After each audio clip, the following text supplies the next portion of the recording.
envelope on late-night TV. Conan O'Brien may be about to push the envelope on late-night television. Conan O'Brien may be about to push the envelope on late-night television. Conan O'Brien may be about to push the envelope once again on late-night TV. Conan O'Brien may be about to push the envelope on late-night television. Conan O'Brien is looking to push the envelope on late-night television. Conan O'Brien may be about to push the envelope on late-night TV. Conan O'Brien may be about to push the envelope on late-night television. Conan O'Brien may be about to push the envelope on late-night television. Conan O'Brien may be about to push the envelope on late-night television. Conan O'Brien may be preparing to push the late-night envelope.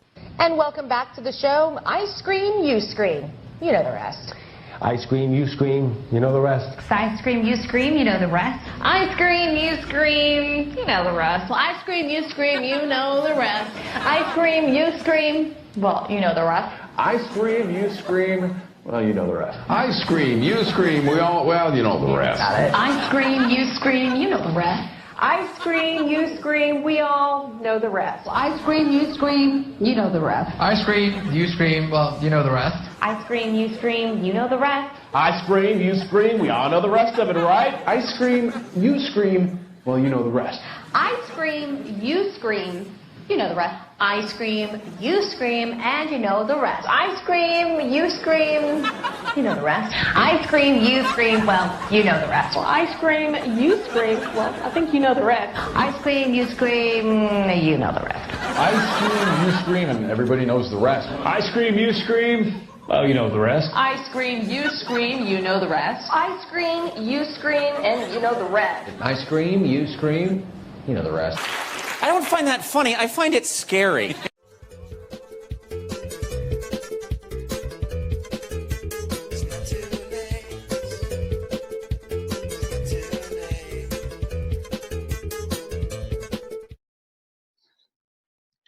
So as you can see here, the mainstream media, it does not have a derogatory term, but the alternative has conspiracy theorist.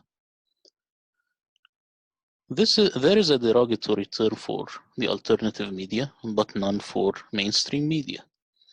This is not fair.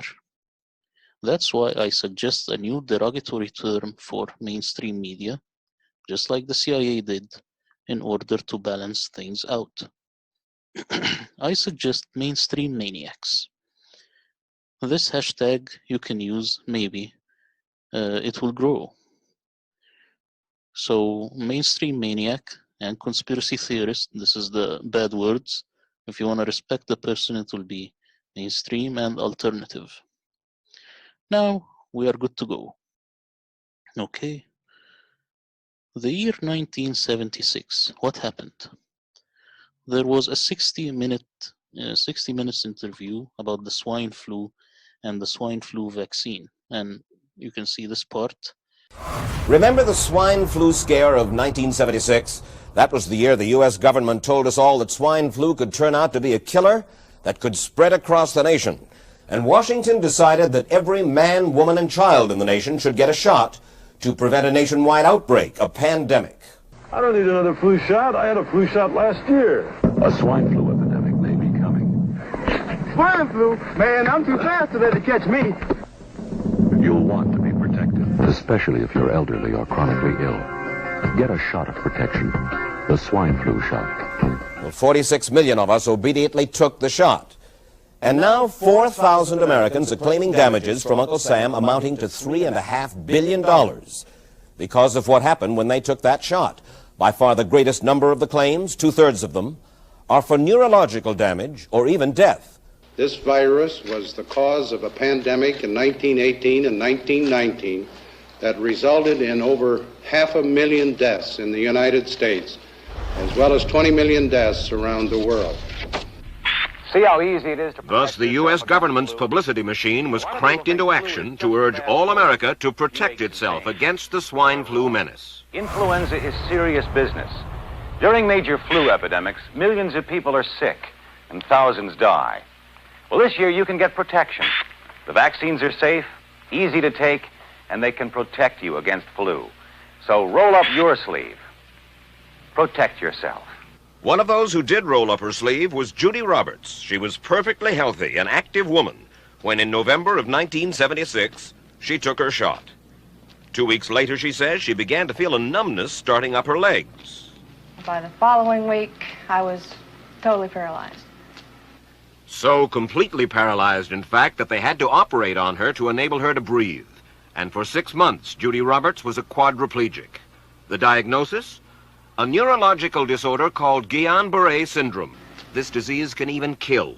Indeed, there are 300 claims now pending from the families of GBS victims who died, allegedly as a result of the swine flu shot. Judy, why did you take the flu shot? I'd never taken any other flu shots, but I felt like this was going to be a major epidemic. And the only way to prevent a major epidemic of a really deadly variety of flu was for everybody to be immunized. As part of informing Americans about the swine flu threat, Dr. Sensor's CDC also helped create the advertising to get the public to take the shot. There's only one thing I can think of that hits harder than us. What can that be? The swine flu. It can knock you flat. So what's the defense for it, huh? Like our philosophy. You gotta hit it before it hits you. You mean the shot? Yeah. You got yours? You better believe it. If swine flu wants to challenge me, I'm ready. Oh, me too, brother. Me too. Get the swine flu shot. Time is running out. Let me read to you from one of your own agency's memos planning the campaign to urge Americans to take the shot. The swine flu vaccine has been taken by many important persons, he wrote. Example, President Ford, Henry Kissinger, Elton John, Muhammad Ali, Mary Tyler Moore, Rudolph Nureyev, Walter Cronkite, Ralph Nader, Edward Kennedy, etc., etc. Did you talk to these people beforehand to find out if they planned to take the shot? I did not know. Did anybody? I do not know. Did you get permission to use their names in your campaign? I do not know. Mary, did you take a swine flu shot? No, I did not. Did you give them permission to use your name saying that you had or were going to? Absolutely not. Never did. Did you ask your own doctor about taking the swine flu shot? Yes, and at the time he thought it might be a good idea. But I resisted it because I was leery of having the symptoms that sometimes go with that kind of inoculation. I'm mad with my government because they knew the facts, but they didn't release those facts because if they had released them, the people wouldn't have taken it. And they can come out tomorrow and tell me there's going to be an epidemic and they can drop off like flies next to me. I will not take another shot that my government tells me to take. Meantime, Judy Roberts and some 4,000 others like her are still waiting for their day in court.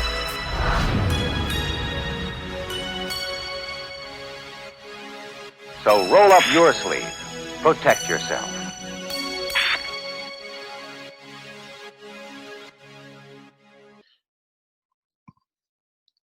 Now, in the 1970s, there was also a coronavirus public information film, and it was kind of funny. So you can look at this now.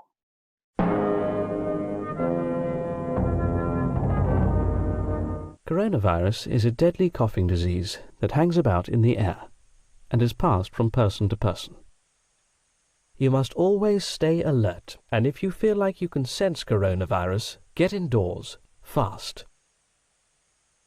If you're away from home, drop face first to the ground. In this position, the only cavity exposed is the anal duct, and that should not pose a problem so long as you're wearing trousers. When you're back inside, clean your hands with a strong disinfectant, and stockpile as many antibacterials and toilet rolls as you can. You'll be needing these. If you don't have an indoor toilet, cut a hole in your favorite chair and stick a bucket underneath. If you don't have chairs, dig a hole for yourself somewhere inside the house. During a coronavirus outbreak, anyone you see could be a carrier. This includes your teacher, your local policeman, even the nice couple you meet down the park. You'd think you'd always be safe with nice men like these who like to hang around children's playgrounds. This man looks nice. I'll bet you can't catch me.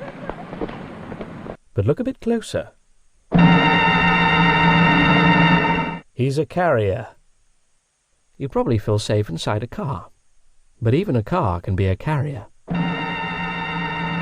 If you cough on a car, that car becomes a carrier, which is why scientists now sometimes refer to the coronavirus as the car owner virus.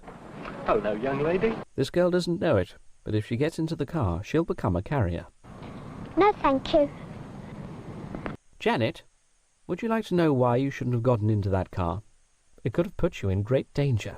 You mean sort of like when Johnny hits me and pulls my hair, when we have a row? No, it could have given you a deadly virus. You mean do something rude to me? No, not like that either, but you should go home now before you cause any more trouble. Carriers come in all shapes and sizes, so it's important when you're out and about to note down anyone you see coughing or wheezing. Hey, what are you doing? Taking that man's number. Who do you think you are, the Sweeney or something? Shut up, it might be serious. When you return home, immediately call the police and notify them of any person you've seen who you think is or might be a carrier. And, had brown eyes. What sort of coat was he wearing? I can't really remember because he was inside all the time. I see. It's actually unlikely that coronavirus will affect us for at least, I'd say, 50 years. And it's important to remember that the world will be very different in half a century's time. Nursing, for instance, will be almost unrecognizable.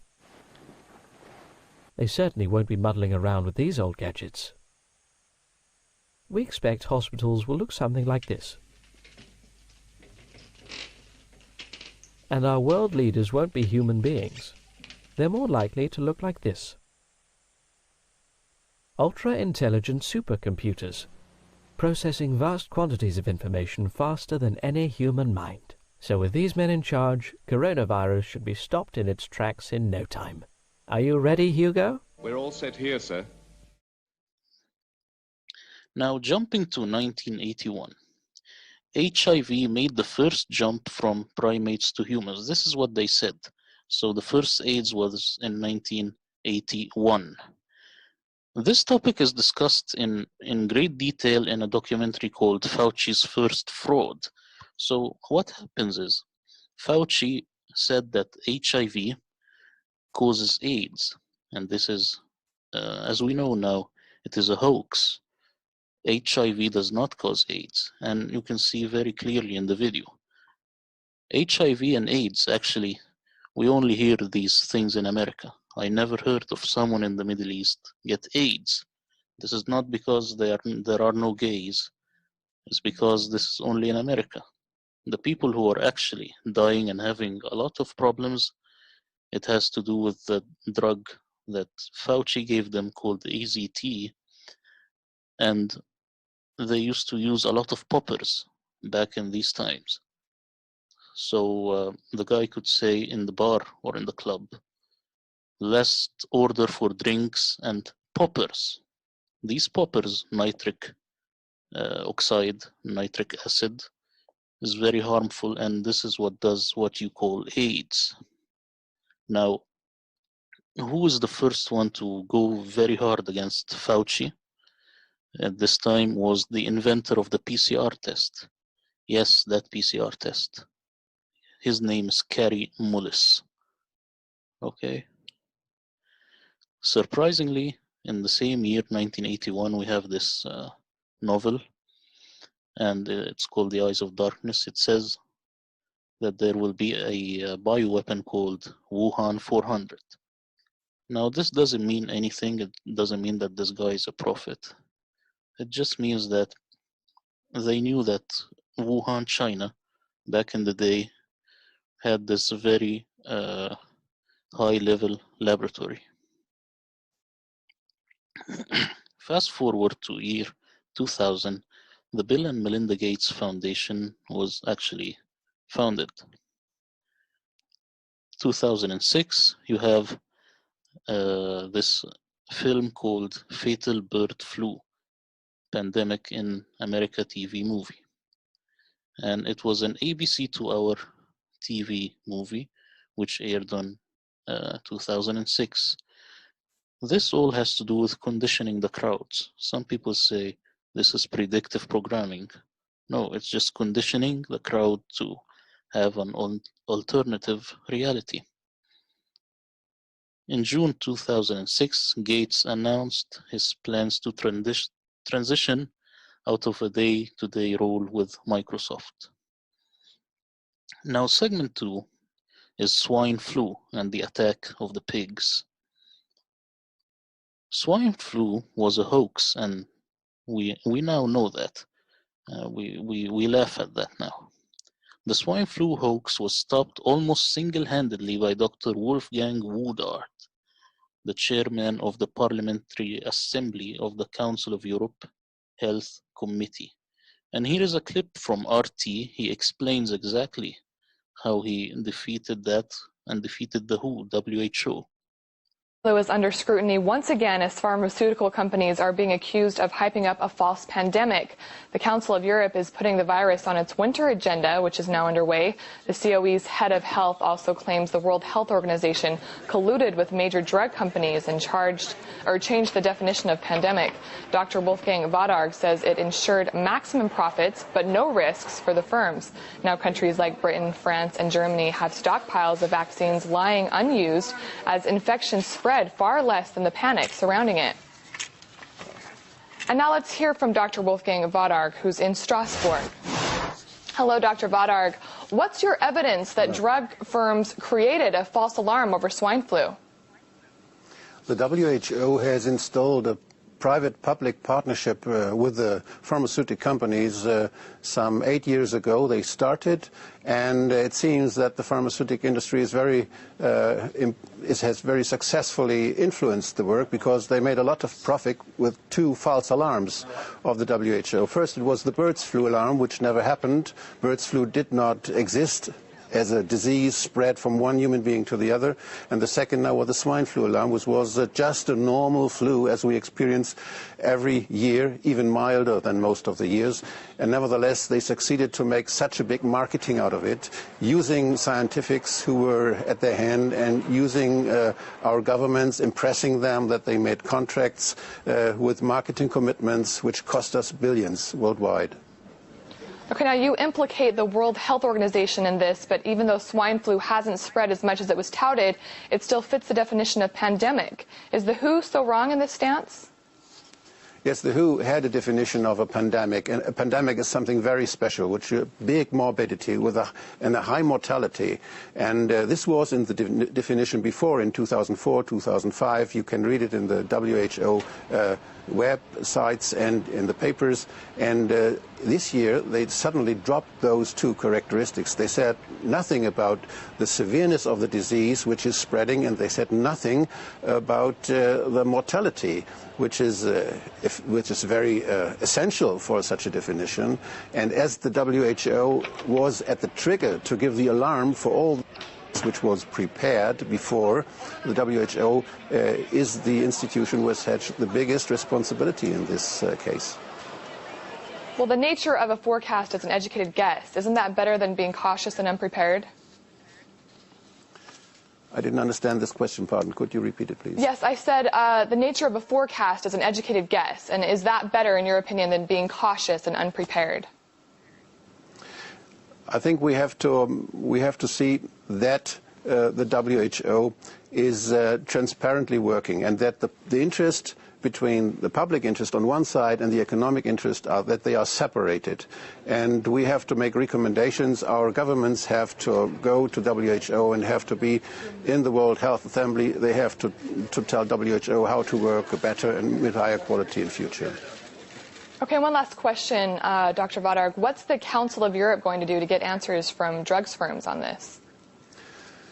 We try to investigate how this happened, how this false alarm happened twice, and we try to investigate and to find out what structures we need that we can start to rely on our institutions. It's not only the WHO, it's also the national institutions. Many of us, in many states, there were national institutions that just followed what WHO said, and they continued even telling us that there may be a second wave, although some other institutions already had found out and had documented that, for instance, in Australia, where the winter is long over, there has been none, and there is no scientific evidence for a second wave, so they continue selling their drugs, and WHO helps them, and some national institutes do this too. And it is irresponsible, it's unresponsible, because people are vaccinated needlessly.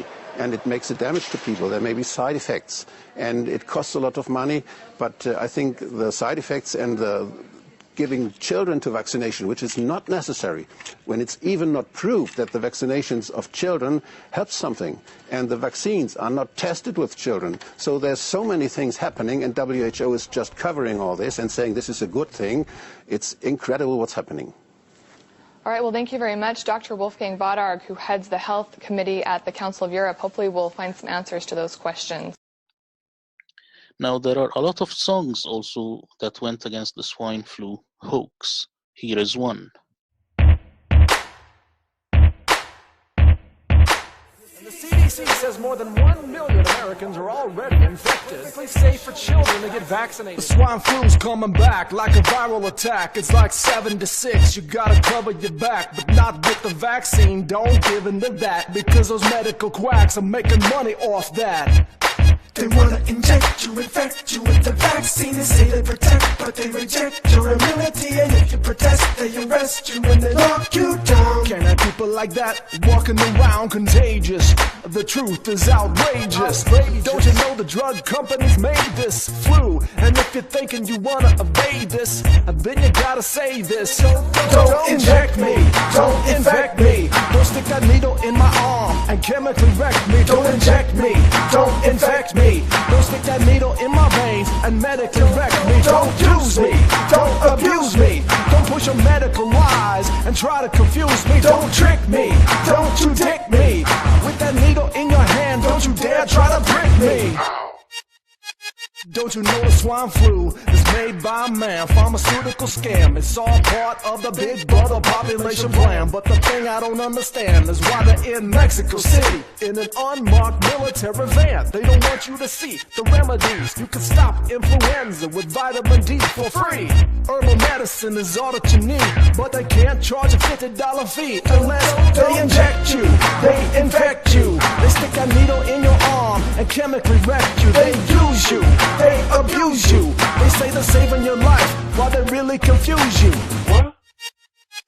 All you parents grab your kids and shoot them up just like guinea pigs. Inject your teens and your babies in the crib. And when they get paralyzed, that's when you realize there's no way to undo what you did. The big drug companies are making the killing, collecting the billions and getting away like a James Bond villain. Cause they're willing to do almost anything just to make money with the flu vaccine.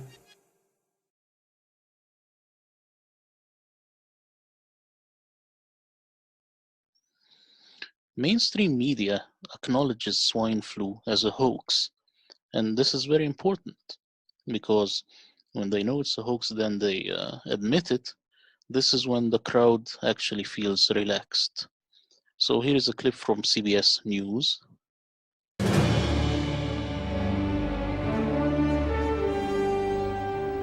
Hello, welcome to Washington Unplugged. I'm Cheryl Atkinson. If you've been diagnosed with probable or presumed 2009 H1N1 or swine flu in recent months, you may be surprised to know this. The odds are you didn't have H1N1 flu. In fact, you probably didn't have flu at all. That's according to state-by-state test results obtained in our 3-month-long CBS News investigation. In short, only a small fraction of cases that doctors flagged as most likely to be swine flu actually tested positive for swine flu at state labs. The vast majority of the cases were negative. Now here is a clip from Channel 4 News. It is one of the greatest medical scandals of the century, according to a leading health expert in Brussels. The Council of Europe health chief has accused major pharmaceutical firms of organizing a campaign of panic and unduly influencing World Health Organization decisions. And with European countries now burdened with bills for millions of unwanted doses of the swine flu vaccine, he wants an investigation. Our science correspondent Tom Clark has this report. Flu viruses can spread. 64,000 people dead, tens of thousands hospitalized, a country crippled by a virus. The predictions for the impact of swine flu on Britain were grim. The government's response, spending hundreds of millions of pounds on antiviral drugs and vaccines, adverts and leaflets. But 10 months into the pandemic, only 355 Britons have died, and globally, the virus hasn't lived up to our fears. Were governments misled into preparing for the worst? Politicians in Brussels are now asking for an investigation into the role pharmaceutical companies played in influencing political decisions that led to a swine flu spending spree. There must be a process to get more transparency, how the decisions in the WHO, how they function, and who is influencing the decisions of the WHO, and what is the role of the pharmaceutical industry there. I'm very suspicious about the processes which are behind this pandemic. The Council of Europe Committee want the investigation to focus on the World Health Organization's decision to lower the threshold required for a pandemic to be formally declared. The world is now at the start of the 2009 influenza pandemic. When this happened in June last year, governments had to activate huge pre-prepared contracts for drugs and vaccines with manufacturers. They also want to probe ties between key WHO advisors and drug companies. Who is deciding what the risk is? Is it the pharmaceutical companies who want to sell drugs, or is it someone making a decision based on the perceived danger? In this case, it appears that the danger was vastly exaggerated. And was it exaggerated by the pharmaceutical companies in order to make money? Our government, like many others, is now paying the price for being prepared. Citing commercial confidentiality, the Department of Health won't actually tell us how much swine flu vaccine they actually ordered. But it's thought contracts were signed for 90 million doses. Yet fewer than 4 million people in the UK have actually had the jab. Officials here are now in negotiation with their key supplier, GlaxoSmithKline, to see if they can't rewrite that very expensive contract. Britain is now trying to cancel orders for 60 million doses of the jab, but we're not the only country awash with vaccine. France ordered 94 million doses. It's now trying to cancel contracts for 50 million of those. Germany is trying to cancel orders for 25 million doses, and the Netherlands has announced it will sell 19 million of the 34 million vaccines it ordered. Last month, an investigation by Channel 4 News raised serious questions about the government's decision to order millions of doses of the drug Tamiflu and the possibility of pharmaceutical industry influence on decision-making. Today, the Department of Health defended its pandemic purchasing decisions, telling us in a statement they were based on independent scientific advice to ensure the country against the worst possible effects of a pandemic. There is also a great documentary about the swine flu hoax. It's called Profiteers of Fear, The Business with Swine Flu. It's originally in German. It's an RT documentary. Now, the Rockefeller Foundation, if you know about the Rockefeller and Big Pharma, they were boiling because they were not expecting this. They were expecting that the people will take the vaccine and go on with the narrative, but this never happened.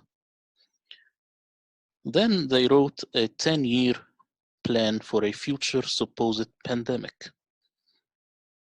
This is the plan. It's written in the year 2010. The Rockefeller document. You can find this very easily on the internet. This report was produced by the Rockefeller Foundation and Global Business Network. It's called Scenarios for the Future of Technology and International Development.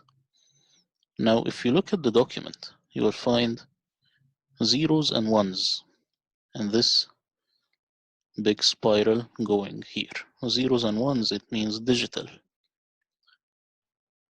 Now, this is the Rockefeller document in page 16. It shows the futuristic scenario, and it says that it's only supposed to be provocative so that you engage. Okay, now why is that? You can see here, Operation Lockstep, Clever Together, Hack Attack, Smart Scramble. We will look at Operation Lockstep from this segment from the documentary Plandemic. In 2010, the Rockefeller Foundation released a 54-page document called Scenarios for the Future of Technology and International Development. Page 18 features the pandemic scenario, Lockstep, a world of tighter top-down government control and authoritarian leadership, with limited innovation and growing citizen pushback. China's government was not the only one that took extreme measures to protect its citizens from risk and exposure.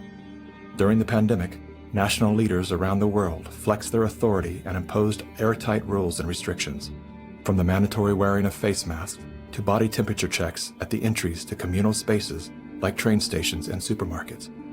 Even after the pandemic faded, this more authoritarian control and oversight of citizens and their activities stuck and even intensified.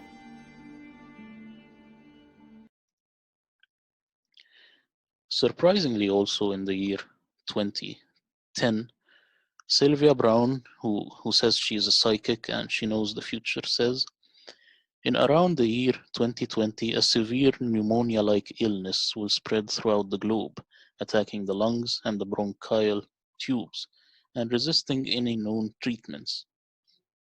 Almost more baffling than the illness itself will be the fact that it will suddenly vanish as quickly as it arrived, attack again, then years later, then disappear completely. Now, this is not because she is a prophet. This is because she had connections with the people who orchestrate this, and then she uses it as if she is a prophet. Now, fast forward to the year 2015, we have Obama and Fauci. They moved the gain of function research to the Wuhan lab, and we will see this clip now, how they did it. In 2015, Italian show about bats from China discussed the risk of this type of research. So the Italians, they knew what was going on and they made a segment about it. Now let's watch.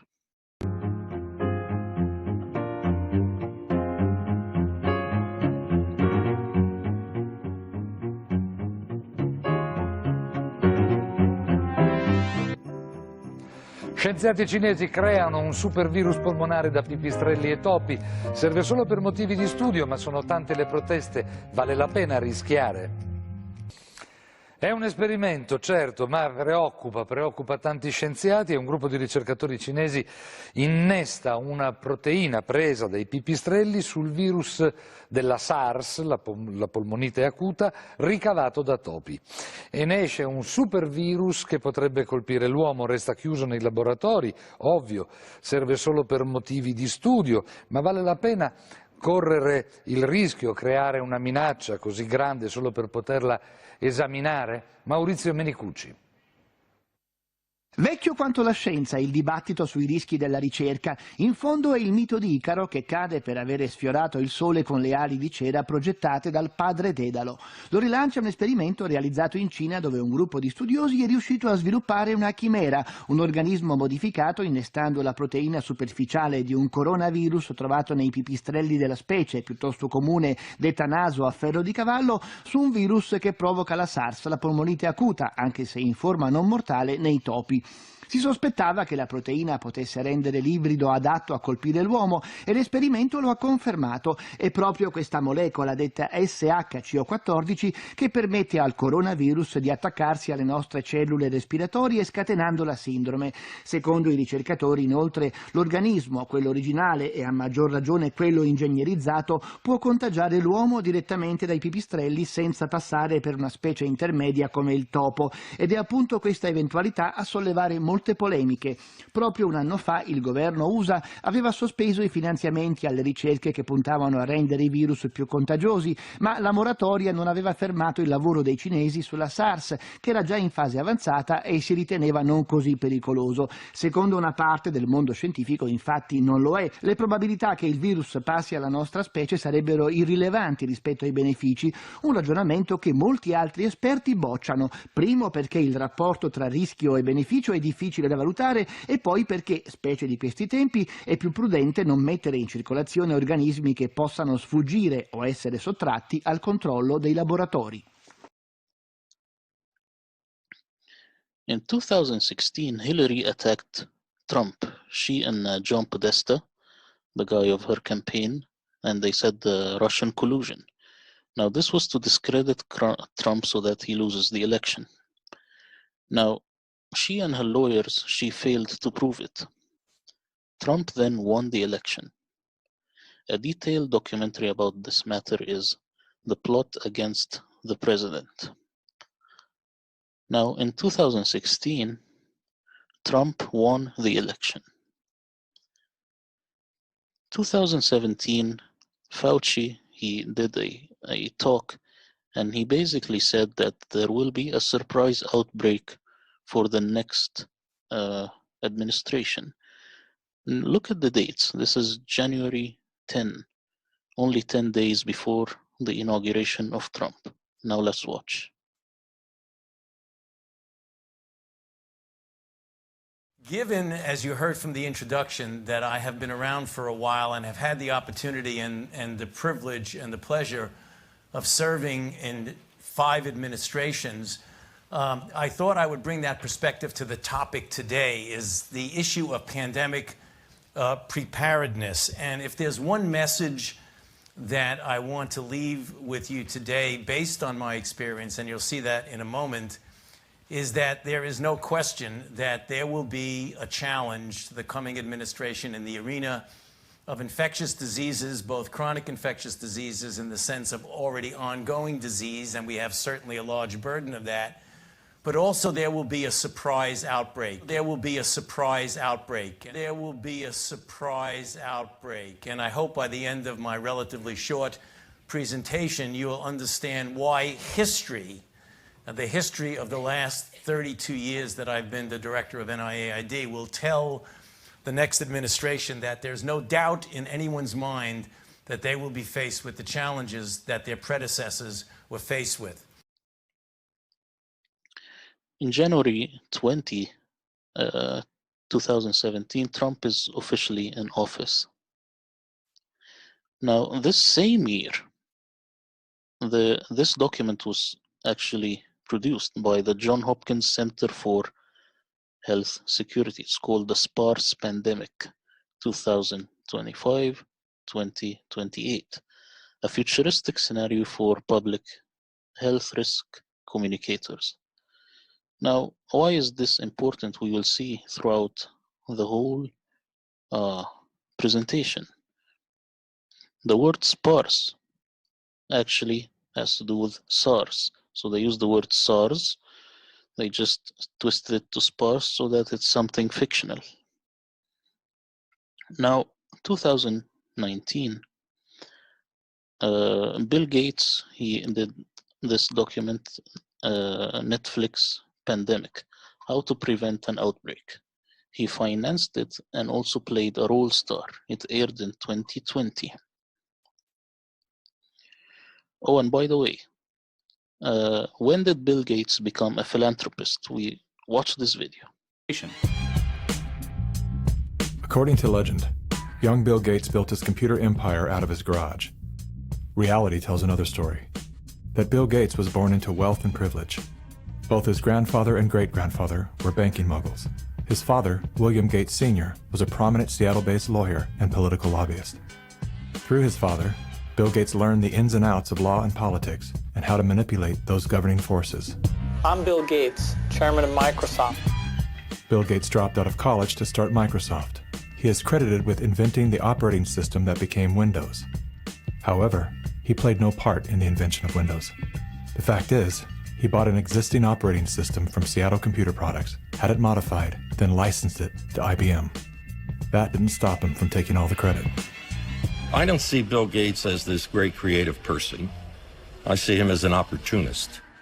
While Microsoft's co-founder Paul Allen was struggling with cancer, Bill Gates seized the opportunity by attempting to cheat him out of his share of the company's fortune. They were basically talking about how they were planning to dilute my share down to almost nothing. And it was really a shocking and disheartening moment for me. And you were sick? Well, I think I was still probably in the middle of radiation therapy.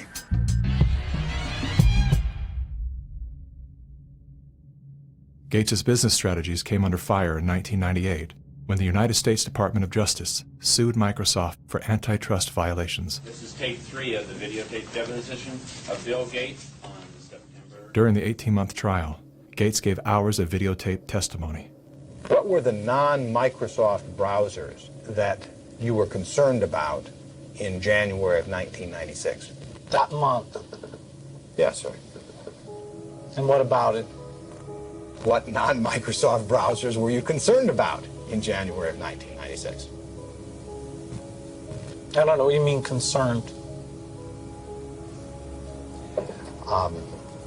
What is it about the word concerned that you don't understand?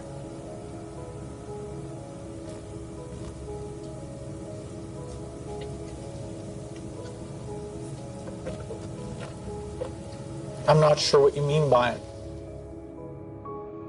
The Justice Department has charged Microsoft with engaging in anti-competitive and exclusionary practices designed to maintain its monopoly in personal computer operating systems. In a move to overshadow the negative press, Gates invested $100 million to set up the Bill and Melinda Gates Foundation. Overnight, Bill Gates transformed his public image from ruthless tech monopolizer to the world's most generous philanthropist. I'm pleased to announce that we're pledging an additional $1 billion We had the chance to witness Bill Gates 2.0, the man you don't know. The rebranding campaign paid off. His net worth swiftly doubled, earning Bill Gates the title of richest man in the world. You've invested $10 billion in vaccinations over the last 2 decades, and you figured out the return on investment for that, and it kind of stunned me. Can you walk us through the math? In a Wall Street essay, Bill Gates declared vaccines the best investment I've ever made. There's been over a 20-to-1 return. So if you just look at the economic benefits, that's a pretty strong number compared to anything else. The Gates Foundation expanded rapidly into a massive, vertically integrated, multinational corporation, controlling every step in a supply chain that reaches from its Seattle-based boardrooms to the villages of Africa and Asia. Is the world's largest private philanthropy causing harm? The Bill and Melinda Gates Foundation has made millions of dollars each year from companies blamed for many of the same social and health problems the foundation seeks to address. The Gates Foundation has investments in 69 of the worst polluting companies in the U.S. and Canada. Other companies in the foundation's portfolio have been accused of transgressions, including forcing thousands of people to lose their homes, supporting child labor, defrauding and neglecting patients in need of medical care. The Gates Foundation has not provided details.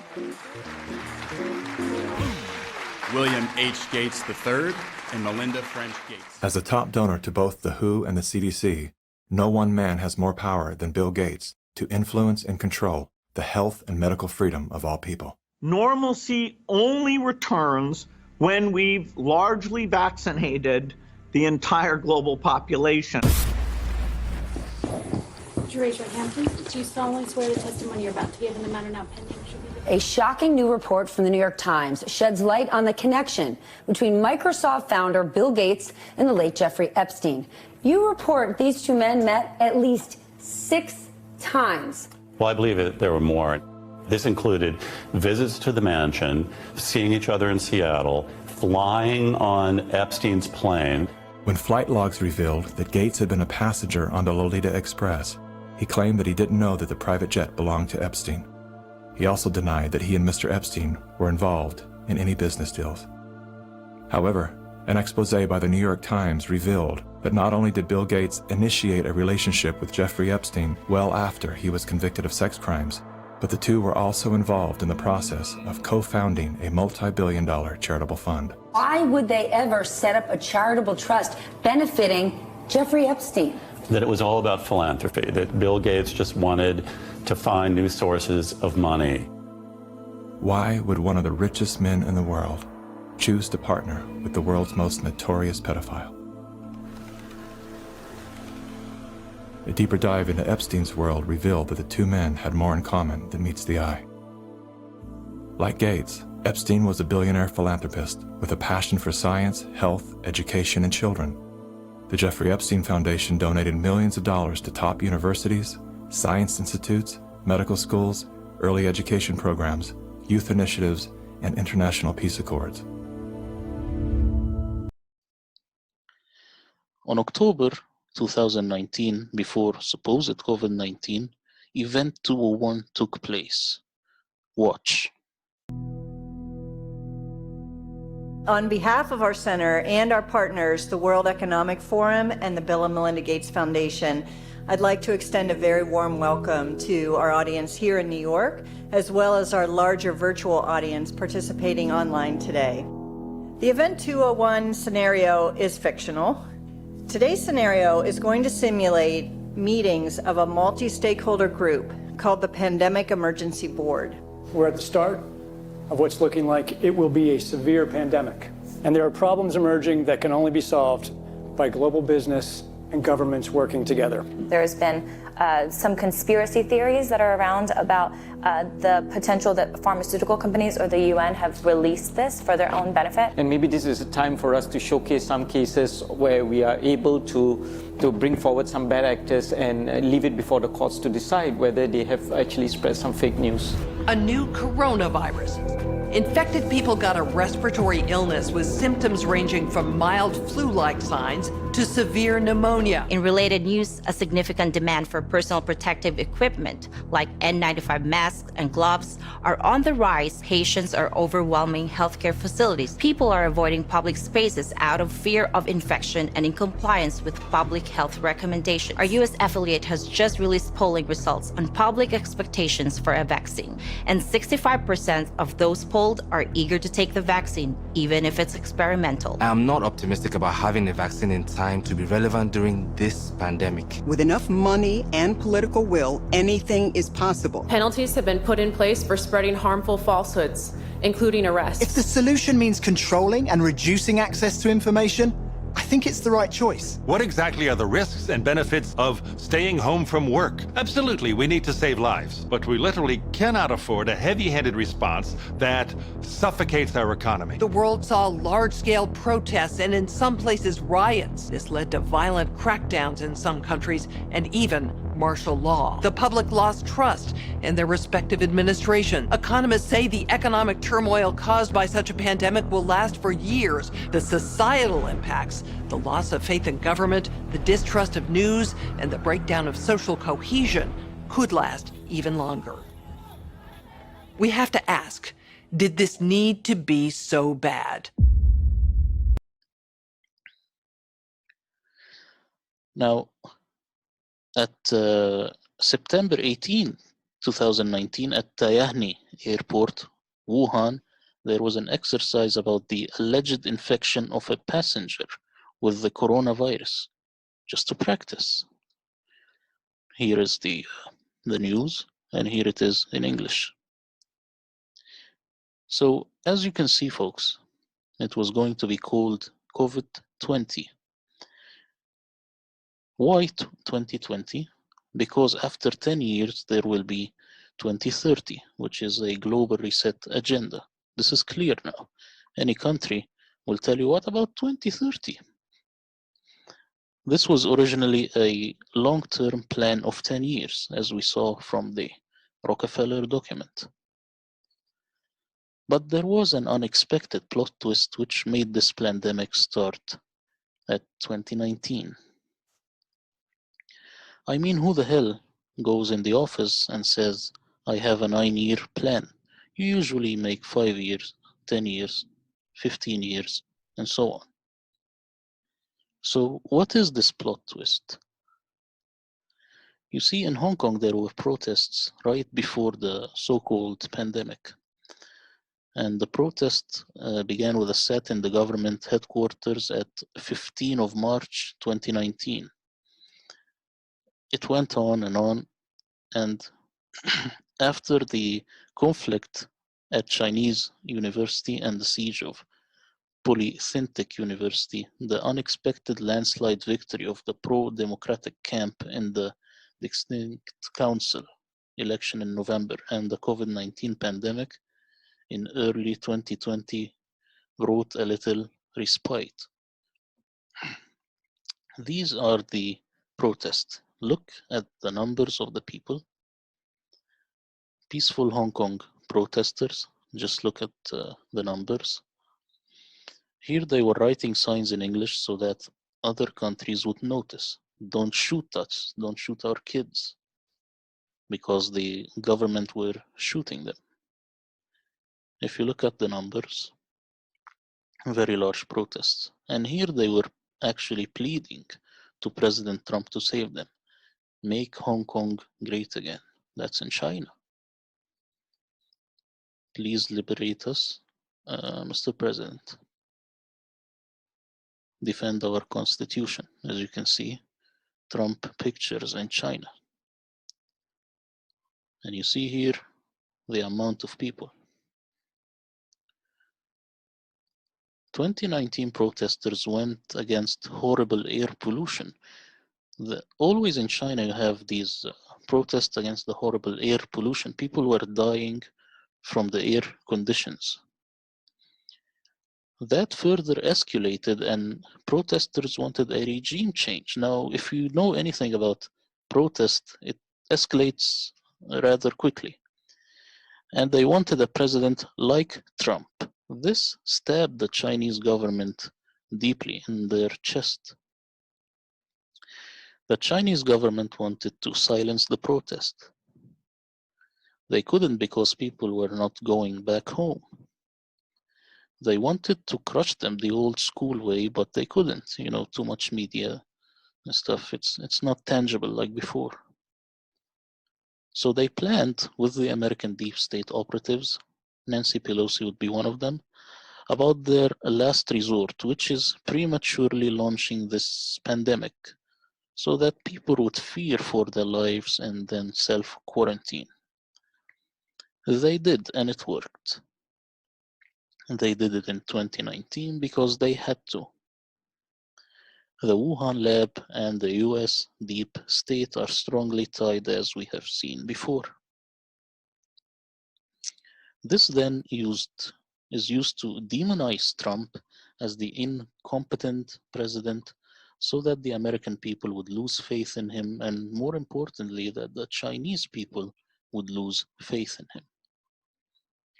At this point, we can clearly see and understand the word that Fauci said, surprise outbreak. A surprise outbreak would be COVID that would break the upcoming administration, which is for sure Trump.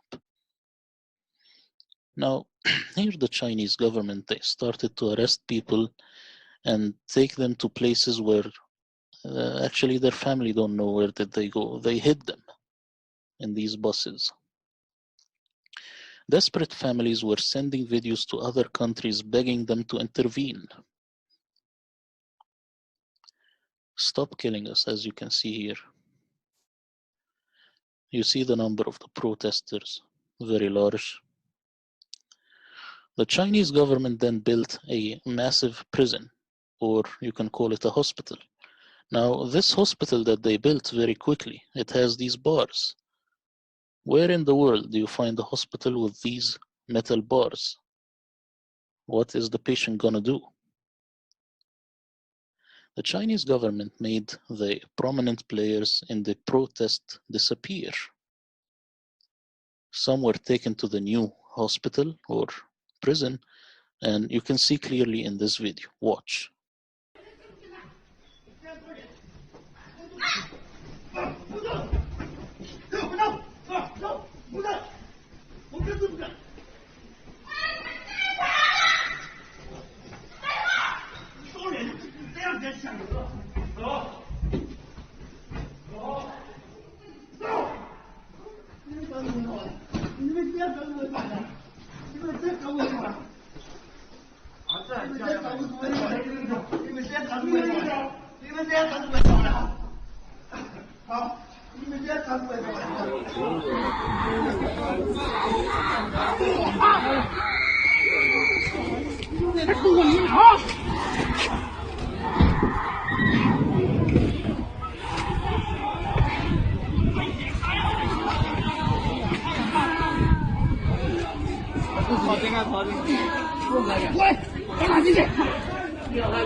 Now, as a side note, the protests in Lebanon against Hezbollah and which means also against Iran, also ended.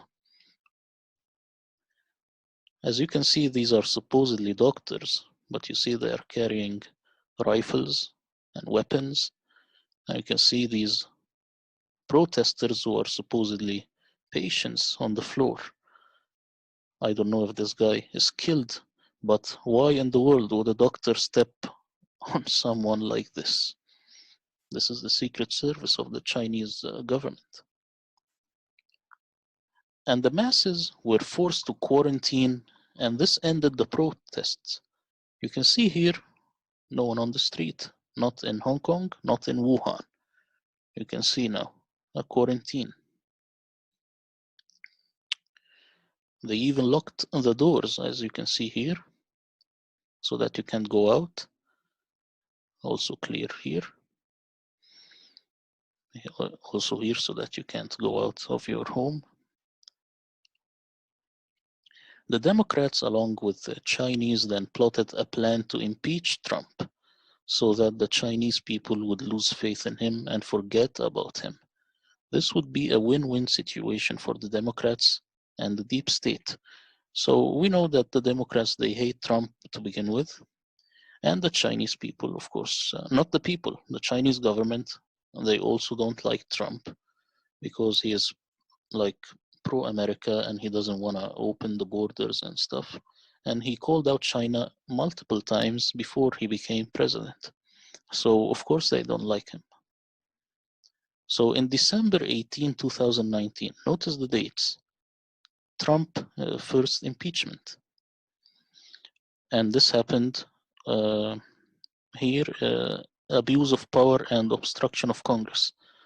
And I think the call that he had, maybe this was the one with Ukraine. It was no big deal, but the Democrats, they wanted anything to do to stop this nonsense. Now, meanwhile, while Trump is being impeached in December 2019, the first supposed case of COVID-19 appeared. The Chinese government showed videos of people dropping dead in the streets. But these videos, some of them were old. Reality is, people were dropping dead from the horrible weather conditions in Wuhan, and this has been happening all the time. This is not new. Chinese people always used to buy oxygen bags imported from Switzerland. You might feel that this is funny, but this is what happened because of the horrible weather. The virus story is a good escape also for the pneumonia induced by pollution. So anyone who has pneumonia and he goes as a protest and says, well, you have to fix this weather condition, you have to take out all these factories and stuff. I will say, no, sir, you just have COVID-19. This has nothing to do with the weather.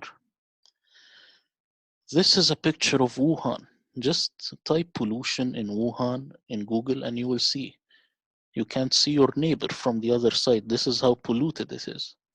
If you go there like this, you will definitely have a problem in your lungs. And this is the oxygen bags produced in Switzerland. And as you can see, they are using it here. Now, the Senate acquitted Trump on February 5, 2020. This date also, February 23, 2020, there was a Wuhan insider who was actually a British professor that was there, and he said that he doesn't know anyone who was infected. That's what the Chinese people told him. This is the URL that's actually removed. The whole channel is terminated. Now in March 6, 2020, after that, the Wuhan citizens were screaming that it's all fake. Now why is that? Because they know exactly the plot, and we will watch the video.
Now, in May 2020, tensions mounted again after Beijing's decision to promulgate a national security bill for Hong Kong before September.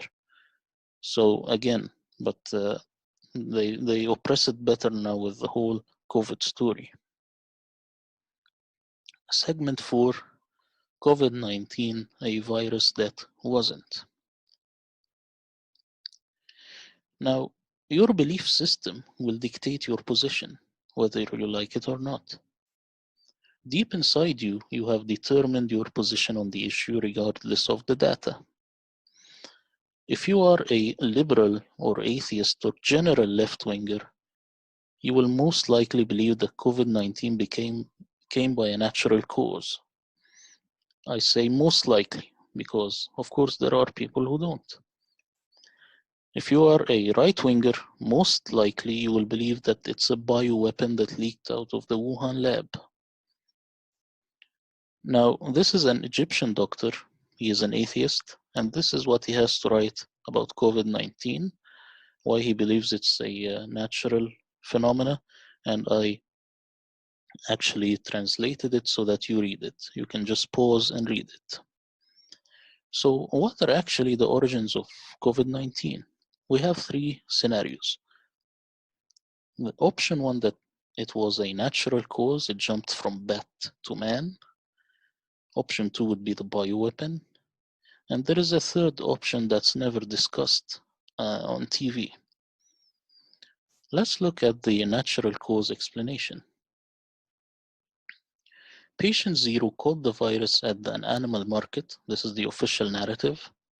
The virus was then transferred from bat to man via a bat soup. Now, let's talk about viruses.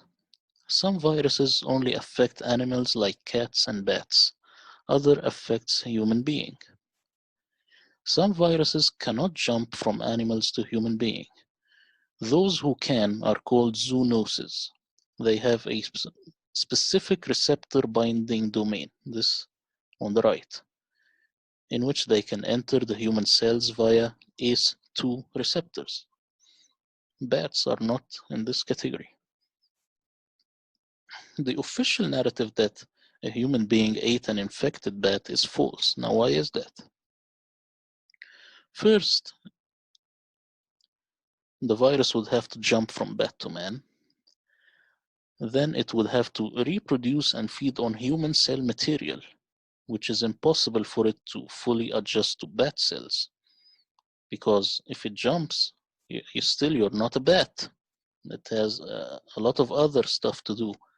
Like if you remember the old days, you used to have this Super Nintendo game, for example. Let's say you want to play it on your Mac computer. It will not play. You will have to then switch it from analog to digital. Then you will still have to put the codecs and stuff so that it operates perfectly on a Mac computer. So if it jumps from bat to man, still you need a lot of other stuff to do for it to actually reproduce. And then it would have to become contagious. Those three steps do occur in nature according to evolutionary biology, but it takes time, especially step number 2. After all, the virus can't survive without a host. In this case, it's the bat. Its entire protein sequence is attuned to bat cells. That's what the virus needs for food and reproduction, bat cells. When the virus jumps from bat to man, its problems are huge. It has to be able to enter the human cells.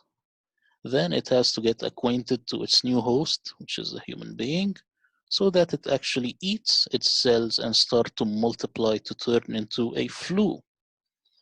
This takes a lot of time. We are talking about the natural evolution, if you like, of the virus. But this time wasn't there. They say it jumped right away from bat to human being, and there it is, highly effective and contagious. Any bat actually has coronaviruses in them. So what would happen if you ate a bat? It will just turn into protein and that's it. So the natural explanation or causation is false. What about option 2, which is bioweapon? This explanation proposes the idea that COVID-19 has been engineered and weaponized in the Wuhan lab. The virus was then released as a bioweapon either by accident or intentionally. Most alternative media presenters prefer this explanation. There are two problems, however, with this explanation. First is logical. How will they control it? What if it spreads more than they want? What if it affects their kids and their loved ones? The idea is similar to nuclear weapons.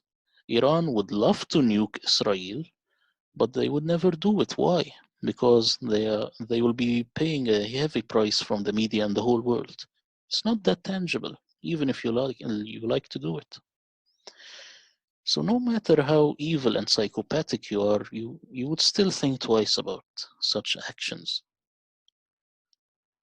Now, the second problem is actually scientific, and this is part of a revision. You revise science.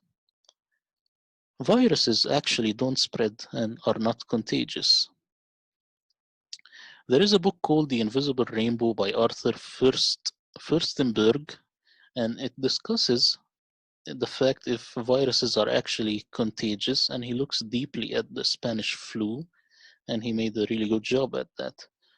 Now we will see a video explaining exactly how. Listen closely to that video, because they tried every single experiment to make a healthy human being get sick just by contagion and just by sitting with other people. Watch. So this is an example of how you could be misled by your observations and assume that it's a contagious process that passes an illness between people, when in actuality it is that they had a common exposure to some kind of toxic insult that caused the problem. All at the same time in mass? Okay, so let me just play devil's advocate. So are there things in life that cause contagion? Like, let's say, people call it the Spanish flu of 1918. Was that actually a contagious event? Well, I'm glad you brought that up because there is a book called The Invisible Rainbow by Arthur Furstenberg, and it describes that right after the Spanish flu pandemic, which, by the way, resulted in 50 million deaths. Right. Okay, so that is way, way, way, way more than our current situation. But the U.S. Public Health Service, they did a series of 3 experiments with people. They did some additional animal experiments as well. But the experiments with the humans, they had 100 healthy subjects, and then they had several people who were sick with the flu. So what they did is they had the people who were sick with the flu cough up as much nasty stuff as they could. They put swabs in their nose to collect the snot. They even swabbed their eyeballs. So they were trying to collect all of the particles that they thought were infectious that they could then deliver to a healthy person and make them sick. So in the first experiment, what they did is they squirted these secretions into the nose, eyes, and throat of the healthy people. And out of those 100 healthy people, not one of them became ill with the flu. So they thought, well, we need to try harder, and they devised a second experiment. In the second experiment, they took the same secretions from the sick person who was coughing and sneezing and tearing, and they then injected that into the healthy subjects. And once again, none of the subjects became ill with the flu. So they devised a third experiment, thinking that perhaps a more natural, casual human contact is required for transmission of the disease. And so what they did is they had the person who was sick with the flu sit really close, like uncomfortably close, to the healthy subject. And they had a conversation for like 5 or 10 minutes. I forget the exact time. And then after that, they had the sick individual take a deep breath in and the healthy individual take a deep breath out. And they put their lips together almost as if they were kissing, but no contact. And the sick person blew all of his breath into the healthy person who inhaled it all. And the results of that experiment once again showed that none of the healthy subjects became ill. So I've tried very hard to find additional experiments where they tested this theory about contagion of infectious agents, and I could not find any conclusive studies that proved contagion exists. So as you can see, it never happens. So even if this so-called bioweapon was released, it would just kill the ones closest to it, and end of story. And this is the man who wrote the book about the Spanish flu and what actually caused the Spanish flu. So this explanation is also out. What about option 3? Well, the two previous explanations were the focus of the media from the start of this so-called pandemic. The two camps never thought of a third option. Actually, they never asked the simple question. That is, has SARS-CoV-2 or COVID-19 ever been isolated, purified, and visualized? If you want to find a new virus, you have to do these steps. A lot of doctors asked this question. The answer is no. It never was proven to exist. COVID-19 has never been isolated, purified, or visualized.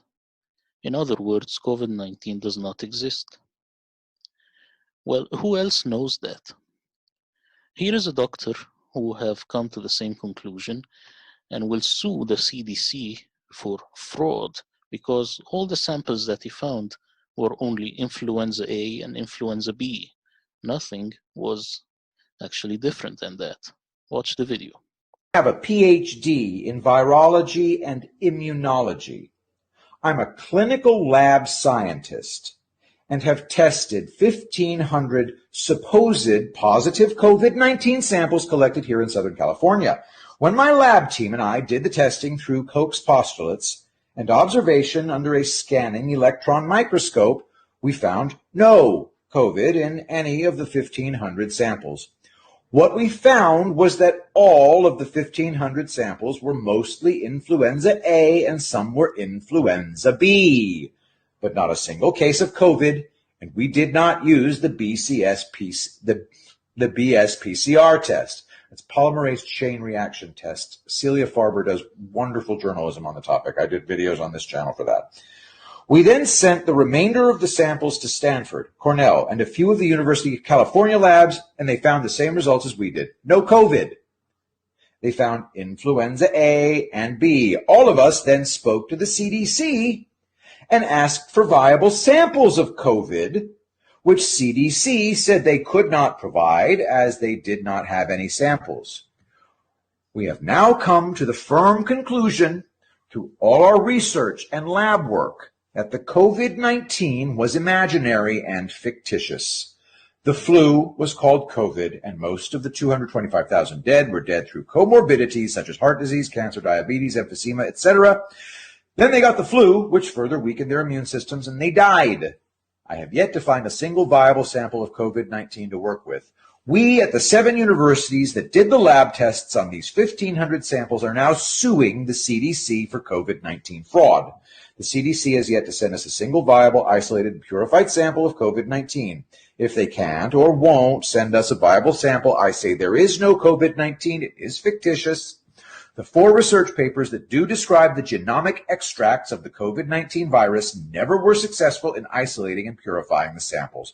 All the 4 papers written on COVID-19 only describe small bits of RNA, which were only 37 to 40 base pairs long, which is not a virus. A viral genome is typically 30,000 to 40,000 base pairs. With as bad as COVID is supposed to be all over the place, how come no one in any lab worldwide has ever isolated and purified this virus in its entirety? That's because there never really they never really found the virus. All they've ever found was small pieces of RNA, which were never identified as the virus anyway. So what we're dealing with is just another flu strain. Like every year, COVID-19 does not exist and is fictitious. I believe China. Here is another doctor saying the same thing, Dr. Muhammad Iqbal Adil, consultant surgeon in the NHS UK. Now, I could give you a legion of doctors, but I chose like one from the USA and one from the UK. Now listen to what he has to say. Now, question comes, is the coronavirus existing? The answer is no. After all the research made in last 3 months, we have come to this conclusion that the coronavirus is actually a hoax.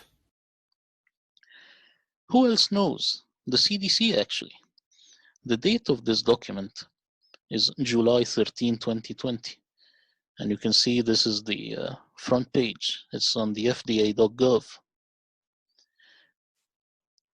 What does it say here? Look closely. In page 39, it says, since no quantified virus isolates of the 2019 novel coronaviruses are available. So at this time, there was there were no any isolates of the COVID-19. It simply wasn't there. Mainstream media panics because there is someone who actually picked this and it became viral.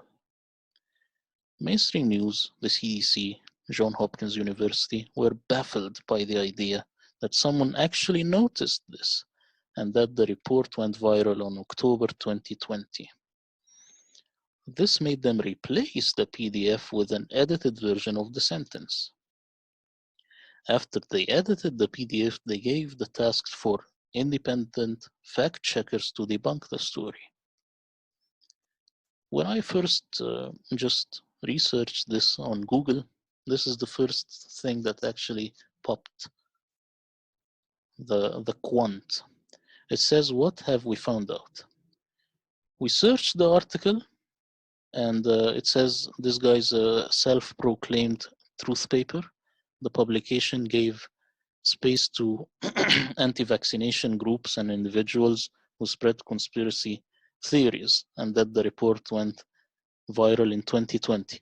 Now, if this guy is spreading conspiracy and is an anti-vaxxer, I don't care. I don't care if this guy even is a gay prostitute. This is not my business. All I care about is this document what was originally on fda.gov, then it got tampered with. They say here, we also looked up the CDC document mentioned in the story that was titled, this is the title, the document was published, and it says that it's not there basically. The document attached here is the edited version, you see? Now, this is, if you go and search for it, you will only find this. This is the one I have.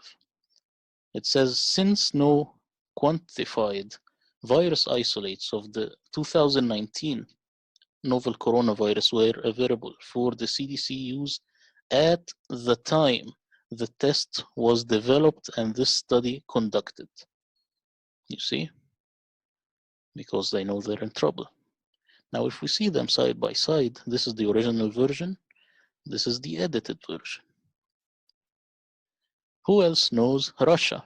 Here in the Euro Times, Russia exposes COVID-19 with scientific data as a hoax, says it's a fake pandemic. Now, this could be like a slam dunk because this is a mainstream doctor admitting that they never isolated the virus, and the nightly news full broadcast, and this is the date. So January 23rd, 2021, this is very late. Watch. The first cluster of cases traced to a market. It still isn't clear whether the Huanan market was the source of the virus, though outside experts believe it was a starting point for the outbreak. Where Chinese officials took samples over a year ago. And why has the data not been shared? No, they didn't isolate the virus. That's the issue. What about live animal samples? It doesn't tell you anything if they only test positive. I do not suspect it's coming from what we originally thought. So what does the virus look like? Actually, there is no real pictures for the virus, only CGI. This is CGI, of course. COVID-19 exists just like Tom and Jerry exist, only on TV. So the verdict is it does not exist. President Xi announced a cure and China got back to work. As you know, they got back to work rather quickly. This is not because it is a conspiracy, but simply because they knew that there was no problem to begin with. Now, what about the Delta variant that people are talking about these days? COVID-19 does not exist, then by definition, the Delta variant does not exist. It was branded as the Delta variant, then Indians proved it never existed. Watch the video.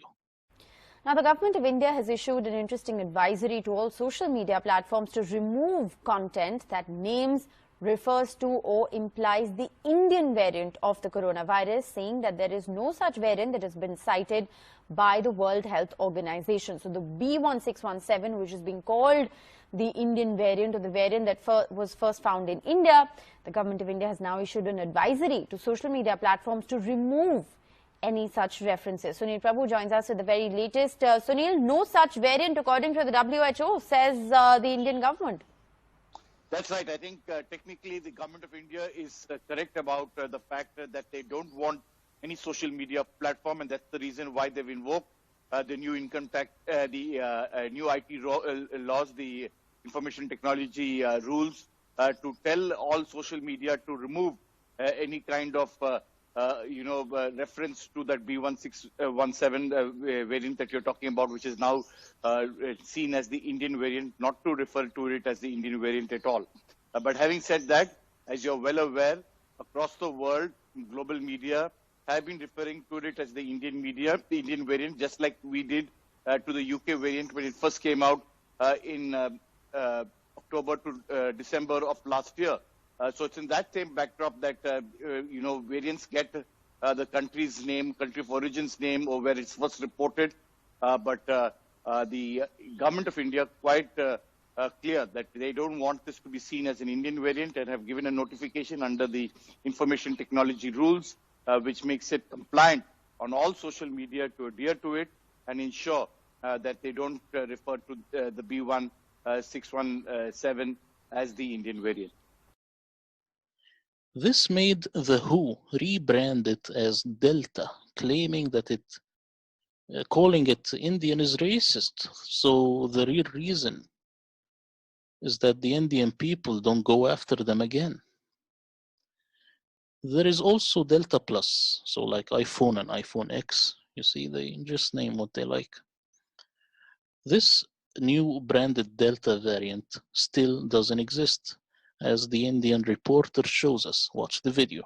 20 of May 2020, 20 of May 2021, and in Mumbai we are having just a normal day. It is just past 11 a.m. and most of the shops are open. people are busy buying groceries and stuff. So whatever you're hearing about people dying in the streets in India, if you're still hearing it, it's all a lie. Do not believe all the liars. We are doing fine here. Now, why India seems to suffer more? You see, it's the same case as China, pollution. And this is oxygen bars that you can go in India and inhale. You go inhale this oxygen, Oxy 99. Same case, too much people, too much pollution, you can get all kinds of problems. Now, why do they do these variants? This is to prolong the lockdown and for selling the vaccines that have been manufactured. So, you know, if I have a restaurant and I make a lot of food, I don't want it to be thrown. I want you to buy it. So there must be a reason. Variants are usually announced before big events like those in stadiums, like the last Euro tournament. This is a pattern, folks. Every time you see a variant popping up, just look at the big event. Some other viruses are announced, like Nipah and other stuff, by normal people. You don't hear about them because they are not endorsed by the WHO and the CDC and Johns Hopkins. So they say there is a virus that's much deadlier than COVID-19. You can see stories like this. Where is it now? All gone. Now, a testing pandemic. RT-PCR test. What is this test? RT stands for reverse transcription. PCR means polymerase chain reaction. The mainstream maniacs sometimes say that RT means real time. This is false. The RT description means it is used to amplify RNA, not DNA. If we are to use it to amplify DNA, we would simply call it PCR. All this material comes from Dr. Andrew Kaufman. I have nothing to do with it. I'm just bringing it out. Watch why the test is not actually testing for a disease. Now, Dr. Andrew Kaufman explains the gold standard. When you go to study medicine, you study this gold standard because what will you compare the test to? Let's say we have a person that we want to identify. Let's say John. Now we want to identify John out of a crowd and we are going to send him to attend a football match in the stadium. But we are not going to use John's face or any other parts of his body, but instead we are going to put a cap on John's head. Now we won't be using the typical orange hat because there will be thousands of Dutch people wearing it. So if you go to a stadium and you attend, let's say, Holland versus Italy, the Dutch will always wear this orange hat.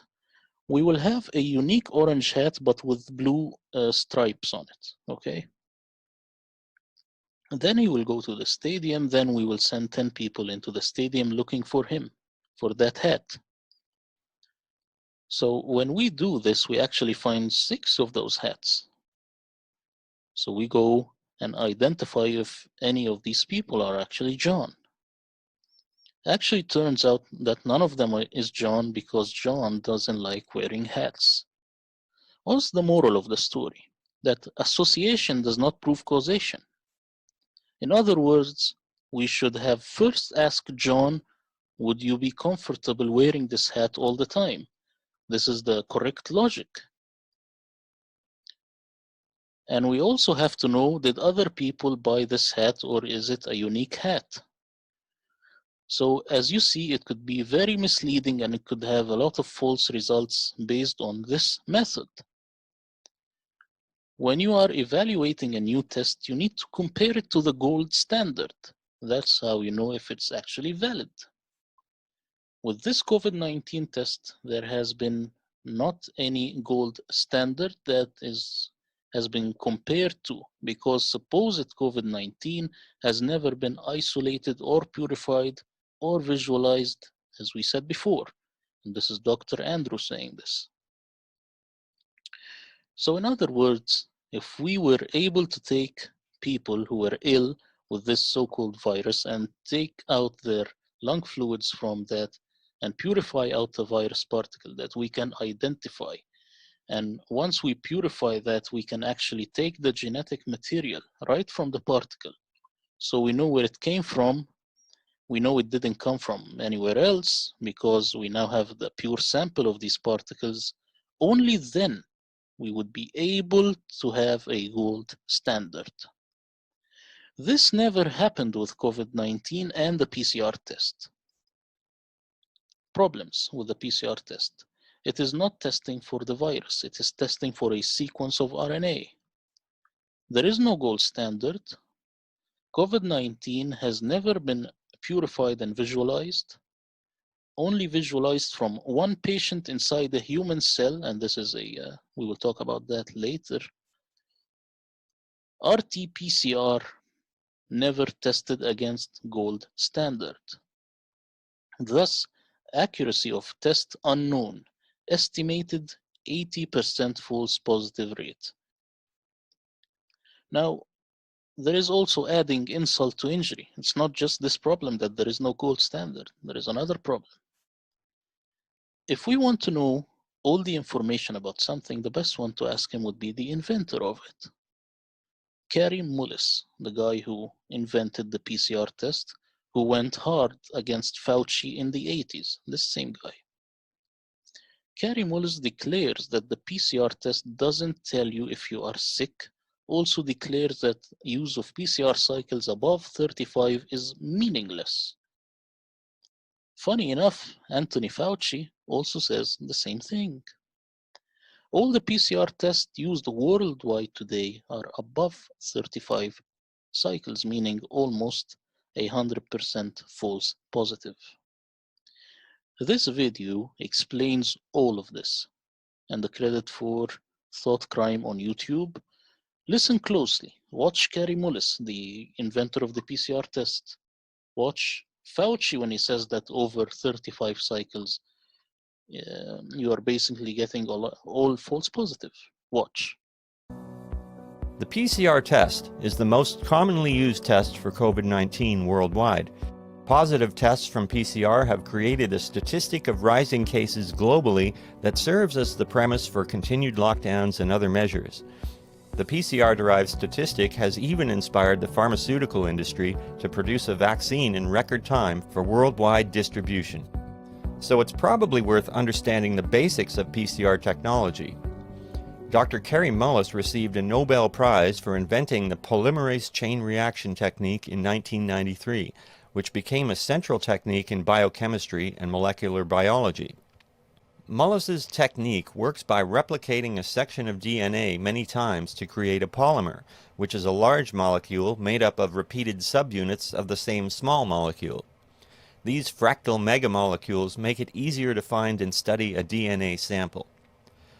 Mullis didn't describe his invention as a test for a disease, only as a technique to study biological material. This is where it gets interesting.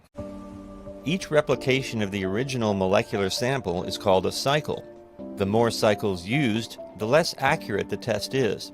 According to Anthony Fauci, the NIH, the CDC, and the New York Times, PCR tests for COVID have an accuracy rating of 0% when more than 35 cycles are used. If you get a cycle threshold of 35 or more, that the chances of it being replication competent are minuscule. So that if somebody, and we have patients, and it's very frustrating for the patients as well as for the physicians. Somebody comes in and they repeat their PCR and it's like 37 cycle threshold, but you almost never can culture virus from a 37 threshold cycle. So I think if somebody does come in with 37, 38, even 36, you got to say, it's just dead nucleotides, period. So presumably PCR tests are operating well below 35 cycles. A web search for FDA-approved PCR tests will avail to you the most widely used and widely recommended PCR test kits currently. A few sites have a convenient list of the various PCR kit manufacturers, and most of those manufacturers have links to their manual. Here are the first 5 manuals that I found. The Nomogen PCR test uses 39 cycles. The GK test uses 40 cycles. The InBios test uses 45 cycles, as does the Luminex Aries test. The Quest PCR test uses 50 cycles. All these test protocols are literally off the chart. The PCR tests used all over the world today are operating in the 0% accuracy range. Kerry Mullis died in August of 2019 at the age of 74, but I believe he can still shed some light on the situation. PCR is separate from that. It's just a process that's used to make a whole lot of something out of something. That's what Also, it is. But it's not, it doesn't tell you that you're sick, and it doesn't tell you that the thing you ended up with really was going to hurt you or anything like that. What is it? What is it about humanity that wants to go to all the details and stuff and listen? You know, these guys like Fauci get up there and start talking. You know, he doesn't know anything really about anything, and I'd say that to his face. Nothing. The man thinks you can take a blood sample and stick it in an electron microscope, and if it's got a virus in there, you'll know it. He doesn't understand electron microscopy, and he doesn't understand medicine, and he should not be in a position like he's in. Most of those guys up there on the top are just total administrative people, and they don't know anything about what's going on the bottom. You know, those guys have got an agenda, which is not what we would like them to have, being that we pay for them to take care of our health in some way. They've got a personal kind of agenda. They make up their own rules as they go. They change them when they want to, and they smugly, like Tony Fauci, does not mind going on television in front of the people that pay his salary and lie directly into the camera. You can't expect the sheep to really respect the best and the brightest. They don't know the difference, really. I mean, I like humans. Don't get me wrong, but basically, the vast majority of them do not possess the ability to judge who is and who isn't a really good scientist. I mean, that's a problem. That's a main problem, actually, with science, I'd say, in this century, because science is being judged by people. Funding is being done by people who don't understand it. Okay, who do we trust? Fauci. Fauci doesn't know enough to, you know. If Fauci wants to get on television with somebody who knows a little bit about this stuff and debate him, he could easily do it, because he's been asked. I mean, I've had a lot of people, president of the University of South Carolina, ask Fauci if he'd come down there and debate me on the stage in front of the student body, because I wanted somebody who was from the other side to come down there and balance because I felt like, well, these guys can listen to me, but I need to have somebody else down here that's going to tell me the other side. But Fauci didn't want to do it. One final point to consider. The SARS-CoV-2 virus was first identified as a new virus using the PCR technique. In the US, Seattle's patient 0 was diagnosed using PCR in January of 2020, and the viral genome was then mapped and published by the NIH. In other words, they used the PCR technique to conclude that the substance they found was the cause of a new disease. It doesn't tell you that you're sick, and it doesn't tell you that the thing you ended up with really was going to hurt you or anything like that.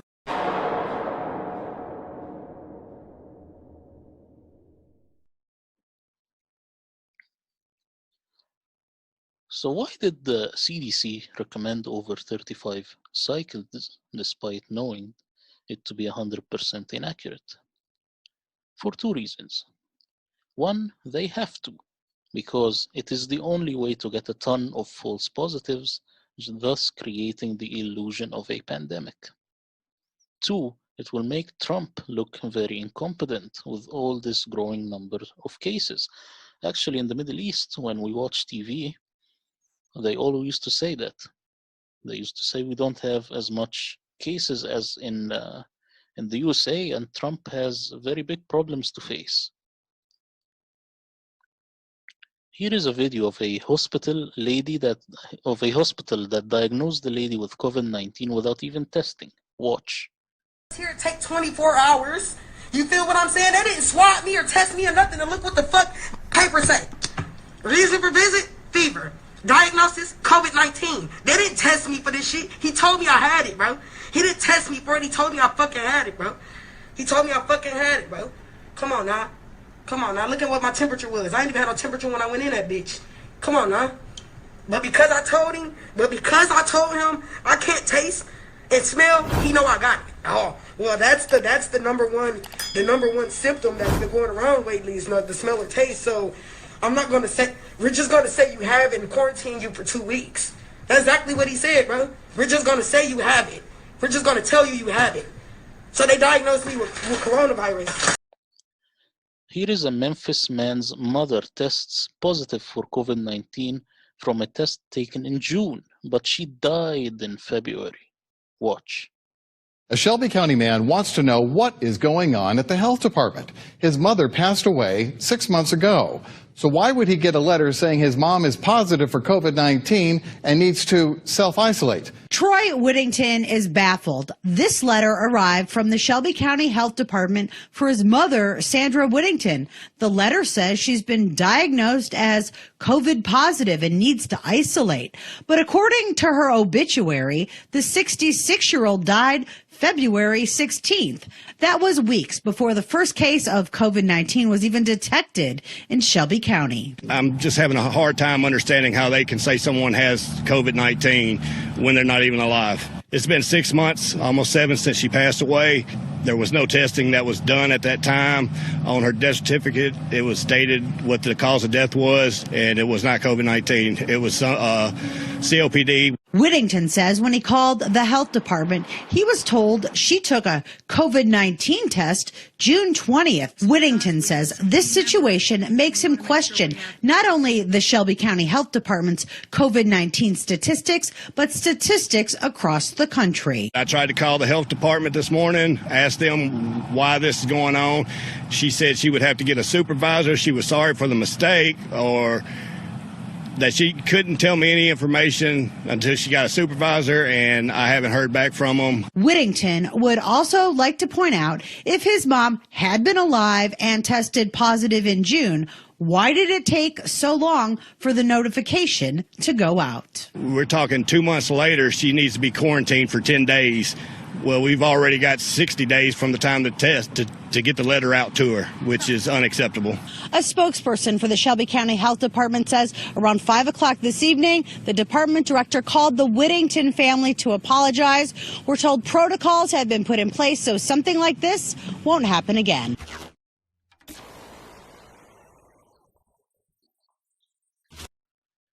The COVID-19 testing hoax is about to go mainstream. Watch, this is mainstream.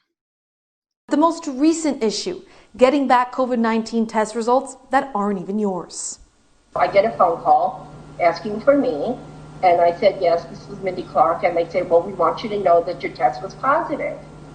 And I said, I looked at the phone like, positive for what? And they said, positive for COVID. And I said, there's no way possible. And she said, oh, yes. She said, you did the test. And I said, no, ma'am. Mindy Clark had gone to the drive-through testing site at Manatee Rural Health. But before she was able to get swabbed, she left the line because she realized it was for people with symptoms only. And I said, you need to take that off my record. She goes, well, we don't know now. You have to prove to us that you're negative. She tested negative just 2 days later and also tested negative for the antibodies. And according to many of our viewers, this hasn't only happened to her.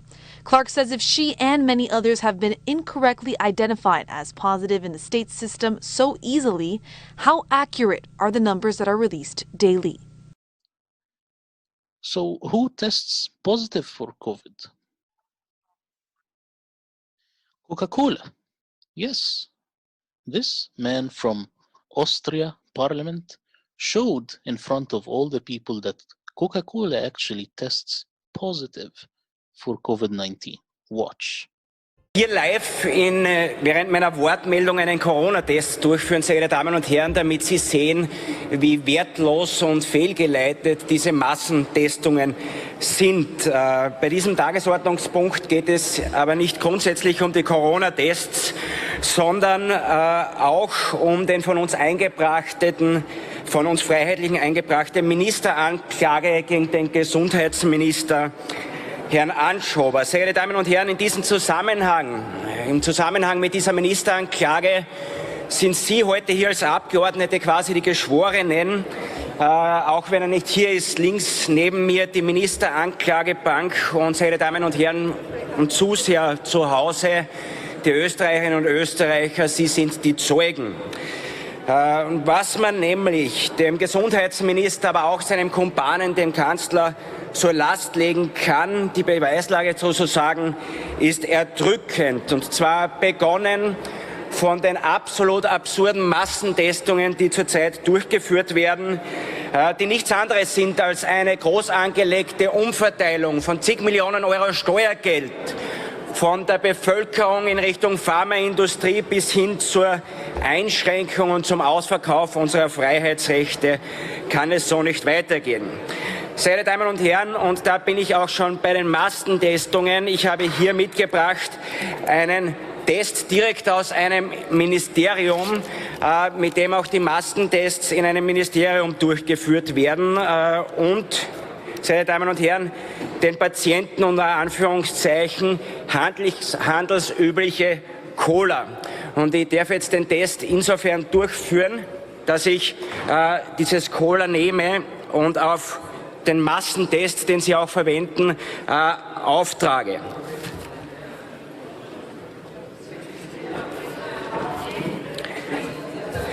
Sehr geehrte Damen und Herren, ja, das ist ein Blödsinn, dieser Test, den Sie mit Steuergeld angekauft haben, mit mehr Steuergeld, als nötig gewesen wäre, um die Hackler-Pension aufrechtzuerhalten. Und wie wertlos dieser Test ist, den werden wir am Ende meiner Rede sehen, wenn das Ergebnis vorliegt, sehr geehrte Damen und Herren. Sie sprechen von Blödsinn, bezahlen tut das die Bevölkerung.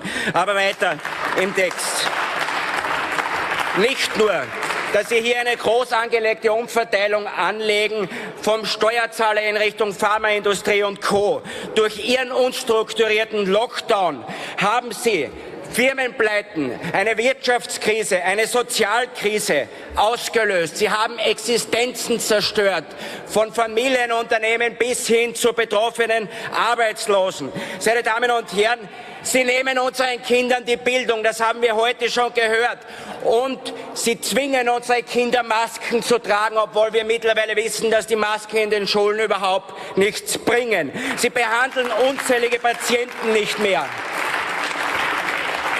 produzieren somit einen Gesundheitsnotstand, der teilweise schlimmere Auswirkungen hat als das Virus selbst. Bei der Aufstockung der Bettenkapazitäten und des Personals und gegen die Krise entgegenzuwirken, da haben Sie bis heute versagt, noch nicht einmal begonnen haben Sie damit.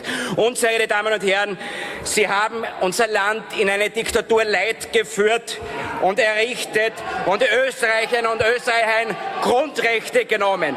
Den Österreicherinnen und Österreichern, Sie haben recht, Herr Kollege von der ÖVP, das ist unglaublich, haben Sie Freiheitsrechte genommen. Die Freiheit, sich frei zu bewegen, die Freiheit, die Familie und Freunde zu sehen, aber auch die Meinungsfreiheit.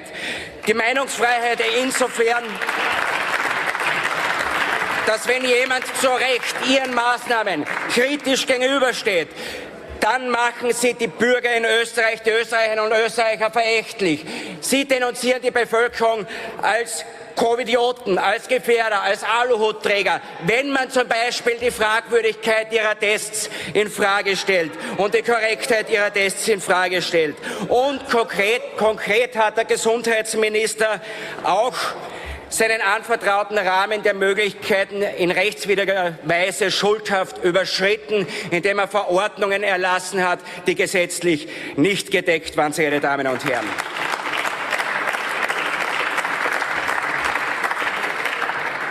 Die Opfer und Geschädigten ihres Verhaltens sind die Österreicherinnen und Österreicher. Vernichtete Existenzen, gescholtene Kinder, zerstörte Firmen, Arbeitslose, eine Krise, die Sie herbeigeführt haben, die ihresgleichen suchen. Sehr geehrte Damen und Herren, mittlerweile liegt auch das Testergebnis Ihrer Steuergeldverschwendung vor. Und ich darf sagen, Herr Präsident, wir dürften jetzt ein Problem haben, weil wir haben einen positiven Corona-Test im Parlament, nämlich Dieses Cola hat einen positiven Corona-Test ausgelöst. Ich weiß jetzt nicht, wie Sie damit umgehen. Aber sehr geehrte Damen und Herren, mit solchen Dingen werfen Sie zig Millionen Euro Steuergeld aus dem Fenster. Anstatt für echten Schutz der Alten- und Pflegeheime zu sorgen, anstatt endlich Geld zu investieren in unsere Krankenhäuser und das Gesundheitsbudget nicht aushungern zu lassen. Sehr geehrte Damen und Herren der Regierung, Sie haben das Vertrauen absolut verwirkt. Sie haben gezeigt, dass Sie unser Land nicht durch diese Krise führen können, sondern ausschließlich unser Land gegen die Wand führen. Hier, allein dieser Test zeigt ja, wie lächerlich Ihre Maßnahmen und Ihre Politik mittlerweile sind. Bezahlen muss sie der österreichische Steuerzahler. Wenn Sie nur auch ein bisschen einen Rückgrat haben, sehr geehrte Damen und Herren, dann treten Sie geschlossen zurück.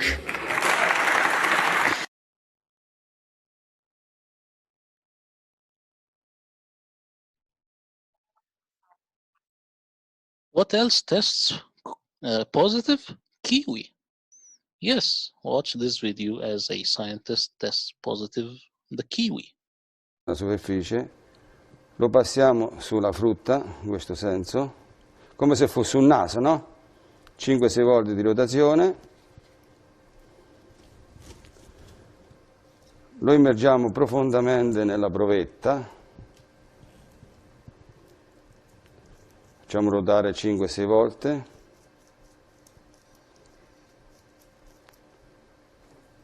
Lo tiriamo fuori in questa maniera. Chiudiamo la provetta. Agitiamo. Aspettiamo circa un minuto. Nel frattempo prepariamo la striscia.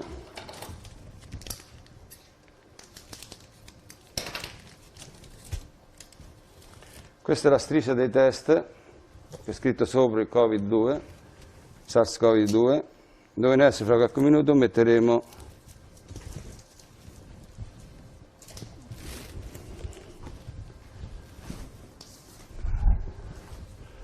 il test viene incollato su una etichetta dove noi scriveremo test numero 1,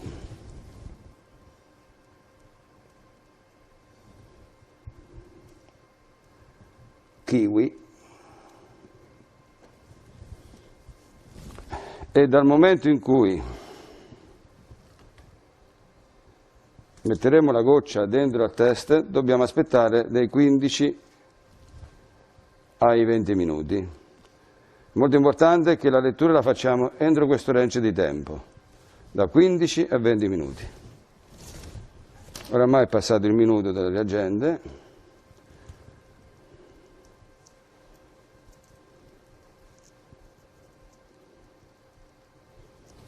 Mettiamo 3 gocce.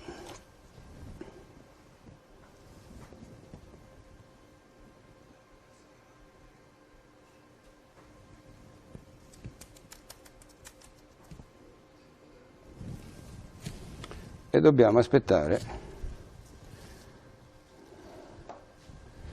i 20 minuti.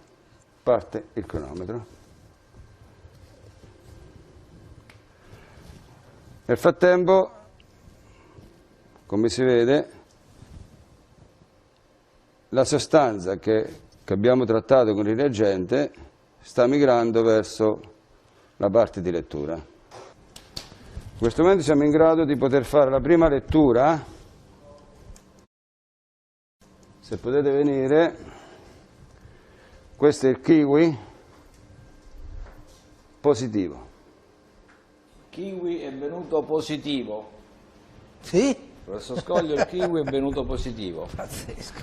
Si vede molto bene la seconda, la seconda striscia. Facciamolo vedere bene, il kiwi sulla prima lettura è venuto positivo. What else? Papaya.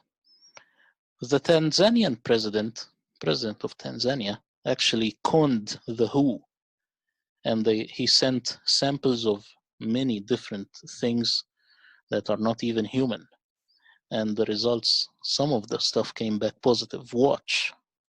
Tulichukua sample za mbuzi, tukachukua sample za kondoo, tukachukua sample za papai, tukachukua sample za oili ya gari, na sample za vitu vingine mbalimbali, tukavipeleka pale kwenye maabara bila wao kujua, na tukazipa majina.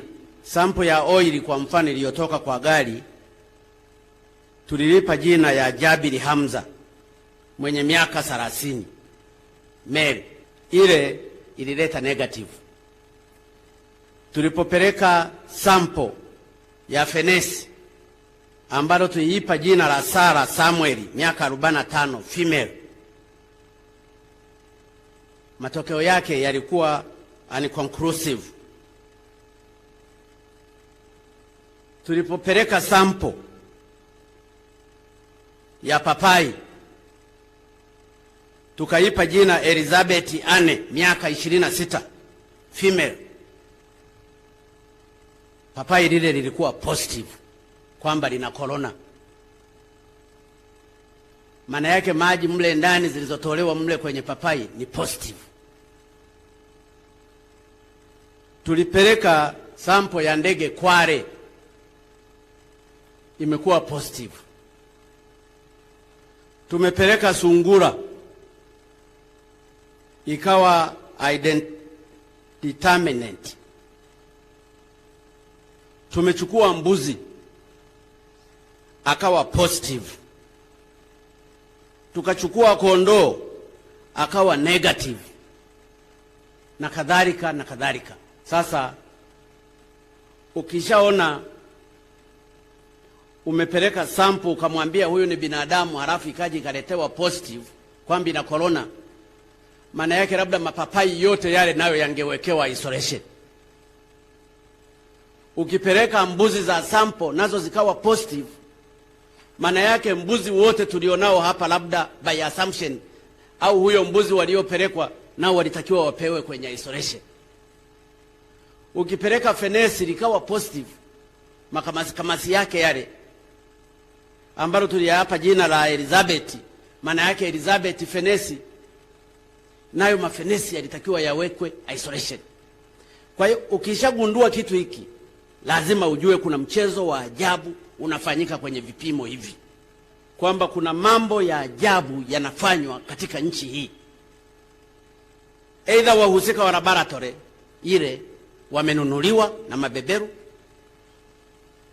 aidha hawana utaalamu, which is not true, kwa sababu maabara hii imetumika sana kwenye magonjwa mengine. Aidha zile sample zinazoletwa, kwa sababu mpaka reagent zinatoka nje, mpaka zile swap, zile vipamba vya kuweka kwenye nani mle vinatoka nje. Kwa hiyo lazima kuna kitu fulani kinafanywa. Na kama mapapai nayo yanaonekana ni positive, yana corona, basi WHO inatakiwa ifanye kazi kubwa katika haya. Na kama mbuzi nao wana corona, na kama hawajajua hii corona ina affect binadamu au ina affect mbuzi au ina affect hata miti, basi wanasayansi hatujafanya cha kutosha katika hili. Kwa hiyo kuna watu, kutokana na extrapolation ya hizi information nilizonazo, lazima kuna watu wameambiwa positive wakati si wagonjwa wa corona, na inawezekana wengine wakafa kwa hofu. Papai lile lipo halijafa, lipo tu linaiva. Mbuzi yule yupo tu wala hajafa. Fenesi lile lipo, labda lije lioze tu baadaye ya muda wake, lakini yale ni positive na vitu vingine. Kwa hiyo natoa wito kwa Watanzania, msiwe na hofu, na hasa kwa wale ambao bado hawajachoka hata hajaumia. Kwa nini uwe na hofu? Mbona mafua yamekuwepo, ila haya ni mafua ambayo yako advanced, nayo yatapita. Lakini kile kitendo cha kukuta hata papai la kula nalo lina corona mule ndani, wala si kwa ganda kwa juu, kwa sababu zile sample zingechukuliwa kwa juu, wangesema labda aliyeligusa ana corona, lakini wametoa with the specifications kabisa vizuri, wakachoma ndani mle, wakaingiza kile kiswapu. Wangeweza wakasema huyu mbuzi labda alishikwa akaingiwa ndani na mtu akampa corona, lakini mbuzi awe na corona, fenesi liwe na corona, papai liwe na corona, ndege kama kwale awe na corona. Ni lazima pawe na maswali mengi ya kujiuliza sisi kama Watanzania, lakini na dunia na Afrika nzima lazima ijiulize vizuri katika tatizo hili la ugonjwa, kwamba kuna kitu fulani ambacho inawezekana hakijaeleweka kwa Watanzania na kwa wanasayansi, lakini inawezekana hata duniani hawajakielewa. Lakini natoa wito kwa wale wanaotumia vifaa hivi hasa katika Afrika, wachukue sample za wanyama, wachukue sample hata za kitu kichochote, hata liukuta, hata mjusi, wachukue anything, watakuja kuprove haya ninayoyazungumza. Mimi ni mwanasayansi, ninajua ninachokizungumza, na kazi hizi zimefanywa na watu ambao they are really qualified. Kwa hiyo nairudia kuwaeleza Watanzania, bado tuko kwenye elementary stage. Tusipaniki, tuendelee kuchapa kazi, uzalishaji uendelee maradufu zaidi, tusitishane, na wanasiasa waache kuitumia hii kama ajenda, haitawasaidia. Lakini Watanzania tusikubali kutumika. Corona haiko Tanzania tu, iko kila mahali, iko Marekani, iko Uingereza, iko Uholanzi, iko Sweden, iko everywhere, iko Japani, iko China, iko kila mahali. Sasa wasitumie hii kama base. Kwanza huu ugonjwa wala haukuanzia hapa. Watanzania tusimame imara, tushikamane, tumtangulize Mungu wetu, tuchape kazi, tusiogopane, tusaidiane ili tatizo hili tuondoke. Na wale wanaoendelea kufanya mbinu za kijingajinga kama hizi ambazo nimezisema, kwamba papai nalo lina corona, kwale ana corona, mbuzi ana corona, ni lazima katika scientific approaches watu lazima wafanye kazi. Ni waombe wataalamu wetu, vyuo vikuu, Sokoine, University of Dar es Salaam, vyuo vyote, NEMRI na kadhalika, huu ndio wakati wa kufanya kazi na kuonyesha integrity zenu za kufanya research. Kwa sasa sina uhakika sana na mkuu wa maabara hii kama nafahamu, kwa sababu hata tulipokuwa tunapeleka zile sample hatakumjulisha. Yeye amepima akijua ni sample za binadamu. Lakini kwa nini na yeye hakufanya trial kwenye siku za nyuma ili kujustify kile kifaa anachokitumia? Kwa hiyo kuna mambo mengi ya ovyo ovyo humu ndani. So, were Boris Johnson, Tom Hanks, and Angela Merkel lying? No, they just tested positive just like Coca-Cola, Kiwi, etc. Why? Because, as we said, above 35 cycles you can get anything positive. So, why do some people test positive, as we said? The idea is like, if you say, there is not a single ant in the house. If you search with a magnifying glass, you will find one. You might also not find one. In either case, it's not a problem. Here, Elon Musk, let's read this tweet. Something extremely bogus is going on. Was tested for COVID 4 times today.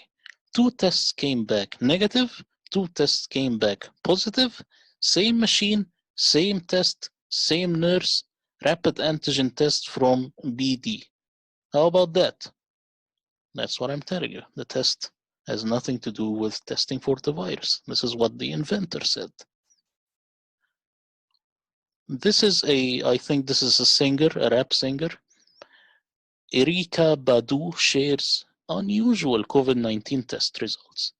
Left nostril positive, right nostril negative. You see? It's a scam. Here, this guy on Twitter says 3 COVID tests, 1 on a keyboard, 1 on a dog, and 1 on the pavement. 2 came back positive. This is a global hoax. So people who believe in evolution, they could say, well, we are related to fruit and animals and stuff. Well, this is not even something alive, if a keyboard or the pavement. Now, Nancy Pelosi knows this stuff. So Pelosi in March 13 says the most important part of coronavirus bill is testing, testing, testing. Watch the video. We want to take you to Washington now. This is House Speaker Nancy Pelosi. For weeks, our nation has been faced with a grave and accelerating challenge, one that tests our compassion, ingenuity, and resolve, the coronavirus crisis. Sadly and prayerfully, we have learned of the tragic deaths of at least 41 Americans from this public health emergency so far.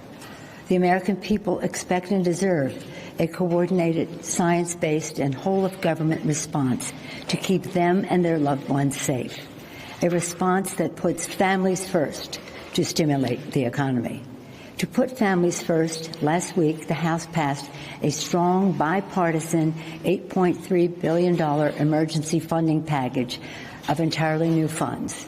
We made a well-funded, evidence-based investment in public health, in developing treatments and a vaccine available to all, in prevention, preparedness, and response measures, and helping state, local, tribal, and territorial hospitals and health systems, and in supporting impacted small businesses with SBA loans, and helping families by extending telemedicine services no matter where they live.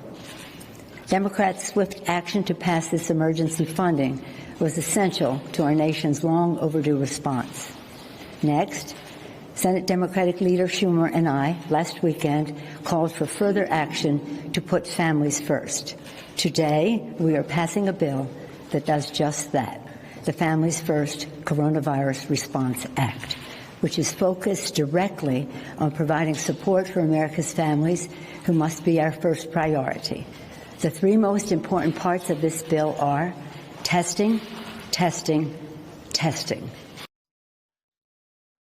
Now, that's why Trump in June 21, when he found this, he said, slow down the testing, please, because he knows that they are testing anyone, anywhere with this horribly false accurate. So it's not that he was stupid, it's just that he couldn't say more than that. Watch the video. You know, testing is a double-edged sword. We've tested now 25 million people. It's probably 20 million people more than anybody else. Germany's done a lot. South Korea's done a lot. They call me, they say, the job you're doing, here's the bad part. When you do testing to that extent, you're going to find more people, you're going to find more cases. So I said to my people, slow the testing down, please. They test and they test. We got tests that people don't know what's going on. We got tests. We got another one over here. The young man's 10 years old. He's got the sniffles. He'll recover in about 15 minutes. That's a case. Add him to it. That's a case. That's a case. Now, surprisingly, in August 17, 2020, when they say that Wuhan is suffering, they actually had a very large concert. No social distancing, no masks, no nothing. Watch the video.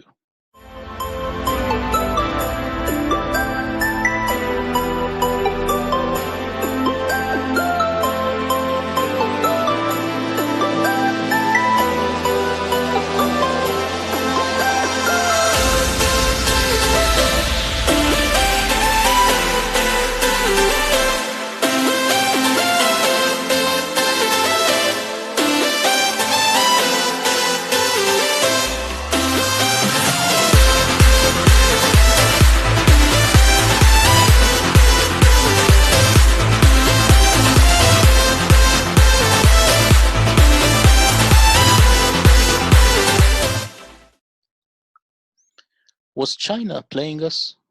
No, they were playing their citizens to stop the protests and to relabel any pollution-induced pneumonia as COVID-19. Okay. Now, in January 2021, there was the inauguration of Joe Biden.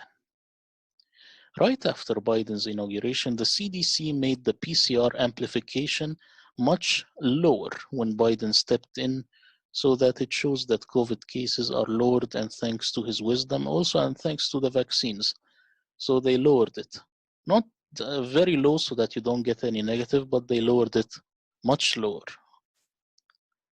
Also, mainstream media don't scream as much about COVID-19 now, since Biden, their candidate, is now in charge.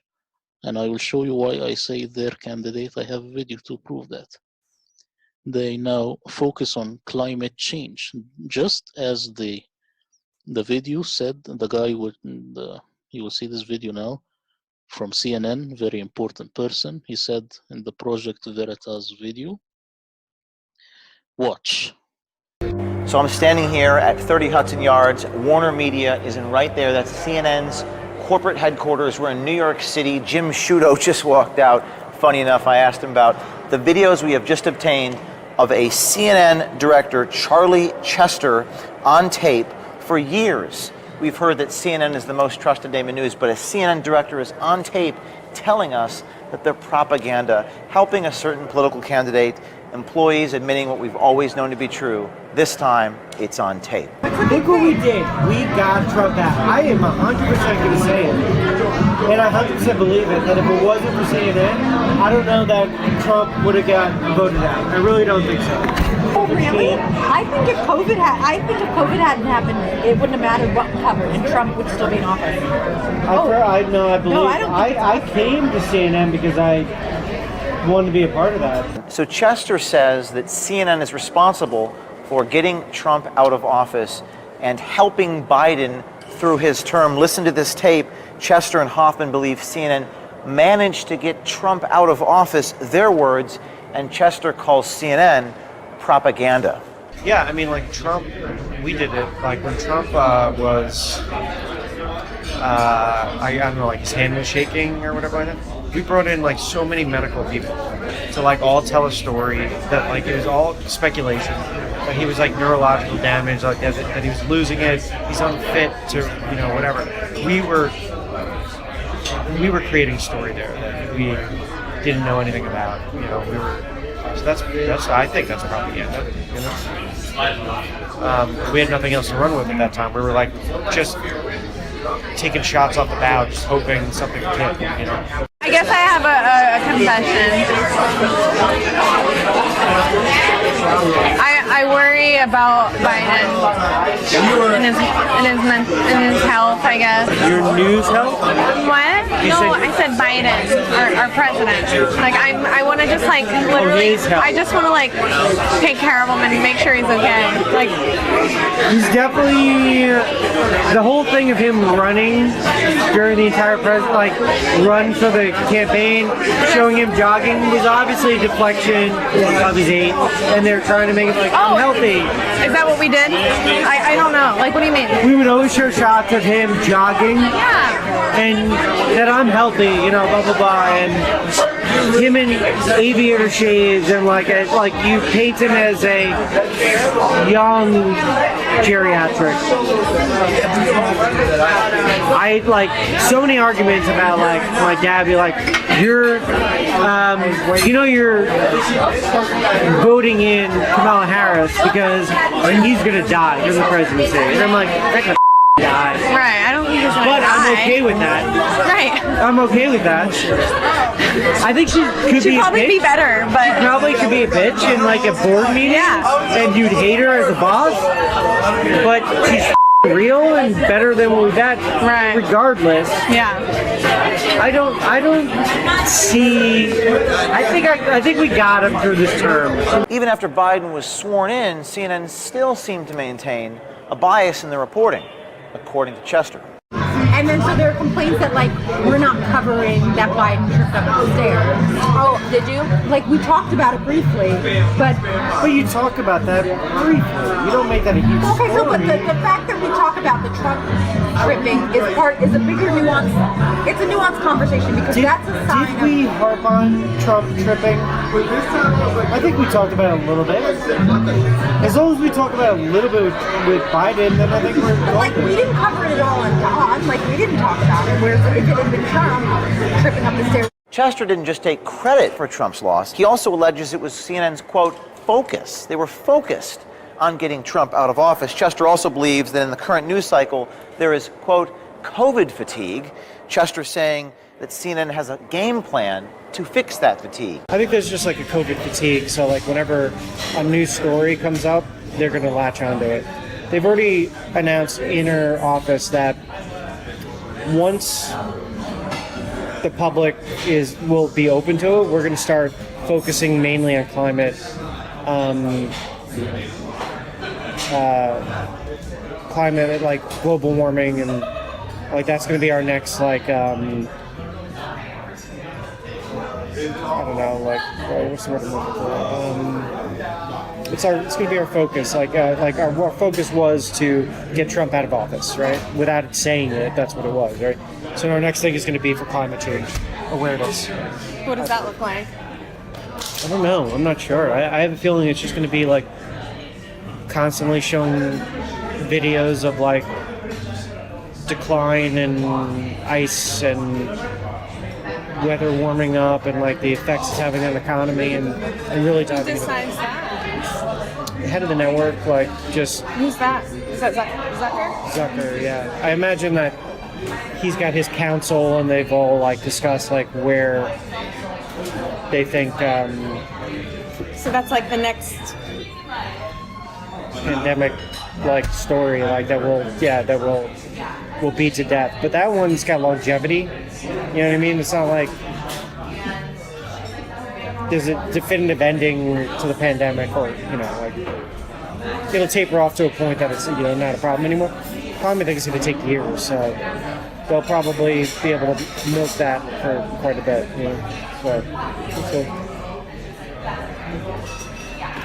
So climate change overload. Okay. Be prepared, it's coming. Stories, like right now, we had an inside track right now where 2 stories are going to be pushed. Climate change is going to be the next COVID thing for CNN. We're gonna hone it. Focus on that. I love it. But that's a fair thing to focus on. But to commit to that as a network. You said it's going to be like the new COVID. I feel like, well, that's the way it was built. Unless that was just a call to arms to get people to start writing and then we'll assess it. I don't know. But Do you think it's going to be just like a lot of like fear, like climate? yeah, fear sells. Jeff Zucker, I think you need to change your motto, the most trusted name in news. Your own employees, your own director is on tape actually telling the American people what we all believe to be true. The question is... Our focus was to get Trump out of office, right? Without saying it, that's what it was. Why isn't Charlie Chester willing to say the private part publicly? He'll say it privately, but he insists it's important to conceal it, to hide it from people. And that's the question, Mr. Zucker. Why is it so important to hide the truth of what you're really trying to do from the people?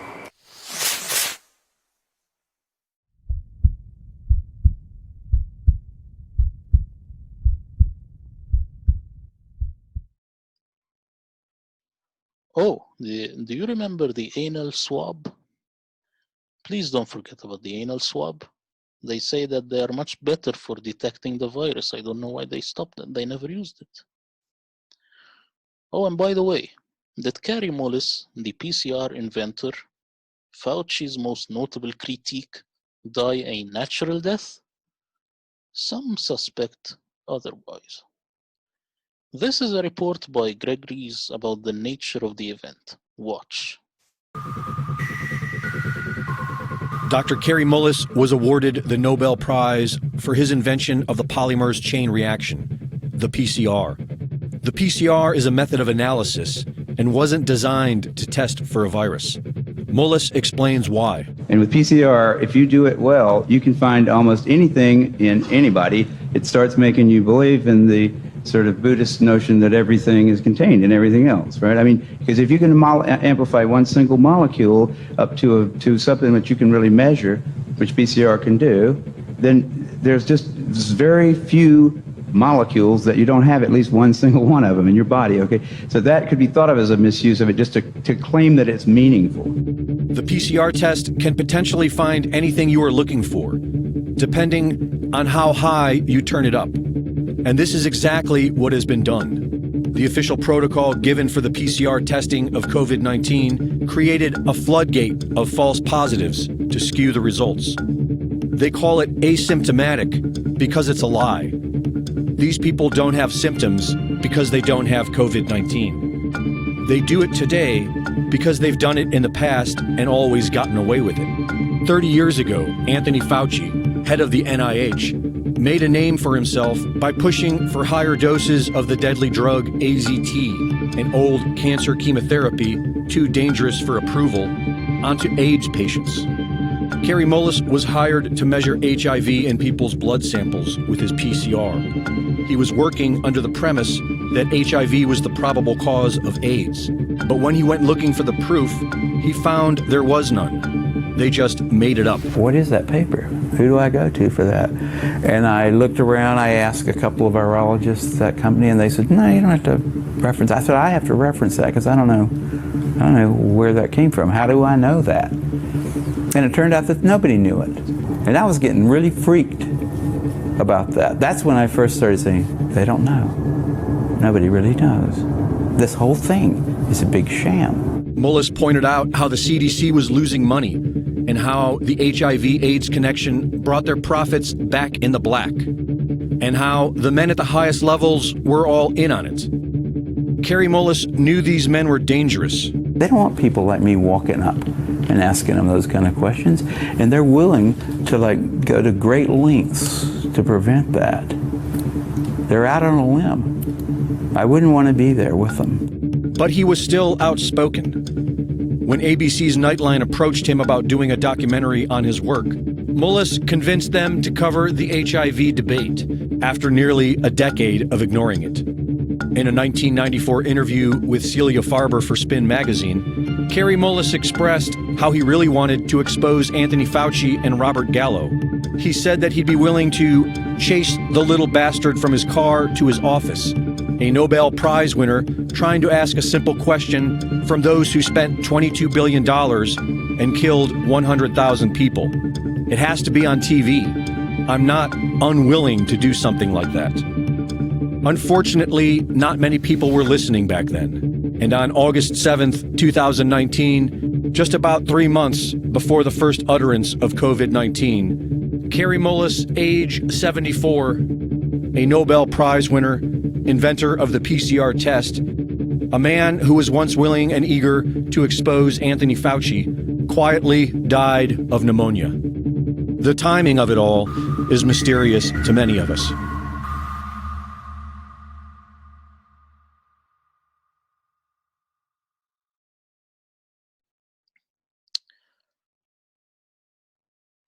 Now, what about masks?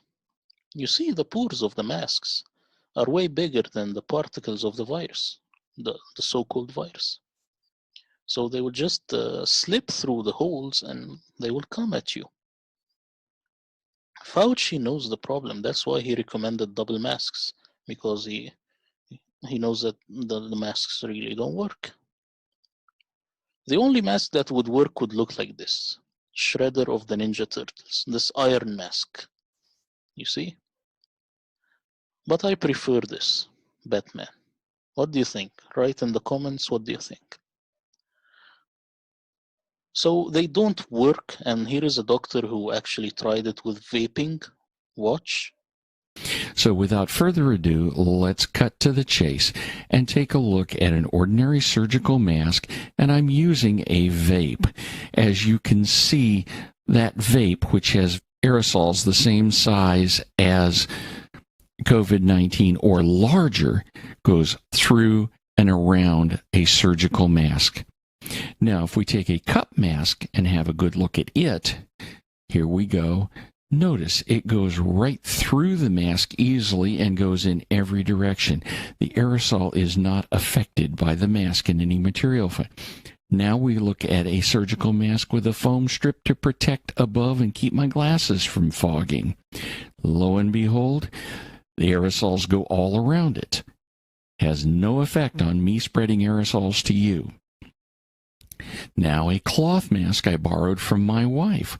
Once again, here we go. Boom, straight through and around. It has no effect on the spread of aerosols. They go everywhere. And then I went and bought a guard mask with a high efficiency filter material. That one, here we go. Watch for it. Through and around. It had no effect on the vape aerosol, which, remember, is the same size or larger. Now, I don't have an N95 mask. I have these shop respirators where they can put all kinds of things in them, but they're like an N95 because when you breathe out, everything goes out through a valve. Guess what? It might protect me from you. It sure isn't going to protect you from me. Let's look at that again. Boom. Any mask with a button on it has a valve that lets everything go from you to your neighbor. It has no effect on anything. I think you can get the picture now. There is absolutely nothing that any of these masks do to protect you from me. And the fact is that unless I have a mask which is fully sealed and where I breathe through the filter material both directions, and I have a really high quality filter, nothing is going to protect in either direction. Because just the same way that the vape went out, around, and through, it will come in, around, and through. Aerosols will not be stopped by masks. A mask restricts you from oxygen and actually is very dangerous. Watch.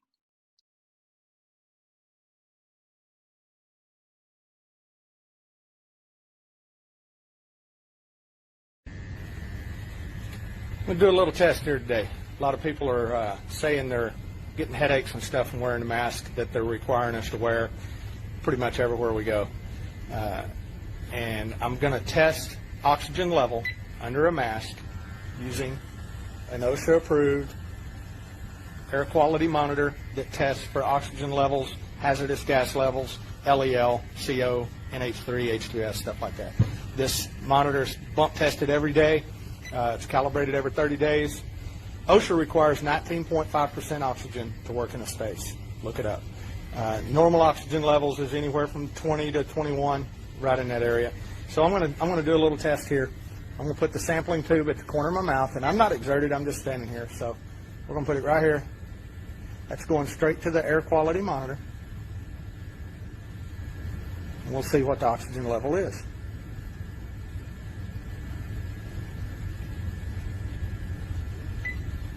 So I've got 20.5, okay, 20.6. That is the oxygen level without the mask. Now I'm going to set the camera down, put a mask on.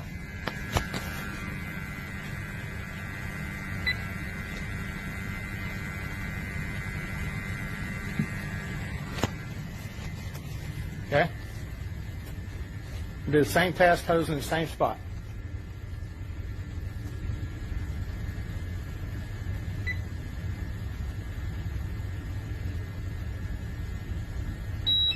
You can hear the alarm going off. That means that there is a hazardous atmosphere. And we'll see what the levels are. 17.4. 17.5, it's starting to go back up. Okay? It's going to clear at 19.5. And that's what is required to work in a space. So, if you're wondering about headaches and stuff like that, there's why. Because you're not getting enough oxygen. If you're exerted, working, running, whatever the case may be, it's only going to get worse from there. So, you know, it is what it is. You're not going to see this on the news because they don't want you to know this on the news. So take it for what it's worth.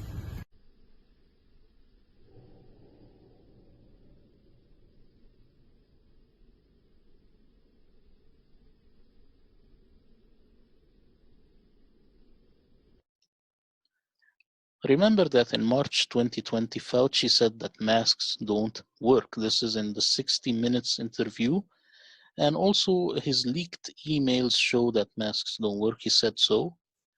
And he knows that masks don't work, but we don't know exactly why he insists on them now. Watch. Of an outbreak, wearing a mask might make people feel a little bit better, and it might even block a droplet, but it's not providing the perfect protection that people think that it is. And often there are unintended consequences. People keep fiddling with the mask and they keep touching their face. When you have to know that in 2008, Fauci had a paper discussing the Spanish flu death, and it says that it was caused by bacterial pneumonia that was actually induced by masks. Now, when I read the independent fact checkers trying to debunk this, they try to debunk, but they actually remove this paper from the internet, and you can't find it. If you find it, please put it down in the description. Now, who are praising masks? Muslim imams and atheists. This is the Moroccan sheikh called Al-Fizazi on the right here. He praises the masks because it means going back to the burqa. The Egyptian atheist, which I showed you earlier, called Muntasir, is the host, and he was smiling when the sheikh said that. They actually like this idea. The atheist likes it because he thinks this is going back to science. The Muslim likes it because it's going back to burqa. But they are both wrong. They are both lunatics. Some people get it. You see, I believe we are conditioned for something. So it starts like this, it ends like this. A lot of people get it, you see. Islam, New World Order, they look the same. And they never closed down the mosques, so they would close the church and the synagogue, but never the mosques. Why is that? You see here it says, has COVID-19 destroyed the case of banning the burqa in Europe? And you see this is in Copenhagen, Denmark. Just the idea that you have these people in Denmark is horrendous. And here is Prime Minister Trudeau. He really loves the Muslim community more than he loves his people. And you can see here who he is with. Actually, you see this guy here? If we have this guy in the Middle East, the police will take him and right away will start the investigation. Why do you look like this? Why do you have this beard? Are you part of Al-Qaeda? Who are you? But in Canada, perfectly fine. Let's talk about the case of the UK, the first wave, the actual first wave. Actually, it was a death of high dose of midazolam mixed with morphine at care homes. This is what happened. Hancock, he brought a lot of this drug, midazolam, and it was very careless how he did this. Hancock wasn't trying to kill people, he was just stupid, in my opinion. Here is a compilation about the issue. Watch the video. With that, I mean, a good death needs three things. It needs equipment, it needs medication, and it needs the staff to administer it. So in terms of equipment, a few quick questions. Do you have enough syringe drivers in the NHS to deliver medications to keep people comfortable when they're passing away? Yes, we do. There was a challenge raised about this about 8 days ago, and we resolved. Actually, it wasn't as big a challenge as was made public, and we've resolved that. So yes, right now we do. And the second one is with that's the syringe drivers deliver medication, particularly things like midazolam and morphine. Do you have any precautions put in place to make sure we have enough of those medications to be delivered? Yes. We've got a big project to make sure that those sorts of medications, as well as the ITU medications that I spoke about earlier, that the supply chains, global supply chains for those medicines are clear. They are, in fact, those medicines are made in a relatively small number of factories around the world. So it is a delicate supply chain, and we are in contact with the whole supply chain. And in line with that, morphine is currently prescribed per patient. The reason to do that is to stop it being abused. So I have to prescribe it for Mr. Hancock. However, in this situation, if you're going into a healthcare home, you may not want to waste precious things like morphine. Have you considered relaxing the laws around morphine prescribing for doctors and healthcare professionals so that there isn't waste? That's something that we keep under review. I've looked at that particular point to reduce wastage of key medicines, and it's something that the supply team, in the department and the clinical team talk about all the time. I don't know if that's JVT's part of the clinical team, and he may want to say more.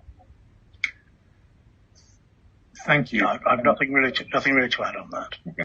This is a drug that causes respiratory distress. It makes it hard to breathe. It gives you the symptoms that have been alleged to be those of COVID-19. And it has been used as a treatment for COVID-19 by the National Health Service in Britain.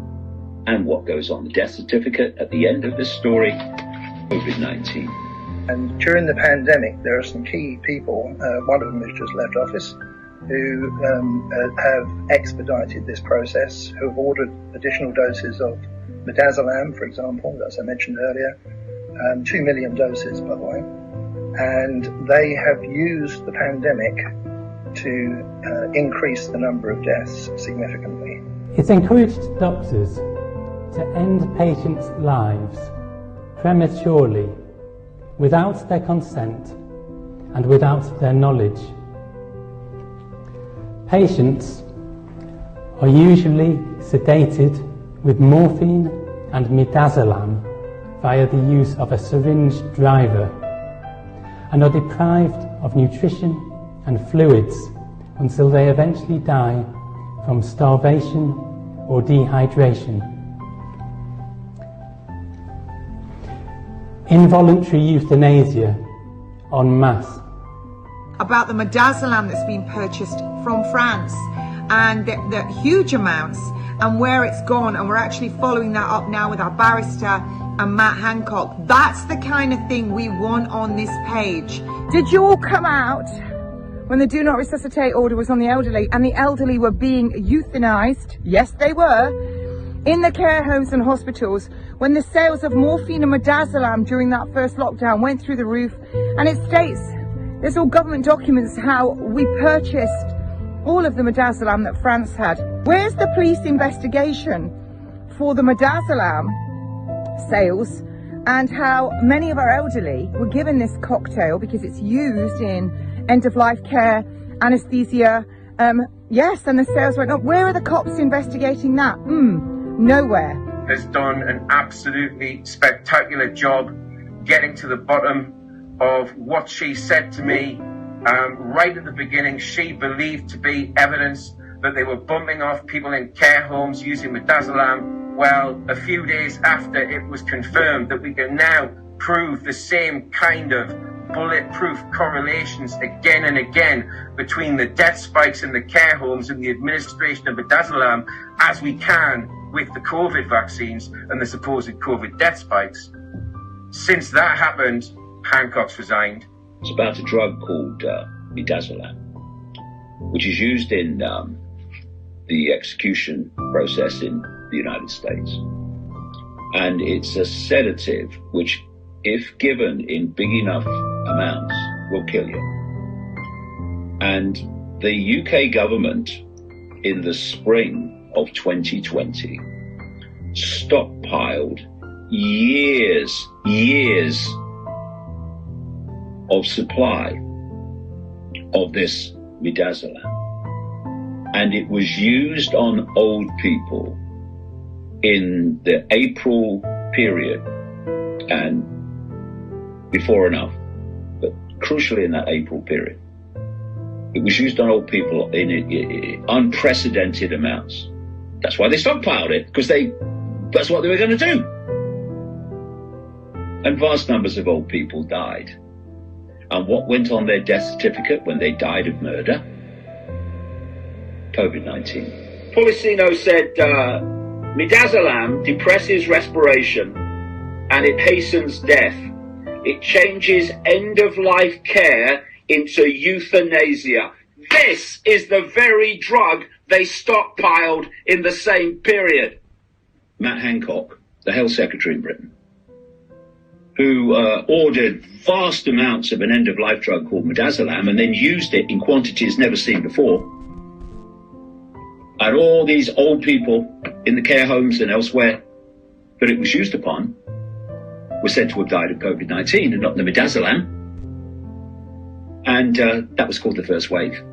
Now that I know what's going on with elderly and disabled and syringe drivers, that means a totally different thing to me now, despite having a good experience in the past.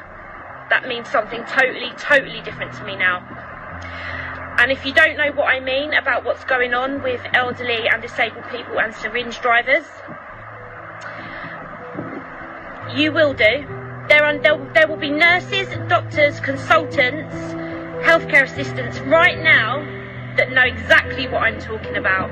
You know exactly what I'm talking about, and you are complicit. You are complicit in something very, very sinister, and it will be coming out. It will be. The public will know. You know what I'm talking about. All I'll do is I'll leave you with something to research, if I may. I know that we need to be careful what we say. Yes, please. If we search the drug midazolam. Yeah, let's leave that. We're not a medical show, so we don't talk about that. But thank you for bringing it up. Anything else you want to talk about? No, just really about the use of midazolam. Yeah, we're not going to talk about it. I've just said we're not a medical show, so we can't do that. So anything else you want to talk about?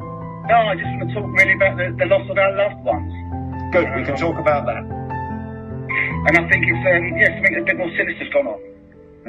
Well, I think there's very sinister in a sense that they didn't care. For example, if you were in a care home, they let you die, they put a no resus on you, they didn't send doctors and they didn't bring ambulances and they didn't even try ventilators, they just let them die. But it's not that easy to die, actually. It's not that easy to die, and therefore, search midazolam. Okay, I've asked you 3 times not to, sir, so we'll move on. Thank you, mate. Okay, I appreciate it. We're not talking medical stuff on here, but I appreciate that, and you can talk about anything within the rules. Now, I'm encouraging everybody, if you have evidence of a crime, and we all do, to bring it with you.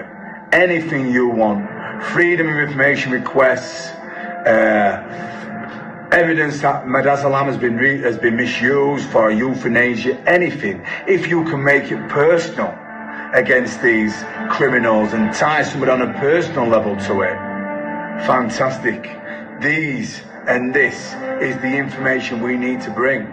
We are going to lay it at the feet in a symbolic gesture to the police. Mr. Hancock and all of your mates and Mr. Fauci and Gates and all of you people, you psychopaths, you must go before Nuremberg-type trials. You must be jailed for the rest of your life. And we, the people, must not rest until you do. Now, what about Italy?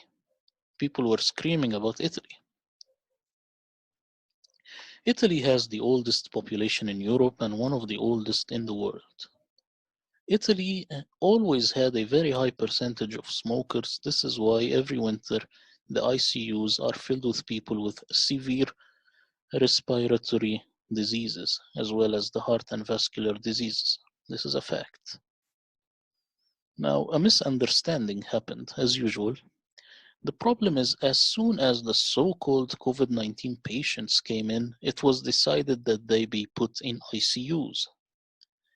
This bad decision is what made the ICUs filled. Only one hospital has had this problem, the one which you saw on TV. The patients should have gotten the usual pneumonia treatment, but Italian doctors who were brainwashed by the so-called COVID-19 narrative mistakenly admitted to the ICUs way too soon, thus overfilling them, creating this inflated problem. Italy regretted this bad decision and said they won't do it again. That is why they don't have a problem now and will not have a problem in the future. Now, the same mistake actually happened, the same as UK, bad treatment. I was scrolling through Rumble and I saw this comment actually on a video that has to do with midazolam. And I found this comment very interesting. It says, Italy here. I think the first wave was similarly orchestrated. Many times I heard that old people were forced against their will to get intubated, and to do so they were sedated. And guess what? All of them died. Moreover, the Minister of Health, Mr. Speranza, gave order to immediately cremate the bodies. Thus, now all the relatives cannot even prove what they were alleging.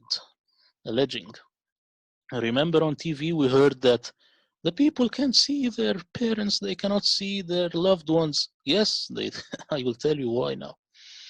So here someone says, oh God, in heaven, the babies were cremated before the families could say goodbye. How absolutely criminal.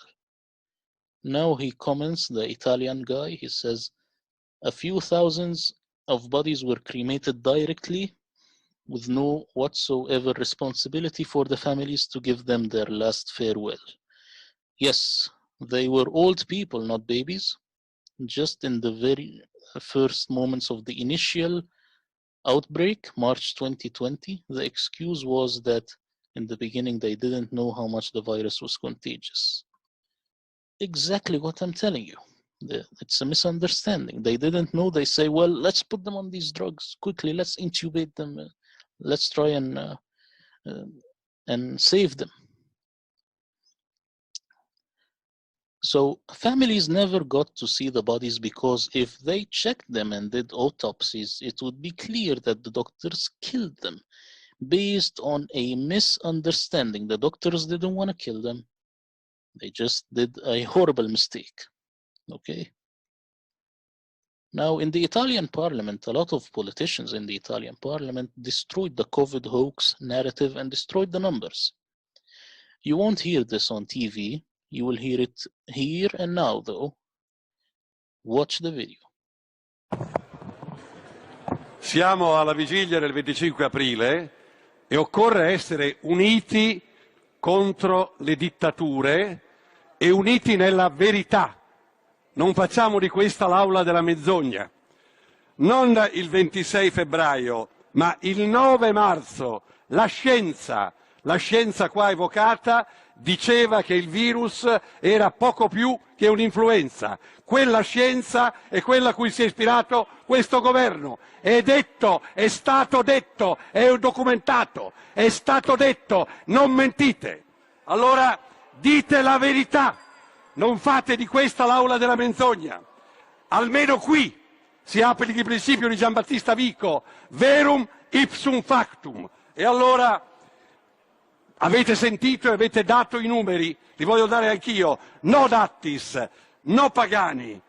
Non dite anche qui 25.000 morti, non è vero, non usate i morti per retorica e per terrorismo. I dati dell'Istituto Superiore della Sanità dicono che il 96,3% sono morti per altre patologie. Esattamente i dati, i numeri, dice questo. È la verità, è la verità. Colleghi. Valli a leggere, Collega. esattamente così. Li ho letti tutti. Il 60% sono morti per altre patologie, detto dall'Istituto Superiore della Sanità. Se non lo sai, studia. Collega Sgarbi, si rivolga. Collega Sgarbi, collega Trizzino, collega Sgarbi si rivolga alla Presidenza. Sono i contagiati e mentre l'Italia è la zona rossa, qui tutti erano senza mascherine. Oggi Basini è accusato perché la deve portare per forza. Siete ridicoli. Non l'avete portata fino all'altro ieri. È esattamente così. In Germania economia, sanità e scuola il 4 maggio funzioneranno perfettamente. Siamo uno Stato con minori diritti nell'Europa. Germania ha dato prove di forza e di risposta giusta. Noi qui siamo umiliati ancora una volta dalla Germania, anche nella malattia. Abbiamo chiuso il 60% delle imprese. Io do dei dati, caro Trizzino, valli a verificare. Allora, è chiaro che io fui il primo a chiedere la chiusura del Parlamento. Oggi siamo qua, tutti mascherati. L'altra volta c'era soltanto dell'unto, c'erano pochissimi dall'osso, erano pochi che portavano la mascherina. Oggi si è additati se non la si porta. Ebbene, proprio perché la verità è la cosa più importante, diamo i numeri reali, non dobbiamo mentire. Ci sono certamente dei dati forti, li leggo anche qua, Trizzino, il 56% in Lombardia, il 14% in Emilia, l'8% in Piemonte, il 5% in Veneto. Non possiamo immaginare di applicare delle norme unitarie con zone così disparate di epidemia. E allora dico, almeno qui diciamo la verità. Misuriamoci con la Germania, siamo uniti nella liberazione contro l'ipocrisia e le menzogne, contro le falsificazioni, contro i falsi numeri che vengono dati per terrorizzare gli italiani. I 25.000 morti, lo diceva il professor Bassetti, sono morti di infarto, di cancro, di altre patologie. Non usiamoli per umiliare l'Italia, non usiamoli per dare ai cittadini false notizie. Date i numeri, controllateli, e sfido il giurì d'onore, te Trizzino, a guardare i numeri. Collega Sgarbi, si rivolga alla Presidenza. Ho semplicemente detto che i numeri li danno tutti, ma non diano numeri falsi. Non sono morte in Italia 25.000 persone di coronavirus. Non è vero, è un modo per terrorizzare gli italiani e imporre una dittatura del consenso. È ridicolo. La deputata Sara Cunial. Grazie Presidente. Prego. Hobbes ci diceva che il potere assoluto non nasce con un'imposizione dall'alto, ma dalla scelta di individui che si sentono più protetti rinunciando e concedendo la propria libertà ad un terzo. In virtù di questo, voi proseguite anestetizzando le menti a base di mass media comprati, a mucchina e PNL, con parole come regime, consentire e permettere, fino al punto di permettervi proprio di normare anche i nostri legami e i sentimenti e certificare i nostri affetti. Quindi, in questo senso, la fase 2 non è nient'altro che la prosecuzione della fase 1, si cambia solo il nome, come già avvenuto peraltro per il MES. Abbiamo capito che non si muore di certo per il solo virus, ed allora si potrà soffrire e morire, grazie a voi, a norma di legge per la miseria e la povertà. E come nei migliori regimi, la colpa sarà scaricata solo e unicamente su noi cittadini. Ci togliete la libertà e dite che ce la siamo cercata, al grido del dividi et impera. A rimetterci soprattutto i nostri figli, anime violentate in accordo con il garante, si dice, dei loro diritti e delle cismai varie. Sarà allora concesso il diritto alla scuola solo con un braccialetto per abituarli alla libertà vigilata, ai TSO schiavisti e ai lager virtuali, in cambio di un monopattino e di un tablet. Il tutto per assecondare gli appetiti di un capitalismo finanziario il cui motore è il conflitto di interessi, ben rappresentato dall'OMS, il cui primo finanziatore è il noto filantropo e salvatore del mondo, Bill Gates. Lo sappiamo tutti ormai. Bill Gates già nel 2018 profetizzava una pandemia, poi simulata lo scorso ottobre nell'Event 201, in accordo con gli amici di Davos. Ed ormai da decenni si prodiga nello sviluppo di piani di depopolamento e controllo dittatoriale sulla politica globale, puntando ad ottenere il primato su agricoltura, tecnologia e energia, e dice, testuali parole riprese da una sua dichiarazione: se facciamo un buon lavoro con i nuovi vaccini, la sanità e la salute riproduttiva, possiamo diminuire la popolazione mondiale del 10-15%. E continua, aperte virgolette, solo un genocidio può salvare il mondo. Grazie ai suoi vaccini è riuscito a sterilizzare milioni di donne in Africa, ha provocato un'epidemia di poliomielite che ha paralizzato 500.000 bambini in India e ancora oggi con il suo DTP causa più morti della stessa malattia, così come con i suoi OGM sterilizzanti progettati da Monsanto e donati così generosamente alle popolazioni bisognose.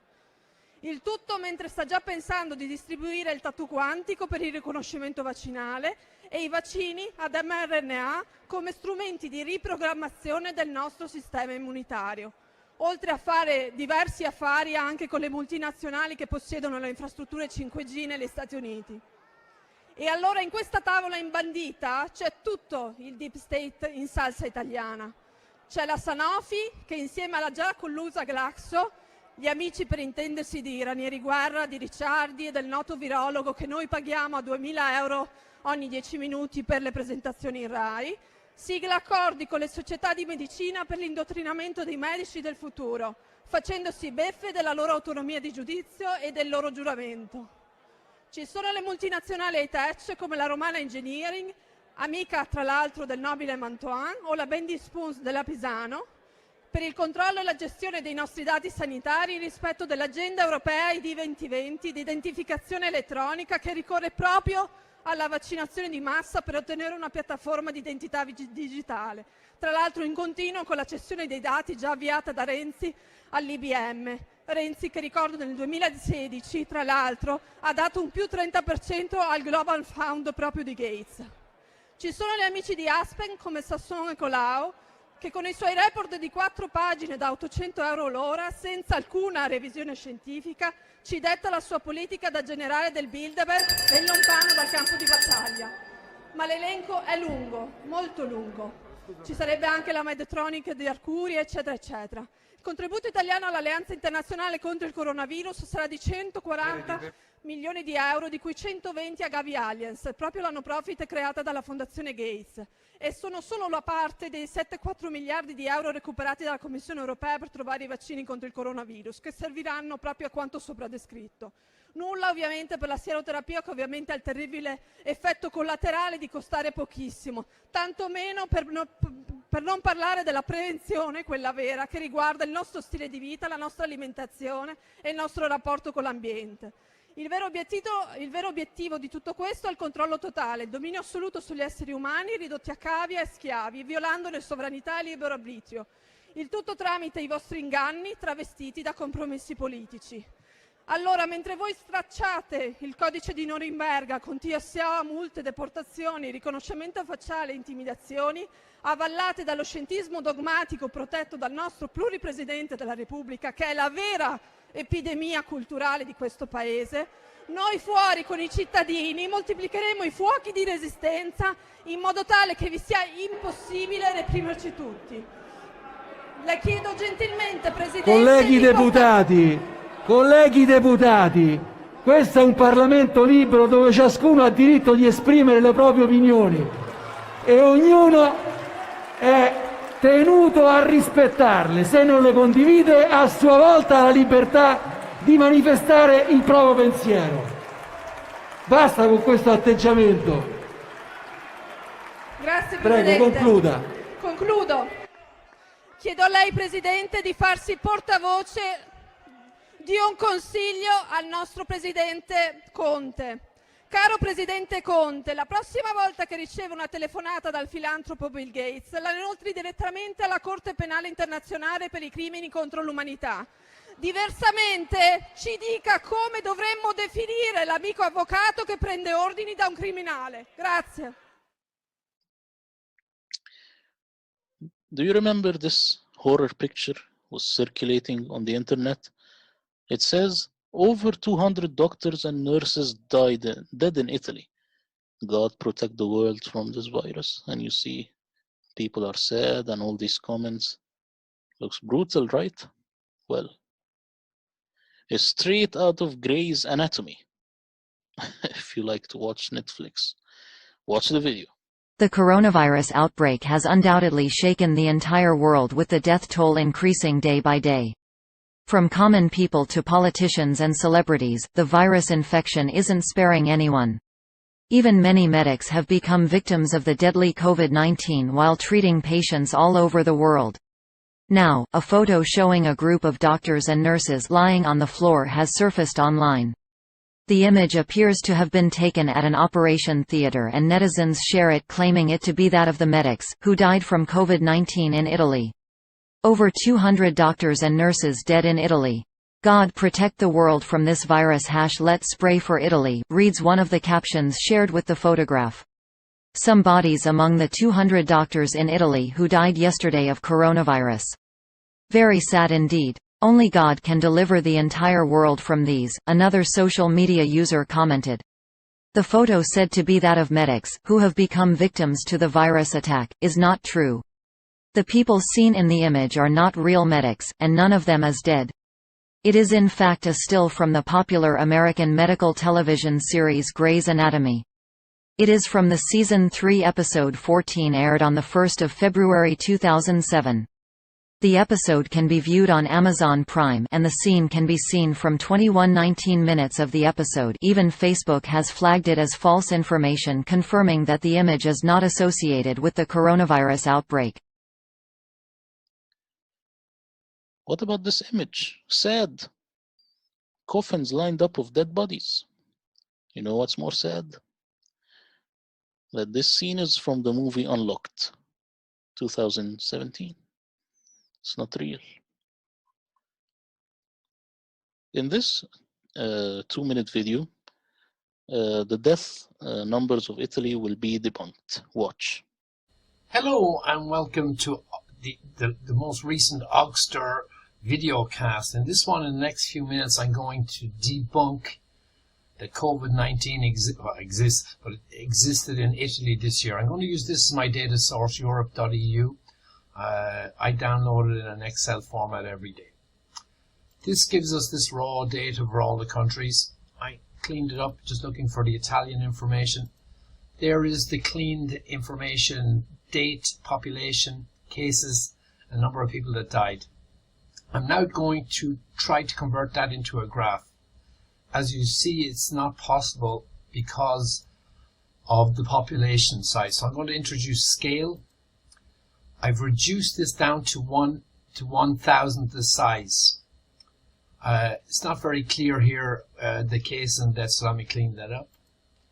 Here we have cases in red and the people that died in black. The formation here is around 10th of March it started and it went straight all the way.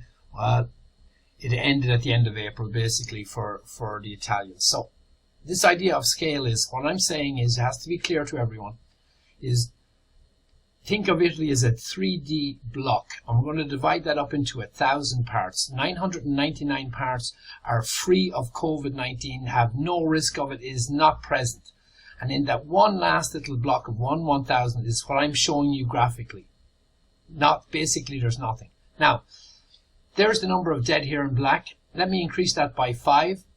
Back to where it was, up to 5 there. If there had been 5 times more deaths in Italy, this is the one. And now we're going into what you have to remember is the people that died here. The guy in the Italian parliament said 96% had comorbidities. I've used 97. I can work with 94.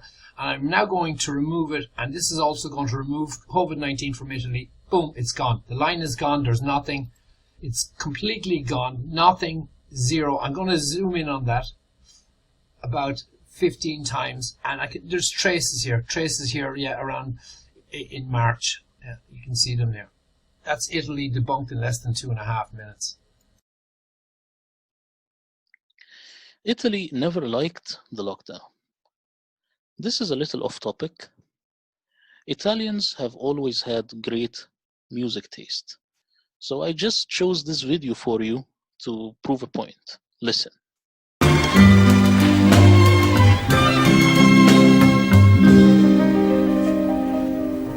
Fra qualche giorno finirà l'estate e sulla spiaggia niente resterà. Le ore passate saranno un ricordo che noi porteremo lontano io e te. L'estate se ne andrà insieme al sole, l'amore se n'è andato già con lei. gocce baciano la sabbia. Stanno già bagnando gli occhi miei. Settembre poi verrà, ma senza sole, e forse un altro amore nascerà. Settembre poi verrà, ma non ti troverà, e piangeranno solo gli occhi miei.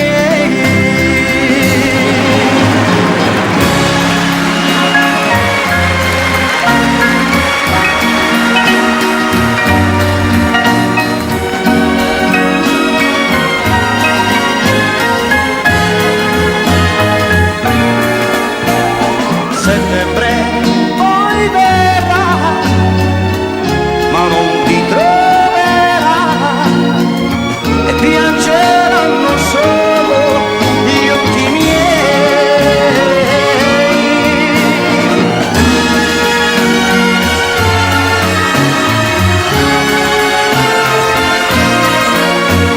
E piangeranno solo gli occhi miei.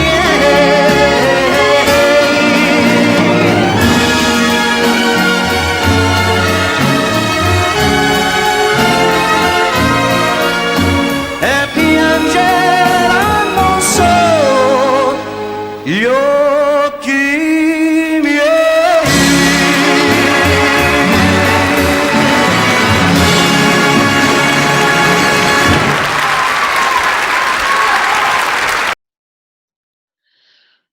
The point of the video is that Italians love life. That's why it's so hard to control artistic people like them. That's why they hate the lockdown.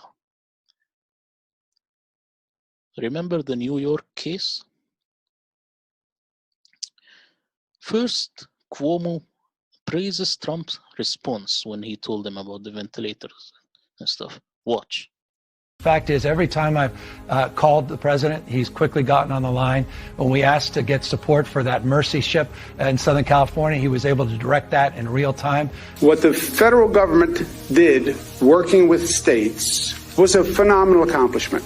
We got 2,000 of these field medical sites that are up, almost all operational now in the state because of his support. And those are the facts. His team has been on it. I know a team when they're on it, and I know a team when they're not on it. His team is on it. They've been responsive late at night, early in the morning. We are working very well with FEMA Region 2 and with the Army Corps of Engineers, building 4 field hospitals. That was a decision the president himself took, and I'm grateful for it. These were just extraordinary efforts and acts of mobilization. And the federal government stepped up. We needed help, and they were there. He said everything that I could have hoped for. And we had a very long conversation. And every single thing he said, they followed through on. We've got to have double the number of ventilators that we requested for that area of the state. And in fact, we got them in, frankly, short order. Have we lost anyone because we didn't have a bed, or we didn't have a ventilator, or we didn't have healthcare staff? No. The president was extending support for new swabs. So conversation, commitment, promise made, promise kept.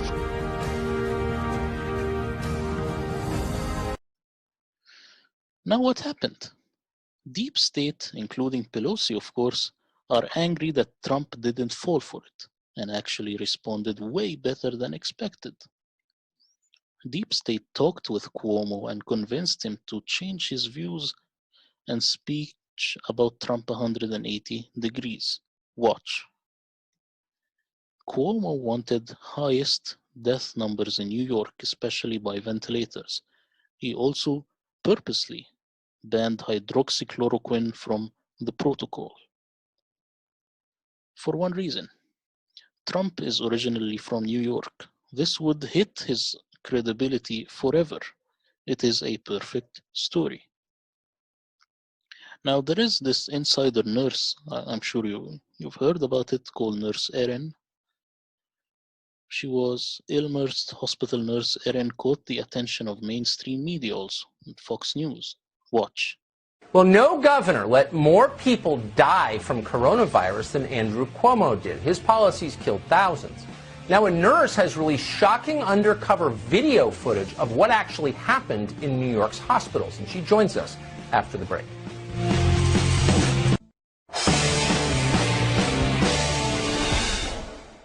Very few countries in the world lost more people to coronavirus than New York did, and no states lost more in the United States. How exactly did that happen? It's a question that needs a serious answer. Many people died. Finding out seems of no interest whatsoever to the press. They'd rather shame people for visiting the beach. Erin Marie Olszewski is a nurse. She spent almost a month working in New York's Elmhurst Hospital. That was the epicenter of the coronavirus outbreak in the state. She was so shocked by what she saw that she began to collect undercover footage of what was happening around her. This patient is in with like a non-COVID. I don't understand why they're doing that. I know. There's 4 patients in a row here on COVID. And this is supposed to be the COVID. Yeah. Because 7th floor, they shut it down. That's right. I'm confused. And then they're going to have non-COVID there. Yeah. This is going to be the only COVID, so they shouldn't put any non-COVIDs here. Well, that's what they've been doing. The guy over in 29, I had him upstairs because I was on CCU before it. Yeah. And he came in with a stroke. I know, that's what 26-1 was, a stroke. And no COVID, and now he's got COVID, and he's on a vent. Well, because we gave it to him here. Erin Olszewski is the author of the forthcoming book, The Undercover Epicenter Nurse. She joins us tonight. Erin, thanks so much for coming on. Thank you for doing this. The insides of hospitals thank you for having me. So tell us what we just saw. Explain the video we played, if you would. Well, this was a pretty common occurrence, and the video shows COVID and non-COVID being housed in the same floor, sometimes in the same rooms, which is ultimately creating, hospital-acquired infections of COVID. It's nosocomial infections. So, people will be admitted without COVID, and they will end up getting COVID. Sometimes they'll be awaiting their tests, which would take anywhere from 5 to 10 days to see if they had COVID and be admitted to these floors while they waited. That is shocking, and I'm just so glad that you got video of it. I mean, this was happening at the same time. The rest of us weren't allowed to go outside for fears that we would spread the coronavirus to one another. How could this happen in a hospital where people have weakened immune systems? I like those answers. I've been asking them, and nobody seems to really have those answers. I don't know who the authority is. That's what I'm always referred to. Part of this, I think, came from Governor Cuomo's executive order that he did on March 23rd, 2020, removing essentially all liability from all medical professionals, banning the hydroxychloroquine, not allowing family into these, hospitals in order to advocate for their patients. So there's a lot of different things that happened that really created this problem.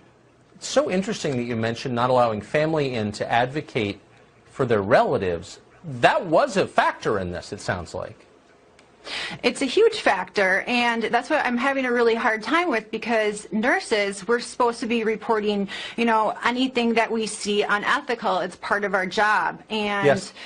Without family in the rooms, we are the patient's eyes, ears, and everything. We have to make sure that the patients are being treated properly.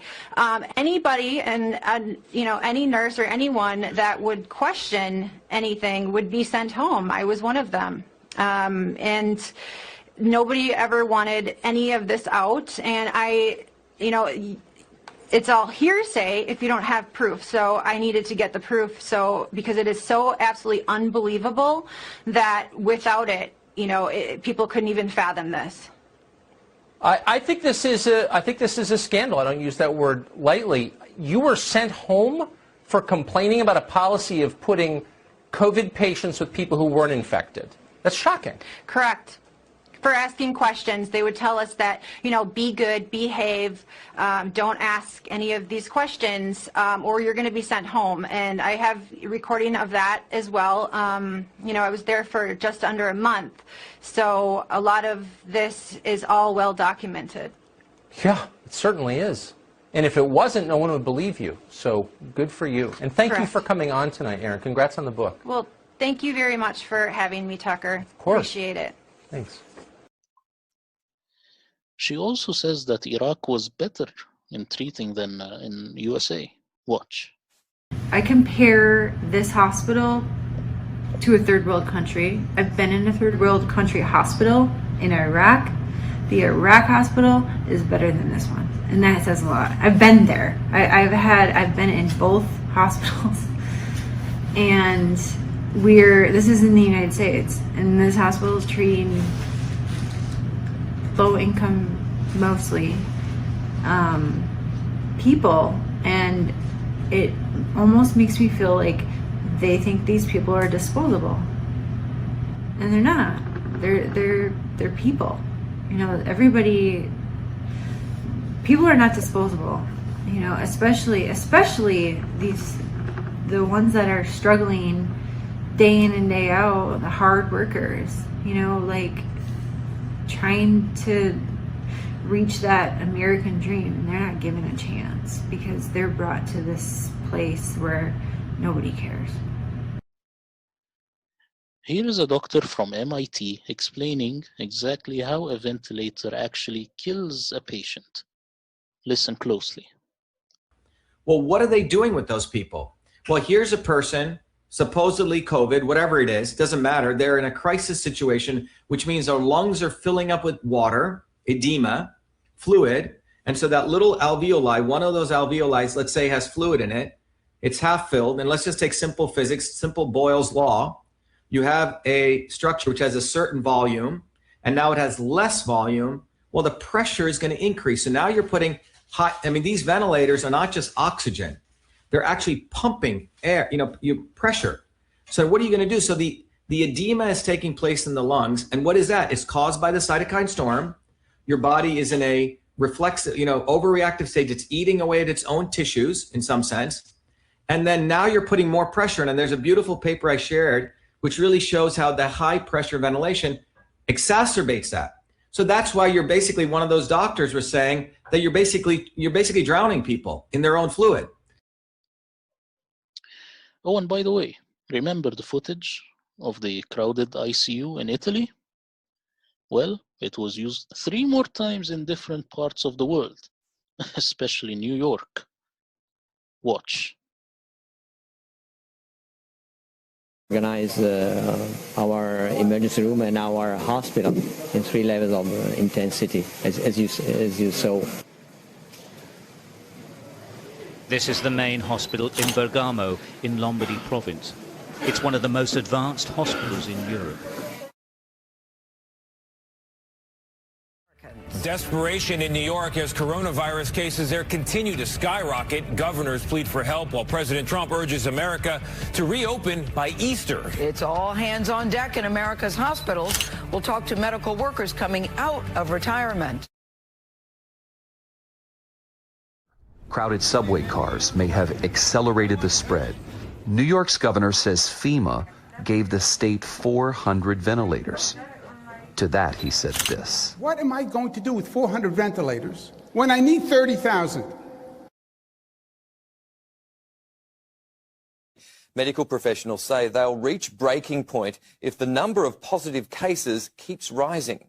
I'm not sure if people have seen images early on of Chinese doctors collapsing, which all frightened us. And I think, part of that was COVID, but part of it was pure exhaustion. Their job will be far, far easier if we all do our bit. Although our healthcare workers are under immense pressure, new data shows the state is equipped to care for our sickest patients.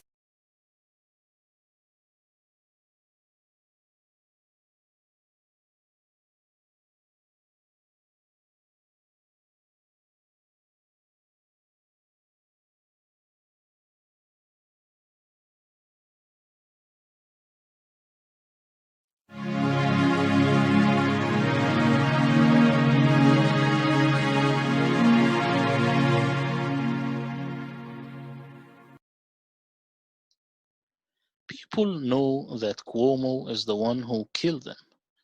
And here's a guy asking Cuomo, why did you kill my grandparents? And a lot of signs were put everywhere saying Cuomo did it. Watch. Cuomo, why did you kill my grandparents? Cuomo, why did you kill my grandparents? Cuomo, why did you kill my grandparents?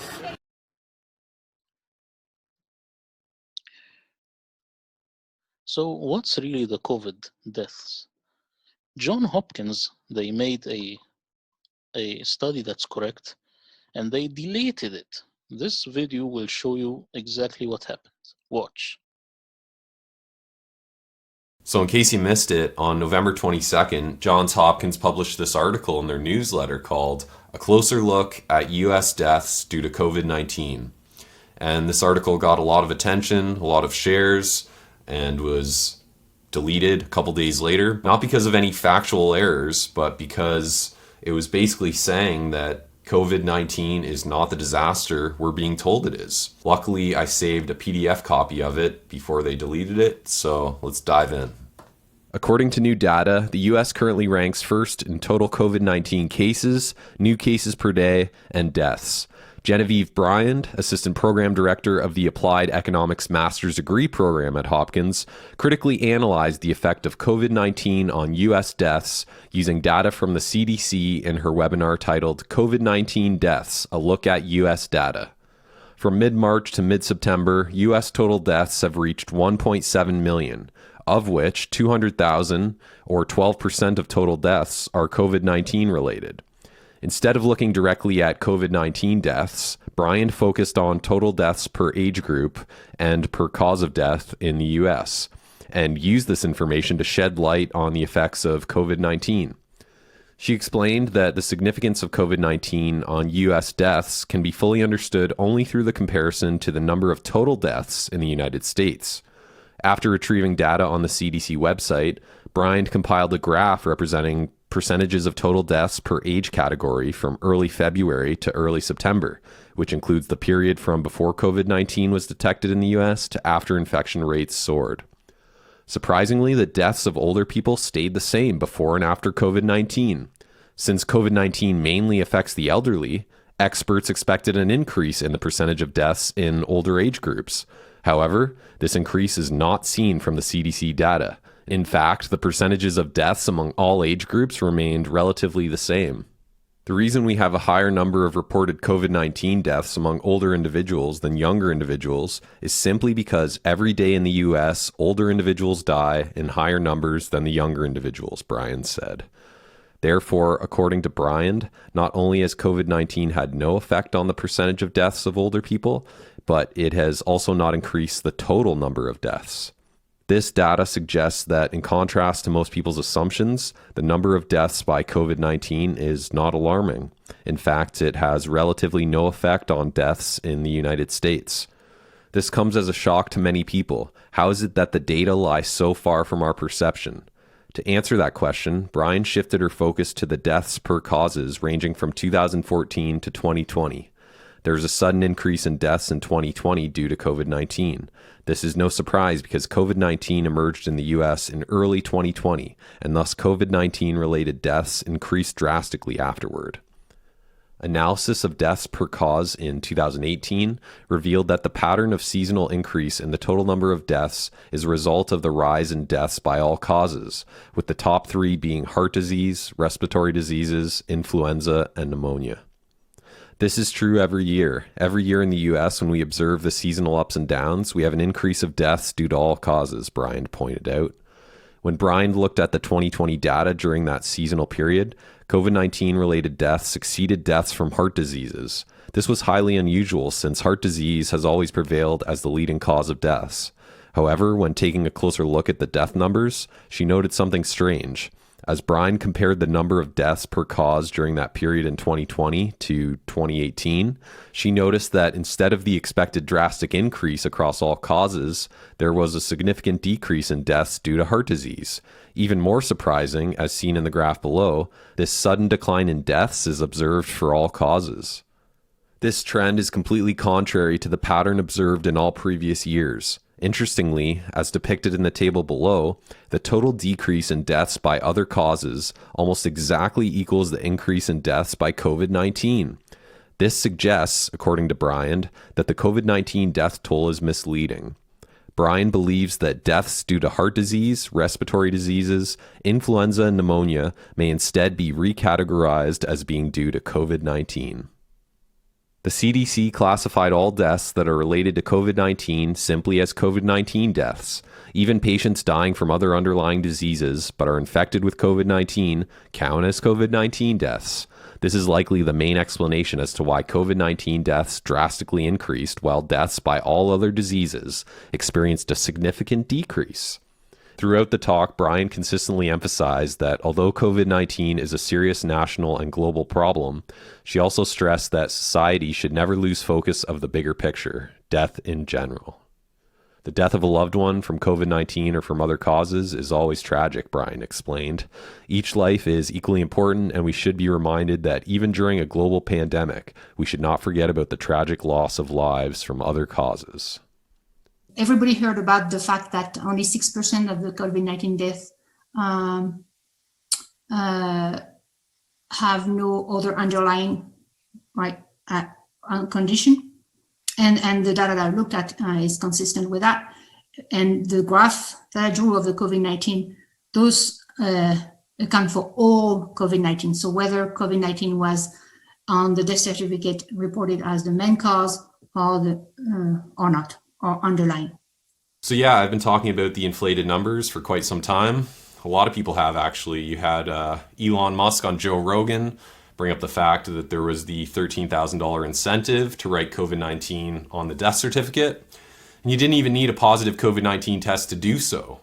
So of course the numbers are going to be inflated. You know, Birx talked about this early on, that they're taking a very liberal approach to mortality. So let me know what you guys think in the comments. Thanks for watching. Peace out.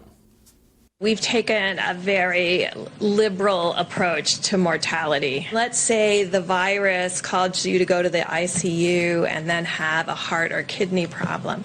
Some countries are recording that as a heart issue or a kidney issue and not a COVID-19 death. Right now, we're still recording it. If someone dies with COVID-19, we are counting that as a COVID-19 death.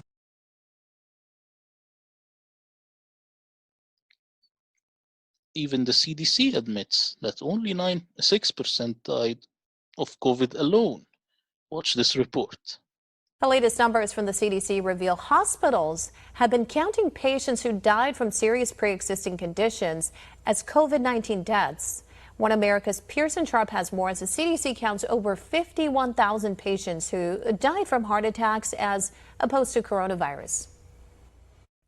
The Centers for Disease Control have updated their death counts for coronavirus and reveal yet again that COVID-19 is rarely the actual cause of death among coronavirus patients. According to the CDC themselves, of the 220,000 deaths attributed to the coronavirus, 87,000 of them died from pneumonia and influenza. Another 17,000 died from chronic respiratory diseases, and 26,000 died from respiratory distress syndrome. 44,000 patients died from hypertensive diseases, 23,000 died from heart disease, and a whopping 28,000 died from cardiac arrest and heart failure. Yet all of these, even patients who died from heart attacks, were marked down as dying from the coronavirus. Doctors who spoke with One American News explained that 131,000 patients who are being considered COVID-19 deaths already had life-ending diseases, including cancer, dementia, and even end-stage renal failure. And according to the CDC again, if you look at place of death, you'll see that some 10,000 patients who died from COVID were on hospice care, meaning they were terminally ill to begin with and were already expected to die. Doctors tell One American News that all of these patients were critically ill and likely died from their pre-existing conditions without any help from the coronavirus. However, they explain that the CARES Act, passed by Congress in March, gives hospitals a 20% bonus on their diagnosis-related group paid for by Medicare. Essentially, that means doctors are being paid to list deaths as coronavirus without any indication the patient's death was actually COVID-related. The 1918 Spanish flu is often used as an example of a comparable pandemic, and perhaps it's more comparable than most people realize, according to the National Institutes of Health and even Dr. Anthony Fauci himself, in a 2008 paper explained that the majority of deaths during the 1918 and 1919 pandemic were not caused by the influenza alone. Instead, Dr. Fauci says that the vast majority of deaths were caused by bacterial pneumonia. Exactly what the CDC shows we're witnessing again today. The CDC backs these numbers up, explaining that coronavirus itself is responsible for just 6% of all deaths listed as coronavirus related. The other 94% of deaths are due to pre-existing comorbidities, including serious illnesses and advanced age. However, despite this report being officially published by the CDC, so far the mainstream media have completely ignored it, instead continuing to hype a pandemic that seems less dangerous every day. Pearson Sharp, One America. California doctors even drop more bombs. Watch. After testing thousands of people in their county for COVID-19, doctors Dan Erickson and Artin Massini, owners of Accelerated Urgent Care in Bakersfield, California, held a press conference to share their data along with official CDC data. Dr. Erickson reported that hospitals in California have become empty as a result of allotting all resources to the COVID-19 pandemic. The hospitals, their ICUs are empty, essentially, and they're shutting down floors, they're furloughing patients, they're furloughing doctors, because we just don't have the volume. So we're busy with paperwork for COVID, and we're all focusing on COVID. He then went over the COVID-19 numbers for the state of California. We've seen 1,227 deaths in the state of California. That means you have a 0.03 chance of dying from COVID-19 in the state of California. And for the state of New York, 19,410 out of 19 million people, which is a 0.1% chance of dying from COVID in the state of New York. And then compared these numbers to the seasonal flu in 2017. 45 million total cases in 2017 with about 62,000 deaths, or a 0.13 chance of death from flu in the United States. So the lethality of COVID-19 is much less. He then went on to report what is happening as a result of the shutdown and millions of hardworking people losing their jobs. Child molestation is increasing at a severe rate. We could go over multiple cases of children who have been molested due to angry family members who are intoxicated, who are home, who have no paycheck. These things last a lifetime. This isn't about a seasonal flu. These are things that will follow these people and affect them in a negative fashion for their life.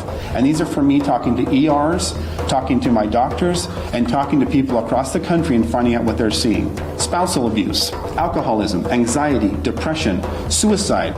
One of the most interesting moments of the press conference was when Dr. Erickson went on to explain the immune complex and how our immune system regularly adapts to our environment. The immune system is built by exposure to antigens, viruses, bacteria. When you're a little child crawling on the ground, putting stuff in your mouth, viruses and bacteria come in, you form an antigen-antibody complex, you form IgG, IgM. This is how your immune system is built. When you take human beings and you say, go into your house, clean all your counters, Lysol them down. You're going to kill 99% of viruses and bacteria. Wear a mask, don't go outside. What does that do to our immune system? Our immune system is used to touching. We share bacteria, staphylococcal, streptococcal bacteria, viruses. We develop an immune response daily to this stuff. When you take that away from me, my immune system drops. As I shelter in place, my immune system drops. You keep me there for months, it drops more. Sheltering in place decreases your immune system. And then as we all come out of shelter in place with a lower immune system and start trading viruses and bacteria, what do you think is going to happen? Disease is going to spike. And then you've got disease spike amongst a hospital system with furloughed doctors and nurses. Dr. Erickson reported that he has been in contact with leading physicians throughout California and that they are all in agreement. And I've been working with some of the leaders, and I've talked to, the head of the CDPH. I've gotten their opinion on this, and a lot of the leaders in Sacramento, and we're all in agreement. but we need to have Governor Newsom in agreement with us to lift this ban, because the data is showing us it's time to lift. So if we don't lift, what is the reason? For Infowars.com, this is Greg Reese.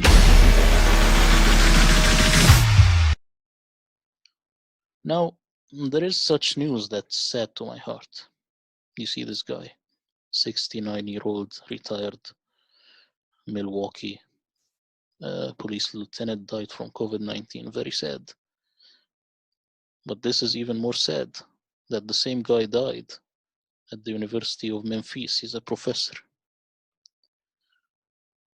Did he even die of COVID-19? Let's say, because the fact checker says that one story is right and one is wrong, and this is the only way you can defend this. But how did he die? Let's ask his daughter. Here is what his daughter wrote, and this is her Twitter. My papa never died of this virus, and the media and the lying ass government is fraud. He had health issues way before this even happened. They did not confirm with our family that he had this shit. And the media won't clout off his name. This is going too far. Of course, they will not cut out his name, because if you keep cutting out the names, then you will not have anything left. Now, there is another girl. They put COVID-19 on my dad's certificate. Watch. Hey guys, I hope you're really well. Lena K here. I wanted to share something with you guys. When my dad passed away, which is over a month now, they put COVID-19 on his death certificate. I want to share this with you because I think it's really important. My dad died of Alzheimer's. He has been dying of Alzheimer's for the last 10 years. The doctors actually told us that he would die like 5 years ago. The only reason that, you know, his lifespan has extended to 10 years is because we really researched into nutrition. We really researched a lot into how to keep him as healthy as possible, and he was in the home with us. So when he passed away and we got the death certificate back and it said COVID-19, we were not happy. I was like, contact the doctors, that needs to change because it's false information. There's been no testing, nothing. We spoke to our family doctor who told us that orders from higher up in the NHS, because my father's in the UK, they said orders from higher up is anybody who dies during this time, we have to put COVID-19 on the death certificate. Our family friend, a few weeks before my dad died, our family friend had a heart attack and he died. He has a history of heart disease. He also had on his death certificate, they put COVID-19. His family were livid. They were like, he didn't have COVID-19. He died of a heart attack. He has a history of heart problems. They were told the same thing from their family doctor, that orders from higher up, anyone who dies at this time, we have to put COVID-19 on the death certificate. Like, they are highly pressured. What has also been uncovered recently in the last couple of weeks is that doctors and hospitals are paid large sums of money for any COVID-19 patients, and for putting COVID-19 on death certificates. So this raises some really, really important questions, because honestly, when I first heard that, and I'm here in the US, like, I'm so far away, I couldn't even go to the funeral, obviously, because of the COVID-19. It raised some really important questions when I actually calmed down. And I didn't want to obviously share information with you guys while I'm angry. I don't want to transmit that kind of energy. There's enough of that stuff out there already. But some really important questions is, why? Why are they inflating numbers? If people are dying from Alzheimer's, cancer, heart attacks, strokes, and they're calling it all COVID-19, why are they inflating numbers? Another heartbreaking news, my friends. This boy died not once, but 3 times. Makes me so sad. Watch the video. And this is the worst case of a fake coronavirus death that I've seen. They have the child dying in 3 different countries, everybody. So the first thing they're saying, it's a boy in the UK.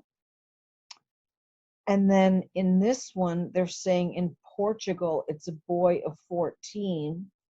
And in Belgium, it's a 12-year-old girl. Oh my gosh. Same picture, same photo, 3 different countries. And here they're digging it out of the different mail, because this says the Daily Express, this says the Daily Mail, and then this one I can't even read because the picture's not complete. But this is what they do. They use children and they lie. Huge lie. And it's, again, it's all propaganda. Unbelievable. Now, remember this boy? He died from this so-called suicide game. Remember Blue Whale, where they challenge you, then in the end you commit suicide? This is in 2017. Dad warns parents after 13-year-old son dies from Blue Whale suicide game. But there is a miracle that he also died here. A 13-year-old boy becomes the youngest UK to die from COVID-19. So he died in 2020 and he also died in 2017.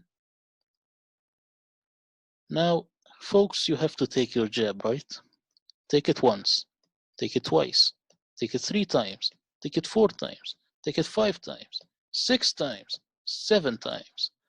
You see, this guy actually never had the jab, but this is crisis actors, my friends, and I will tell you later what this means. He is just filming this so that more people will see and take the jab, but he himself is acting in all scenes. Now, you could play patient and you can play doctor, right? Here, you are testing, you are a patient. Now you're gonna die. Oops, you're a doctor. No, you're a patient again. Now, you are standing with someone who supposedly is having a death, and this is a body. But these are, I will show you later what these actually are. Please clean my lungs. I mean, please test, make me alive. What's this in his hands? Uh-oh. Scotch Brite. This is to clean the kitchen. Okay. Sometimes mainstream maniacs like to have a joke like this. CNN, masturbation kills coronavirus. And here is Wolf Blitzer. But you won't find this again. They removed it because it's very silly. Please don't kill me. Pasco man surprised to see Florida announce his coronavirus death. He says, well, I'm right here. I'm not dead yet. It went viral. And here's a video of a reporter talking about it. Watch. Also, are the numbers increasing because they're just making it up, or is it from the testing? Mm-hmm. Well, there was a man in Washington who was reported as dead in Florida, and then he's like, I'm right here, I'm fine. So now, if you got hit with a motorcycle, this means that you died of COVID, right? Watch this report. Good evening. I'm Luann Sorrell. We start with big breaking news tonight. Fox 35 questioning the coronavirus numbers and uncovering a shocking revelation. A man dies in a motorcycle crash, but his death listed as a coronavirus death. Fox 35 News investigating. We dug through the data, and then we asked the questions. Fox 35's Danielle Lama joins us live from Orange County tonight. Danielle, how are officials explaining this? Well, Charles, they really haven't given us much of an explanation at this point. The way we found out is I was asking the county health officer about 2 coronavirus deaths involving people in their 20s and whether they had any underlying conditions. Then one of his answers surprised us. The first one didn't have any.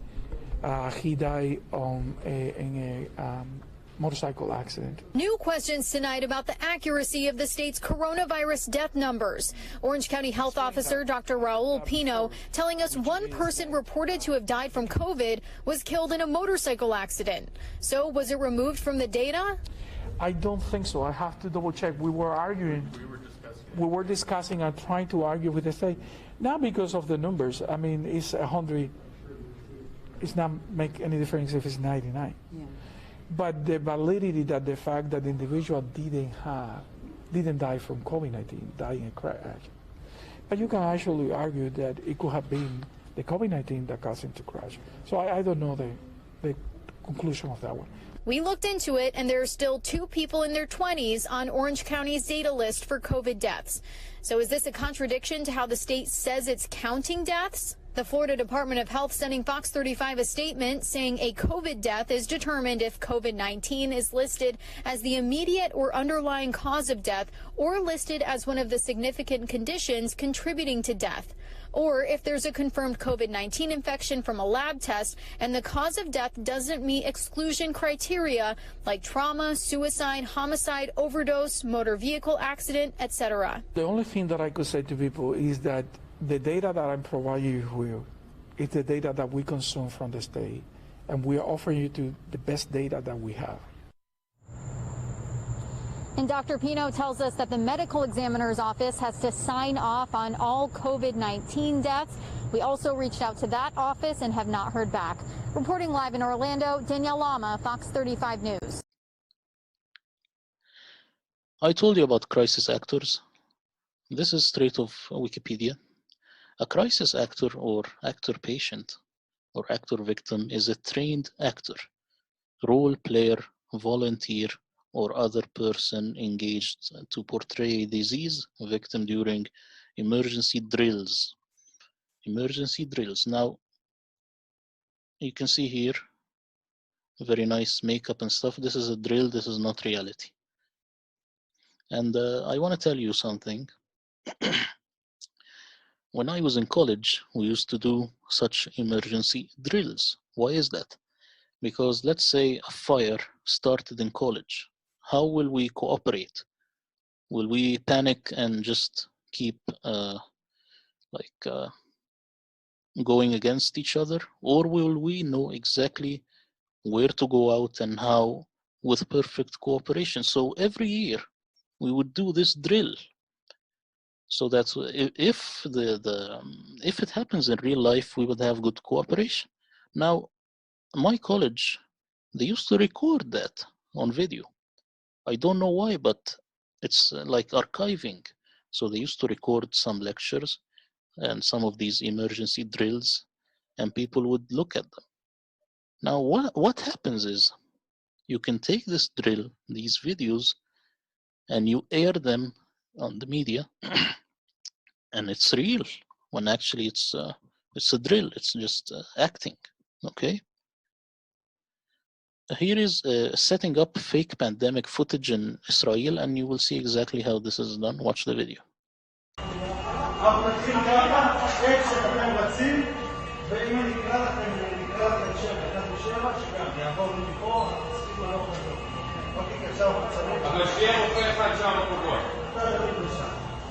תגיד שאתה מוכן? אני אחזק לי.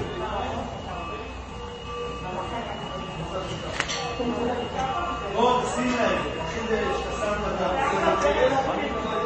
שזה הפעולה הראשונה שהייתה באקשן, אוקיי? אוקיי, 3, 4, בוא תגיד שאתה מוכן, ואקשן. עבודה, רצים עובדים. מעולה, להמשיך. כן. תבדוק חלופה, תעשה לה משהו. רגע, שנייה, תכף תעשו לציבור.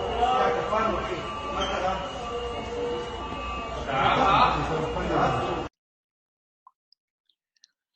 Now, there are some crisis actors that I love. This guy I really love. Because these are supposed garbage bags that has dead bodies. But this guy, he has his head out of the garbage bag and he's also smoking. Beautiful. Watch. Smoking in the boys' room. Now, teacher, don't you feel me? Up with your rules. Or everybody knows that smoking ain't allowed in school. Smoking in the boys' room. Now, teacher, don't you feel me? Up with your rules. Or everybody knows that smoking ain't allowed in there is an Indian man that came to life. Another crisis actor playing dead. Watch the video.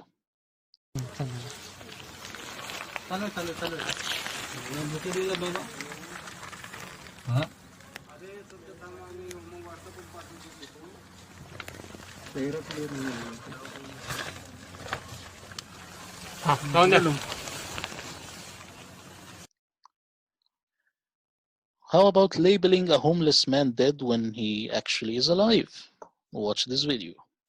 Right, so when were you told a fatality happened? Because the man that was, the homeless man that we are told that just died, we've just seen the police take him away to the hospital. I'm filming this now. The police were, you're in your communal area, my building, and you're lying to us, spreading fear, telling us that this man died, and he's just been down there and saw that he is not dead, he has just been taken to the hospital by the police. He spoke to both the police and the homeless man. The man was a bit drunk, he asked him if he was okay, and he was fine. This was 5 to 10 minutes ago, and now you're coming up here, spreading lies and fear and telling me this man is dead, and he is not dead.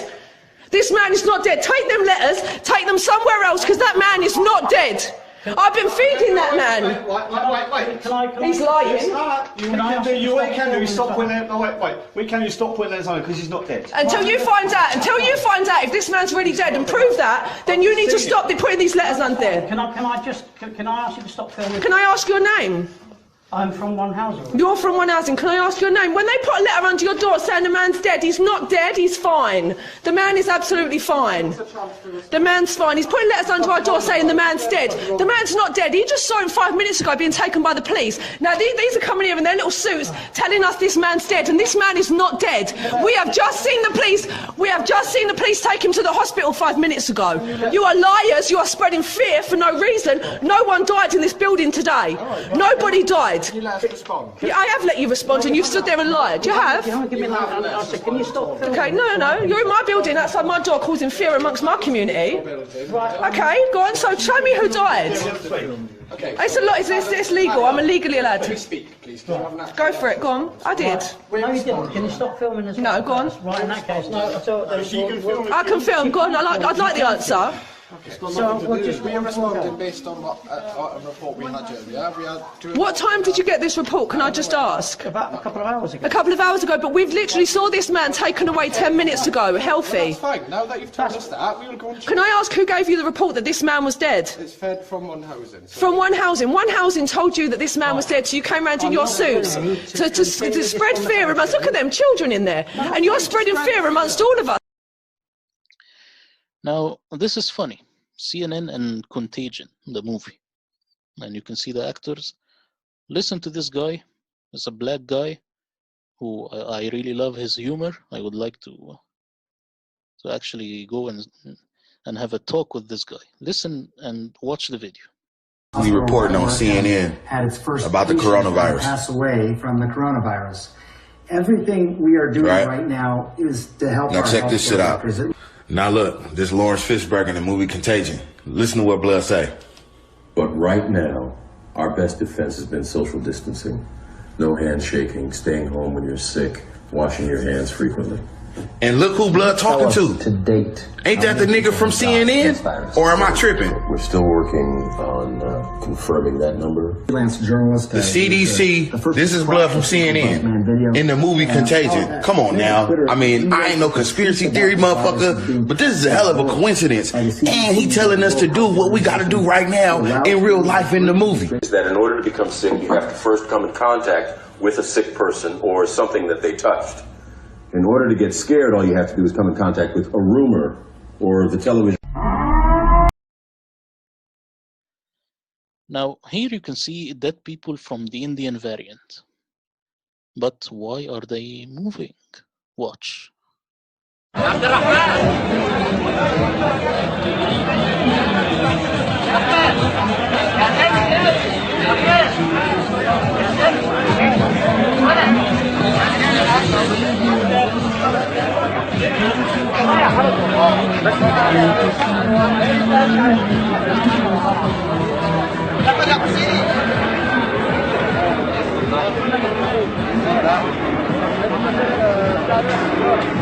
عم ميتة يا ابني وتروح تشوف وانت كبير يا حاج ولا صغير؟ قد يا شيخ لسه مش قلت لك شوف لي البرنامج اللي بعد الاعلان بس عليك صحيح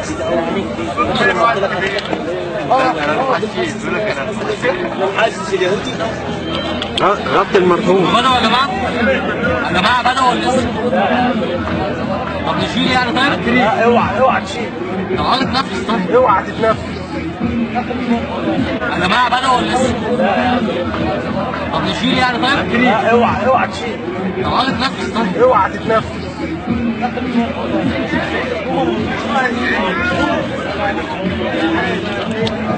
انا مش هحب القرآن وانا حد يقرب هنا عايز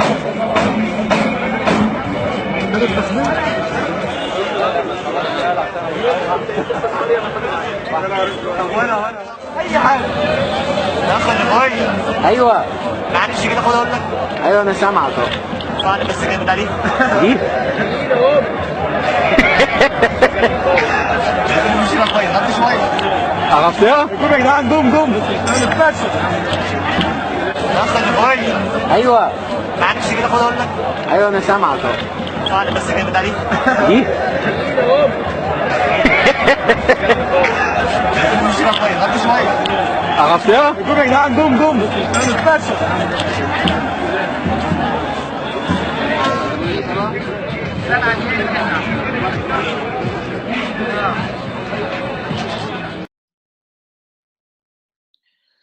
There is another sad story, my friends. Nurses had to wear garbage bags because there was no enough medical clothing. Actually, I've heard this on the news, in the Arabic news. If you know Sky News, I've watched this story and it went viral, even here. What's even more sad is that the story is a hoax. Here is a report by Savannah Hernandez about the issue. Watch the video. Let's start off with the reporting that hospitals are running out of much-needed protective gear and ventilators. This photo went viral of 3 nurses wearing garbage bags over their protective gear at Mount Sinai Hospital, located in New York City. This caused widespread outrage after it was found out that these nurses worked at the same hospital where another nurse had died just days before. The cause of his death was not confirmed, but various medical staff tied his death to the shortage of personal protective equipment and basic supplies. So when these photos were shared of nurses in garbage bags, they went viral, with the photos being shared with captions such as "No more gowns in the whole hospital," "No more masks," and reusing the disposable ones. However, it turned out that this photo and these captions were misleading, with the public relations director for Mount Sinai sharing that the facts are very different than what the media had recently been reporting, that there was and is enough protective gear available, that the photo circulating shows the nurses in proper protective gear underneath the garbage bags, and that if an individual does not have the proper gear, they do not go on the floor, period. And anything said otherwise is simply inaccurate. What about CBS faking a long line to make it look busy? Watch closely. I'm James O'Keefe, standing outside CBS News corporate headquarters in Midtown Manhattan in New York City.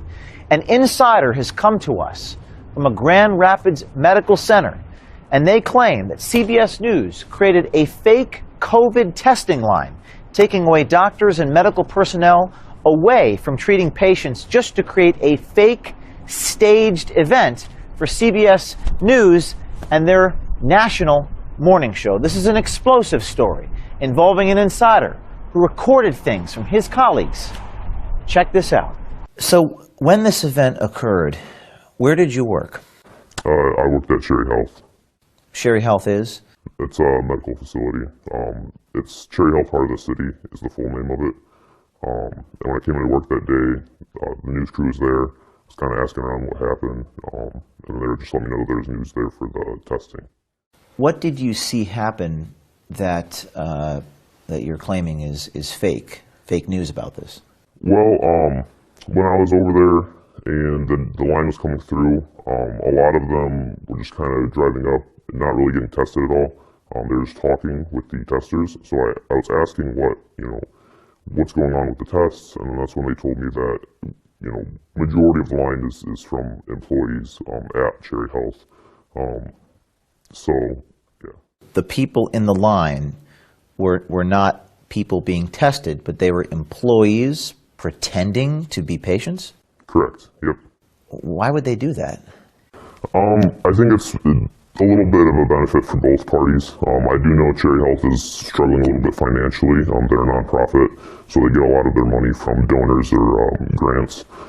So it just makes them look productive. And then on the side of the news, you know, they want to make the line appear bigger than it is, just for their reporting purposes, to show that, you know, this is a big deal, that people are getting tested in massive numbers. So we do have enough testing kits, but we're really short on gowns. We're also short on N95 masks. We cannot expand further without any additional personal protective equipment. They also can't expand testing because of recent staffing cuts. Cherry Health has laid off about 25% of our staff. Wow. And at a time like this. Exactly. The governor says she may further open the economy region by region if the data shows it's safe. Now, putting Michigan back to work won't make up for the roughly $3 billion the state estimates it'll lose because of the pandemic. It always seems to go back to the testing. Thank you very much. That was Adriana Diaz reporting. So they were almost staging a fake news event. Is that what you're telling me? Correct. Yes. Now, the segment aired on CBS News this morning with host Gayle King, a nationally distributed broadcast seen by millions of people every morning.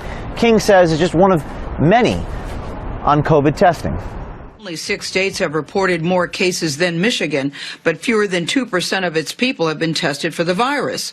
In our series on the state of coronavirus testing, Adriana Diaz shows how Michigan is trying to improve a system that has failed some of its people. But the governor says testing above all else will help determine when to fully reopen.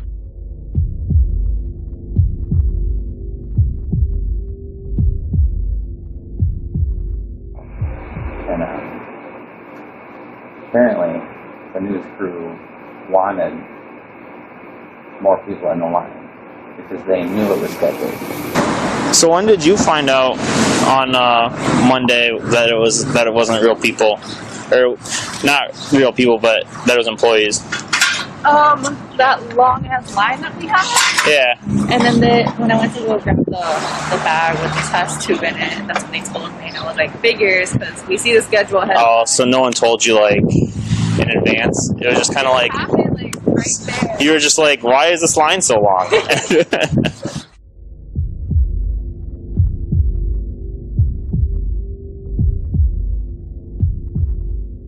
Yeah, she was just looking for volunteers to go out and just drive through the tent. Gotcha. Did she tell you guys, like, hey, you're not actually getting tested? Yeah. Oh. Yeah, she did. She just was just to make it look busy for the news because they were right there watching. That's crazy. How did you guys feel on Monday, like, with the cars? I mean, it's just annoying because we could have done other stuff, you know? Right. But smile and nod. Yeah, because when I was talking to you guys that day, it sounded like you guys were a little frustrated, but... Yeah. And no one told, like, prepped you guys ahead of time? Well, we knew they were coming. We had no clue that we were going to have to, like, do fake patients. How did the medical workers and the colleagues at the clinic feel about this staged event? A lot of them were upset about it, at least the ones that knew. Not everyone knew about it. I brought it up to a couple people and they were actually surprised when I told them.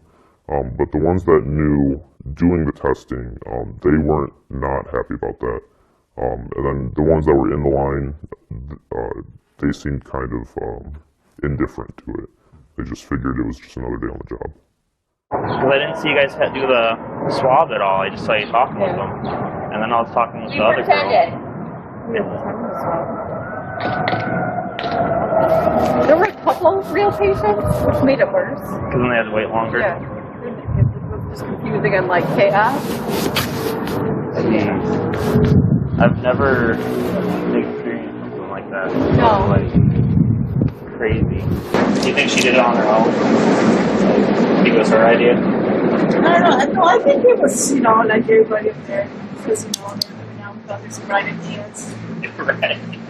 Yeah, so like, okay. So Yeah, because Allison was telling me that they do stuff like that all the time to make their brand and image look good because it's a non-profit. yeah, because it's like I seen Tasha on the news already. And then she came, she told us when she came, she goes, oh, the news are going to be here, you know. Make sure, you know, they get tested. And she told us, like, what to tell them if they're wearing a mask. To make sure, you know, ask them question by question. And they didn't have a mask, to give them a mask. Okay. I was talking with Maria, and she was telling me that it was Glenda Walker and Jody that were going around asking the screeners for volunteers. Oh, really? To come into the line. Yeah, they probably just wanted it to look busy. It's my guess. But the governor says testing above all else will help determine when to fully reopen. So, is this the fake line? Yes. Yep. That's it. So the people in the cars are not patients? Majority of them. I do know from talking with the testers that one or two of them were real patients, which added to their frustration because this line sat there for a while so they could organize the shot. So they made a line of cars with medical personnel in the cars as opposed to patients. Correct. And the viewer does not know that. Correct. And these folks here were pretending to treat some of these medical personnel instead of real patients? Yes. Just for CBS This Morning? Yes. Wow. And when you witnessed this, what did you think? What occurred to you? Well, you know, the first thing that went through my head is just like, you know, you always hear about it, and it's completely different when you actually see it happening. I kind of felt a pit in my stomach a little bit. I was a little bit disgusted with everything going on. So I just, you know, a lot was going through my head, and when I got off work, you know, you guys were the first people I called to tell you about it. Have did you know to call us or Project Veritas? So I've watched a couple of your videos in the past. Some YouTubers that I follow have name dropped the Project Veritas before. So I checked you guys out, and then I just thought, you know, there's got to be a way to report to you guys. So I went to the website, and it was pretty easy to follow because I saw that there was I think it said submit a tip. So I just went on that, and I figured the easiest way would just be to call and leave a voicemail. What would you say to someone else out there who is at a clinic or a lab or a hospital or even at a network who sees something similar to what you've seen? I'd say, you know, I understand that you'd be worried about losing your job, but like I said, it's all about holding people accountable. And, you know, you shouldn't be afraid to come out and say what's happening. You shouldn't be afraid to say the truth, because in the end, you know, truth always wins. Gayle King is a veteran journalist at CBS News with over 40 years of experience under her belt. We'd like to hear from Gayle King about what her reaction is to this fake and staged COVID testing line that aired on CBS News Morning Show last Friday, May 1st, in front of millions of people. We'd like to hear from King and Adriana Diaz to see what they have to say for themselves. Did they know about the fake staged COVID testing line? Again, in a time of crisis, we have to be able to trust these institutions. Who is going to hold them accountable? They have no self-policing mechanism. Besides, these brave Project Veritas insiders.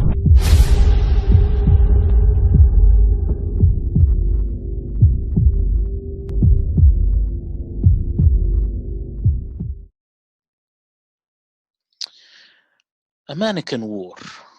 You have to know about mannequins. Mannequins are actually an idea of an army. Yes, they were made before so that you clothe them in the store, but armies are the ones using them to do a drill because it looks like a human and you can treat it like a human. Watch the video.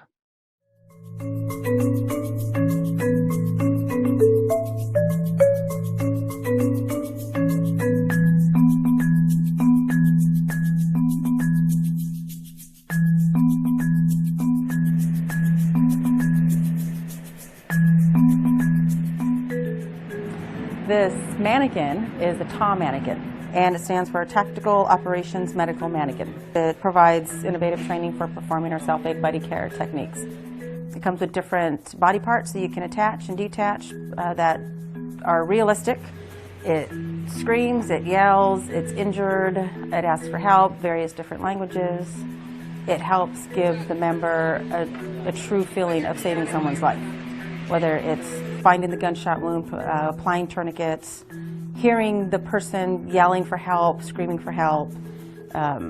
It's just very real, and it's been valuable to the life-saving techniques. So if we're out in the field or in an environment, we have a better chance of living than just reading a book or going through an instruction without actual hands-on. So this provides real hands-on training in a lifelike scenario.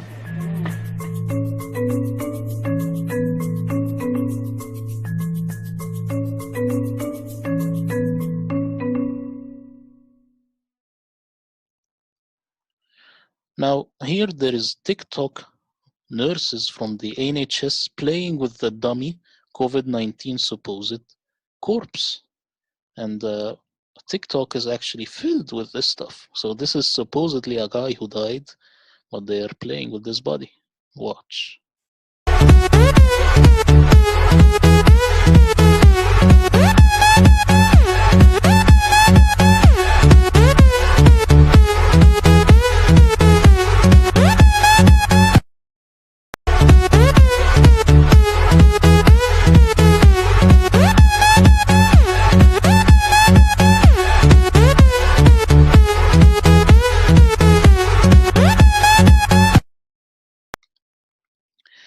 New York coronavirus cases surge. Hospitals struggle to cope. This is a video, and this is the title of the video. New York again, right? Now, watch the video and tell me if you catch it. The New York governor today begged President Trump to send help now, saying he'd been forced to buy ventilators from China because it was like bidding on eBay to secure enough in his own country. Overwhelmed hospital workers, he says, deserve more. Did you see it? See this guy? That's a mannequin. Want to see something better? I made a zoom on this. It says, no food and or drink allowed near the mannequins and or tusk trainers. Please, Mr. Trump, we need the ventilators. The mannequins are dying. They are suffocating. You are killing us, Trump. Here is another video of the mannequins. Now look at it. The decisions are gut-wrenching. They are heartbreaking. The Canadian Medical Association is also working on guidelines for doctors and says as healthcare workers fighting this disease fall ill, there is an argument for ensuring that they are among those who get life-saving care. Did you see this? Look at this guy. This mannequin is suffocating, Mr. Trump. You are killing us. War of the mannequins. See here. Another mannequin. Okay? Now what about the fake death certificates? This is a very important video. It shows you how doctors are actually forced to fake this COVID-19 death. Watch closely.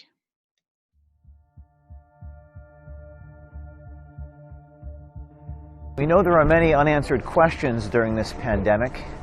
We've been out in the street talking to some folks who are on the front lines, talking to the unsung heroes of the people of New York City, people, for example, in funeral homes. And we've talked to these unsung heroes and we've discovered some troubling things, some things that should disturb us. To me, all you're doing is you're padding statistics. You know, you're putting people on that have COVID-19. If they didn't have it, you're making the death rate for New York City a lot higher than it should be. To be honest with you, all of the death certificates, they're writing COVID on all of the death certificates, whether they had a positive test, whether they didn't. So I think, you know, again, this is my personal opinion. I think, like the mayor in our city, they're looking for federal funding, and the more they put COVID on a death certificate, the more they can ask for federal funds. So I think it's political.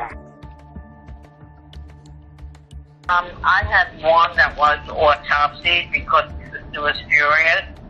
And apparently, and I don't know who the Supreme Court Justice is, but the Supreme Court Justice was related to this family. And she says, I know my sister didn't die of COVID-19. She said she had Alzheimer's and they didn't suction her. You have to suction because they forget how to swallow. And right away they put down COVID-19 on her death certificate, and this Supreme Court Justice, whoever it is, contacted the hospital. They did an independent autopsy, bingo, no COVID-19. If you work in a hospital or the government and you witness something troubling, we want you to contact us securely at veritastips@protonmail.com. We want to know about any fraud or corruption that may be going on, and we will protect your identity. So contact us. We need you, and your country needs you.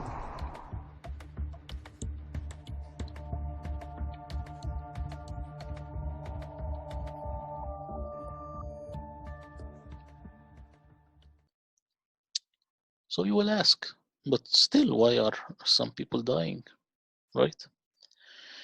The majority died of pneumonia. This happens every year. It is just rebranded. And we saw this from the Johns Hopkins paper that was deleted because it will actually expose them. A percentage got mislabeled. Of course, we saw a lot of mislabeling.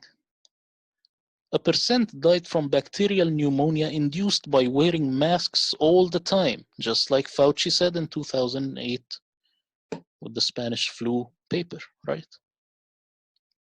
A percent died from a compromised immune system that happened from quarantine and having too much fear, stress, and not having enough vitamin D.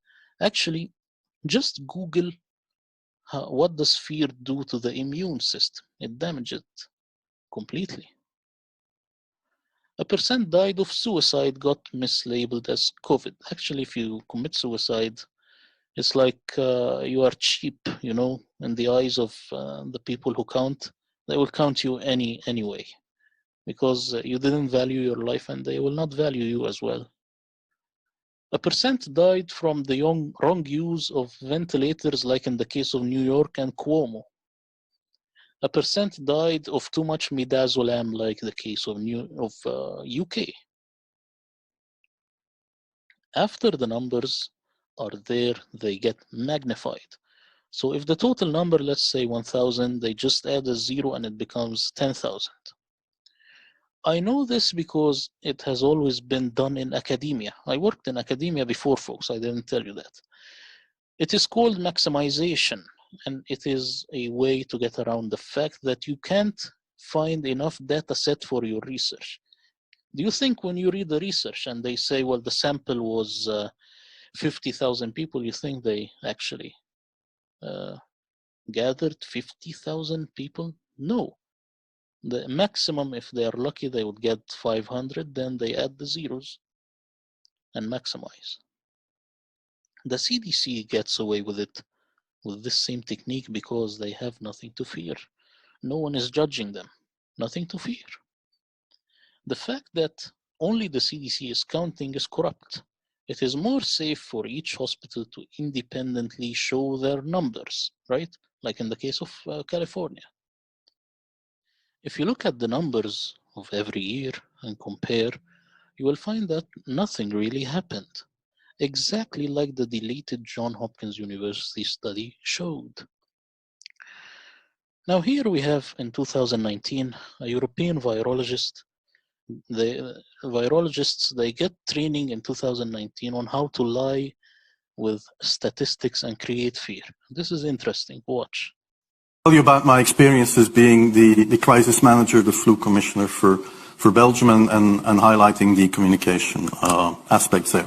And then you have one opportunity to do it right. I mean, day one is so important. In day one, you start your communication with the press, with the people, and you have to do it right. I mean, you have to go for one voice, one message. In Belgium, they chose to appoint a non-politician to do that. I mean, I have no party affiliations, and that makes things a little bit, at that time at least, a little bit easier, because you're not attacked politically, majority, minority. that doesn't come into play, and that was a huge advantage. The second advantage is that you can play in Brussels the complete naive guy and get a lot more done than you would otherwise be able to do. You have to be omnipresent that first day or the first days, so that you attract the media attention. You make an agreement with them that you will tell them all, and if they call, you will pick up the phone. When you do that, then you can profit from these early days to get complete carpet coverage of the field, and they're not going to search for alternative voices there. And if you do that, that makes things a lot easier. And then you have to say, okay, well, we will have H1N1 deaths. Of course, that would be unavoidable. I used there Sir Donaldson's quote, where he said that in the UK, by the peak of the epidemic, 40 people would die per day at the end of the summer. So 62 at that time million people in the UK, 40 deaths a day. I worked it out for Belgium. That would be 7 deaths a day at the peak of the epidemic. I used that in the media. 7 Belgian flu deaths per day at the peak of the epidemic would be realistic. That is true in every year, even interpandemically. That is very, very conservative. However, talking about fatalities is important, because when you say that, people say, wow, what do you mean? People die because of influenza? And that was a necessary step to take. And then, of course, a couple of days later, you had the first H1N1 death in the country, and the scene was set and it was already talked about. And then you had to pick who is going to be vaccinated first. Now, how does Alexander the Great tie to all this? And this is not funny. Alexander the Great is reported to have died with fever in Babylon, just like the Iron Maiden song also says. He died of fever in Babylon, right? So did Alexander the Great die from COVID-19? Put your comments down below. What about the hospitals? You see, if there is a huge problem, the hospitals have to be really filled, not ghost towns. They were ghost towns, and here is a video you will watch. There is this hashtag that came out, film your hospital. A lot of people, they were going and filming the hospitals, and they saw that it was ghost towns, and the police would use to actually really hurt them while doing so. Watch. Something that I ran across on social media, it was trending on social media, hashtag film your hospital. A bunch of people around the nation, upon hearing these reports of the hospitals being overflowed, the emergency room being packed, that they need beds outside and tents outside because there's just this massive flow of patients coming in due to the coronavirus outbreak. Well, these people took it upon themselves to get out into their own community, to go film their own hospitals, to see if what these mainstream media reports were reporting about these hospitals that are completely overloaded was true. Now, they hashtagged it, film your hospital. You're looking at some of the video on your screen. I do want to start with a gentleman here in Denver, Colorado, Brandon Bowser, who visited a hospital named St. Joseph. Take a listen to what he had to say. This is St. Joseph's Hospital. Parking lot is empty. I went inside of St. Joseph's and I went in several different waiting rooms, and there was no more than one person in each waiting room that I went into. The emergency over there is slow as can be, and every nurse I've talked to has told me that they're extremely slow and that there's not much going on. Okay, so on all of these videos that I came across, I'm just showing you a handful of them. There are many, many, many of them on social media. I'm hearing the same story over and over again. This next video, if we could bring it up, this is Marlo. Marlo said that he recorded this video around midday on Saturday at a hospital near Seattle, Washington. Same story, empty tents, empty beds, nobody in the emergency room, nobody in the hospital beds. He said that everywhere he looked, it was just empty, so no mad rush.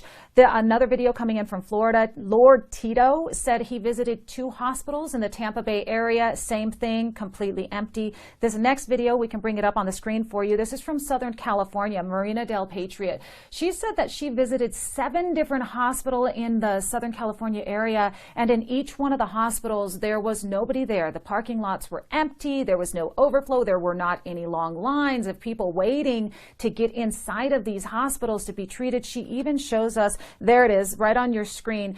She's taking a recording outside of one of the waiting rooms. And if you could see, there appears to be maybe one person inside of that waiting room. So everybody that I saw using this hashtag was questioning, why are the mainstream media reports of overflowing hospitals not matching what they're seeing with their own eyes and recording for us to see in their own city? So some questions need to be answered here. Else that we're seeing happening every day is this momentum gaining in the hashtag Film Your Hospital, where people are going around filming hospitals in their own cities to compare it to what the mainstream media is reporting. I found many more today, but I want to highlight just 3 of those videos. This first one coming from Brian Root in Florida. I'm at Lawnwood Hospital in Fort Pierce, and I'm looking for all the dead bodies and just hordes of people storming the doors. I see no activity. I love it how these people wear masks to protect themselves from the virus, and then when they're outside they pull their mask down and smoke a couple cigarettes.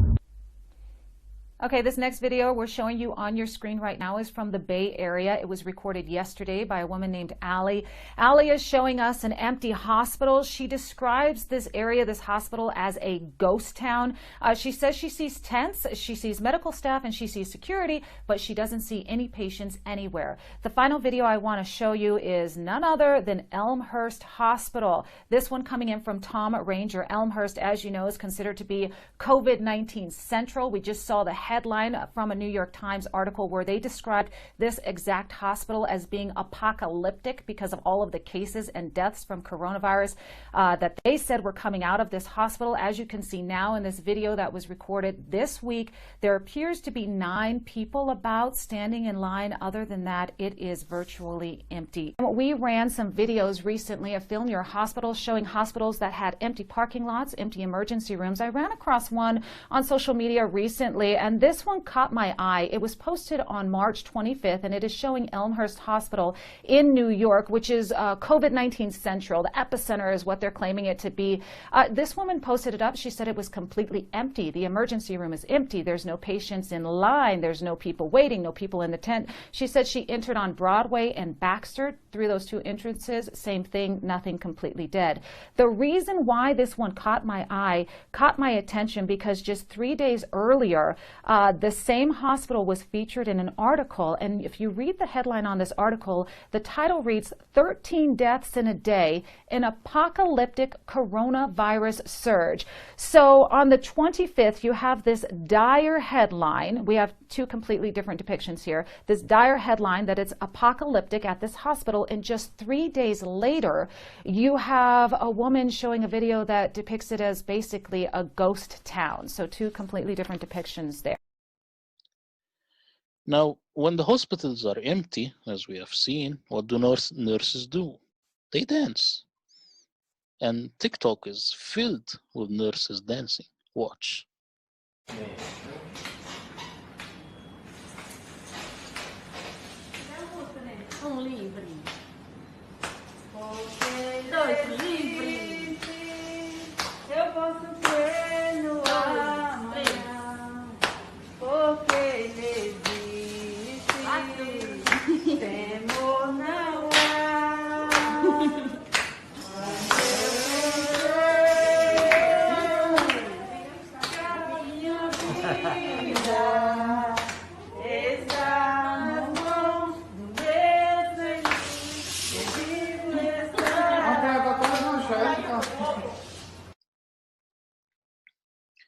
The hospitals were empty, but people were on the street. Here is an example of censored protests in Germany against the lockdown. Watch. Wir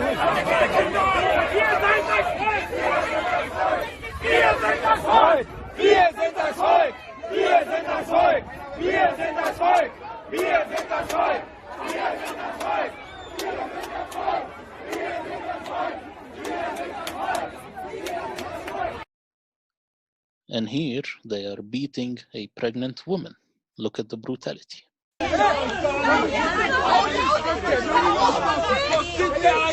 Was ist das hier? Was ist das? Was macht ihr hier? Was macht ihr hier mit uns? Bitte! Mach dich doch!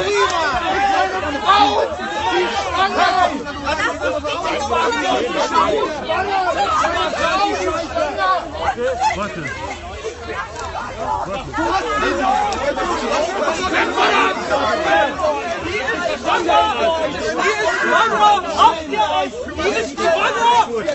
Guck doch mal hin, Mann! Die ist schwanger! Hey, sag mal, geht's noch? Lasst jetzt die Frau los! Die ist schwanger, Mann! Naja, aber er mehrt doch immer noch darum! Ey, Alter! Ein paar Wochen sind wir da! Das geht viral! Schämt euch! Entschuldigung! Entschuldigung! Hey, hallo! Hallo! Ja, wir haben es verstanden. Hey, ihr könnt sie doch nicht auf den Bauch drücken! Sag mal du! Ist sie schwanger?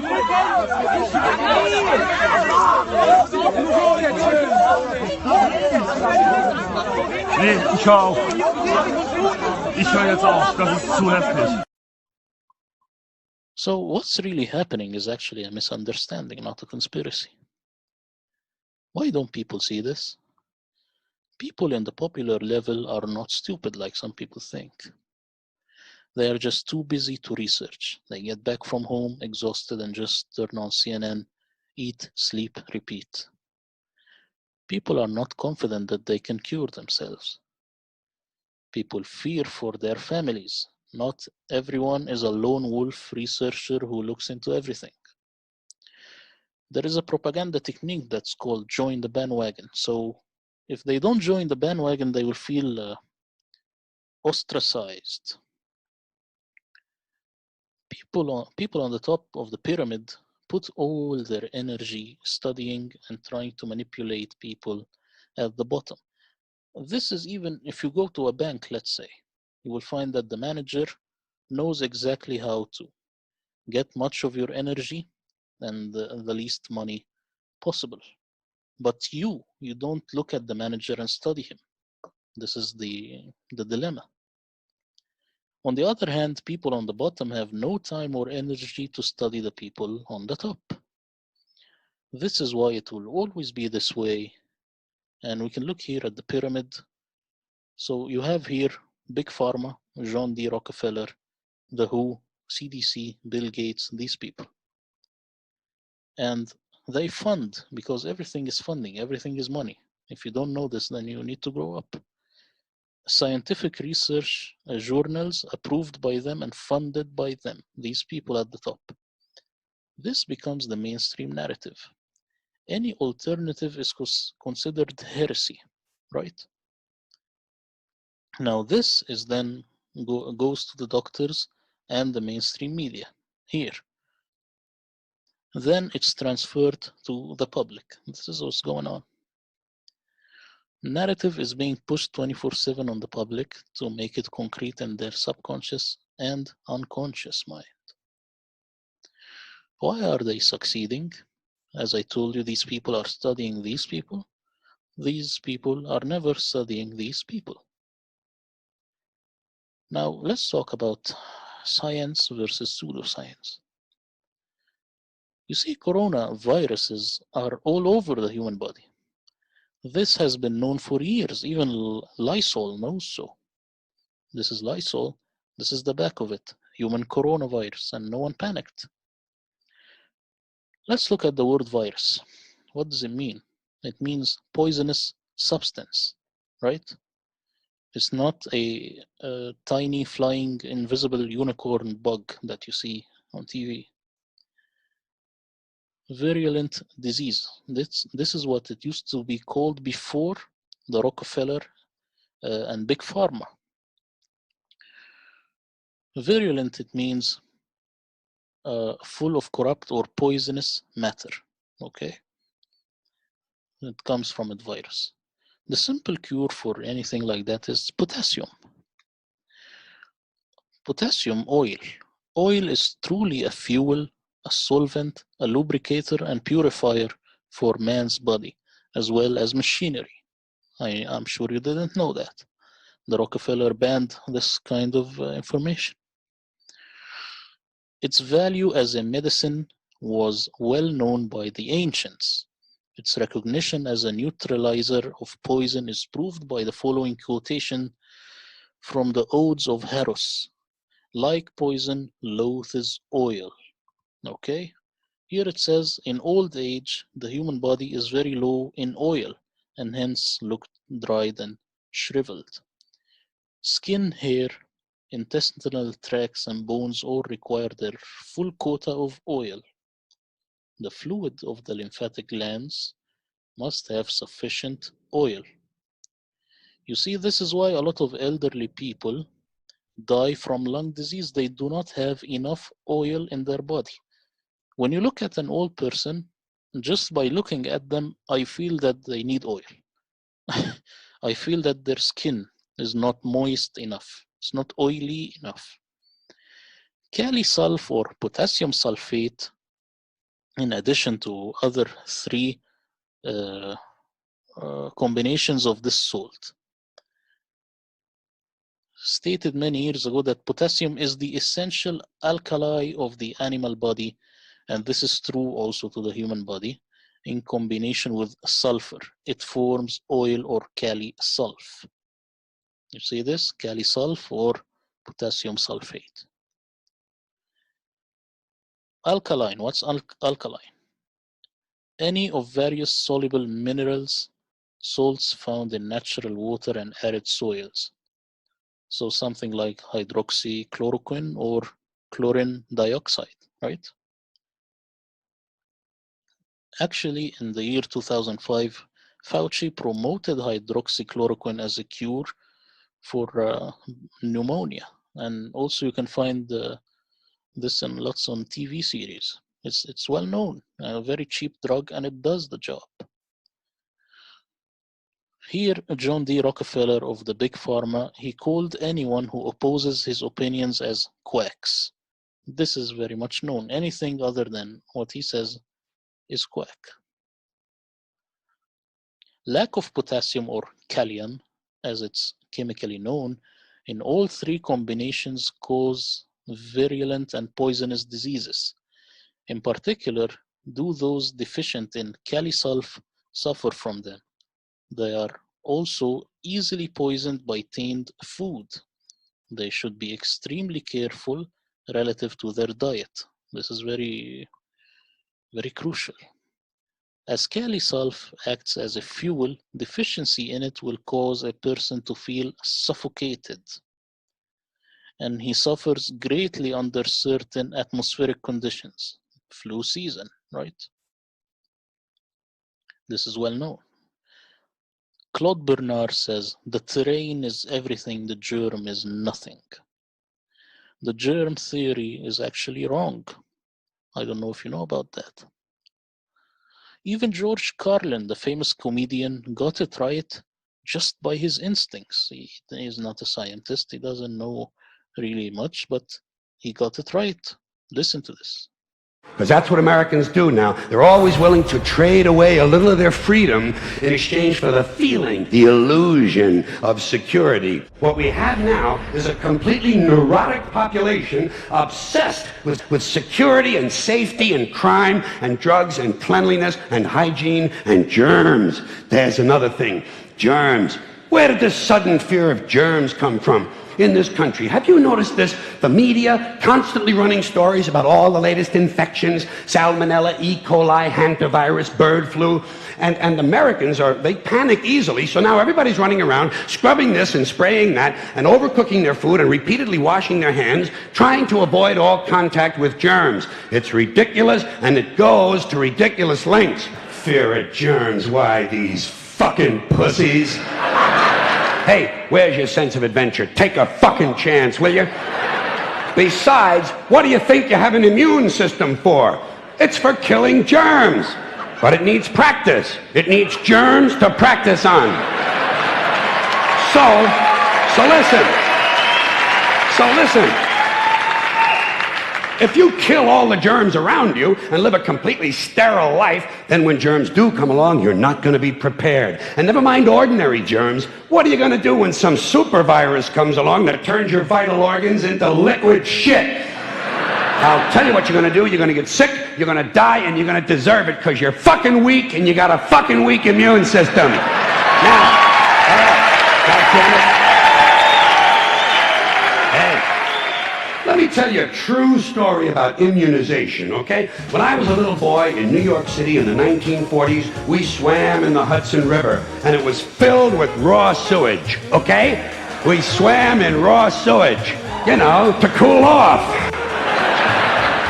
And at that time, the big fear was polio. Thousands of kids died from polio every year. But you know something? In my neighborhood, no one ever got polio. No one, ever. You know why? Because we swam in raw sewage. It strengthened our immune systems. The polio never had a prayer. We were tempered in raw shit.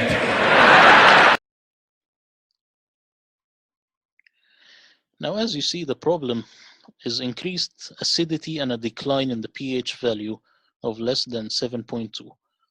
This problem is also when you have it in your teeth. If you keep having all these cavities, you know that you have a very high acidic level in your teeth.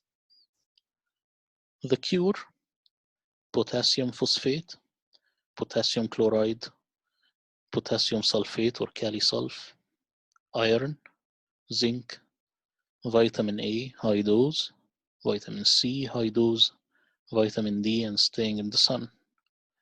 Milk has a very high value of all this stuff. Milk is a genius.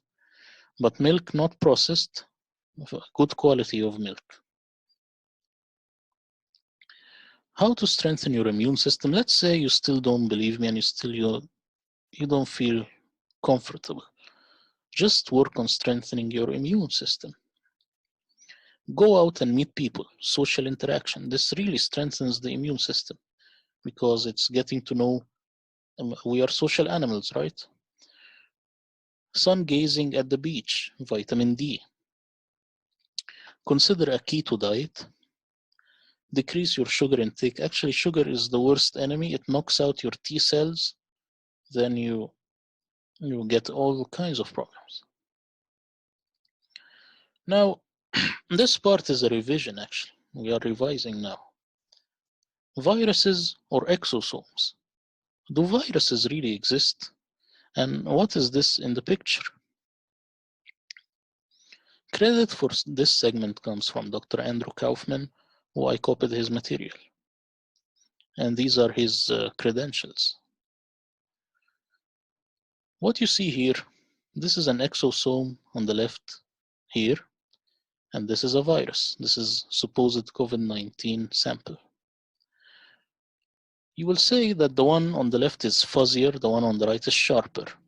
The reason is that when you are cutting these thin sections of tissue to make these slides, you are using this device called the microtome. It is like a vibrating razor blade and is technically difficult, and sometimes the tissue doesn't cooperate well, and sometimes the person is less skilled and might not have a perfect slice. The COVID-19 slice looks almost perfect because the person took it, was very skillful, thus creating the misunderstanding that it is something other than an exosome. The one on the left is a bit thicker. That is also why it looks much fuzzier, because you are looking at the exact same thing. So going back here, this exosome, this is also an exosome. This is not a virus. Let's have the same comparison here. Exosome before it leaves the cell, look at it here. And here, supposed COVID-19. It looks exactly the same when they are in the host cell. And here, the exact magnification, 500 nanometers in diameter. So now we have seen a series of two comparison photographs under electron microscope of the virus. and an exosome outside the cell and a virus and an MVE inside the cell, you can easily see that they are identical in appearance. And here is the physical parameters, also almost exactly the same. Remember this ACE2 receptor that we talked about in the natural causation of COVID-19? Same receptor, contains RNA, found in lung fluid here and here, exactly the same. It's an exosome, not a virus. Why is this significant? Let's first ask what induces exosomes? Toxic substance, fear, cancer, ionizing radiation, infection, injury, immune response, asthma, diseases, which is really unspecified in literature, but there are many. Electromagnetic radiation like microwaves, radio waves, X-rays. So when you get an X-ray, actually, you are very much increasing the risk of having a disease. What do exosomes do? Well, their function is to help remove toxins. These are your friends. So if you are afraid of so-called coronaviruses, then you are simply afraid of yourself. The misunderstanding goes as such. Every time I see a house on fire, I see firemen. This means that firemen are the ones who started it. This is the misunderstanding we are having. This is a wrong association because yes, every time you see a fireman when there is a house on fire, isn't because the firemen started it, but they are always there to put it out. Association does not prove causation. In other words, anytime you see a so-called virus, which we now know is just an exosome, it is there to help you clean out toxins and not the other way around. Meaning, the so-called viruses are amazing and should not be feared. You should be happy. Now, here is a confession from someone from the CDC, and this is a very strange confession. This is the man. He says, the virus is fully an exosome in every sense of the word. So he didn't know that it's just an exosome, but he just came to this conclusion. He sees that this is an exosome. This is not a virus. This is not something that you caught from outside. This happens inside your body when you are doing all the stuff that induces exosomes that we discussed earlier. These are the references that Dr. Kaufman gave for his presentation. Now, things will get interesting here. Are the mainstream maniacs losing? Let's see. This is like an in-the-ground investigation. This is not, I'm not getting this from the media, this is my investigation. It seems that the mainstream maniacs are losing their grip. Here is an example. You see, for example, this is Facebook. So I took this screenshot. What do you find here? You find that the laughing face in the reaction here is more than the wow. When it says, new COVID strain, how worried should we be?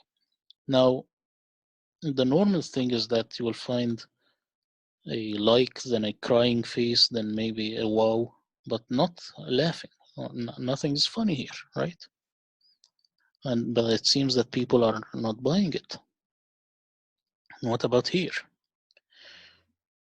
Here it says, yes, your boss can fire you if you refuse a COVID vaccine. And here it says, some symptoms are more common with the new UK variant. Again, laughing more than crying. But if someone tells you that, look here, more angry faces than laughing. What about this? It says, here are why some people test positive after COVID-19 vaccine. I told you why. If I make a test for you now, you're in an exam now, you should tell me why. Because Coca-Cola papaya, and kiwi also test positive. Anyone will always keep testing positive. And you can see here the faces, more laughing faces. If anyone tells you I tested positive, tell him, well, so is papaya, kiwi, cola. Papaya, kiwi, cola. Just keep saying that. Now here, Fauci says, possible that Americans will be wearing masks in 2021, laughing more than crying. And this is CNN. You see, this is the land of the mainstream maniacs. What to do? Now, let's say you like what I said or you believe me. What do you do? And I will tell you what. You see, some people advise protests, having fights with your boss, and so on. We all know this is not tangible. I will give you a strategy that's easy, doable, and fun. But first, you have to play at their ground. Get back to Facebook, YouTube, and Twitter. Okay, if you deleted this stuff, get back to it. But this time with a different mentality.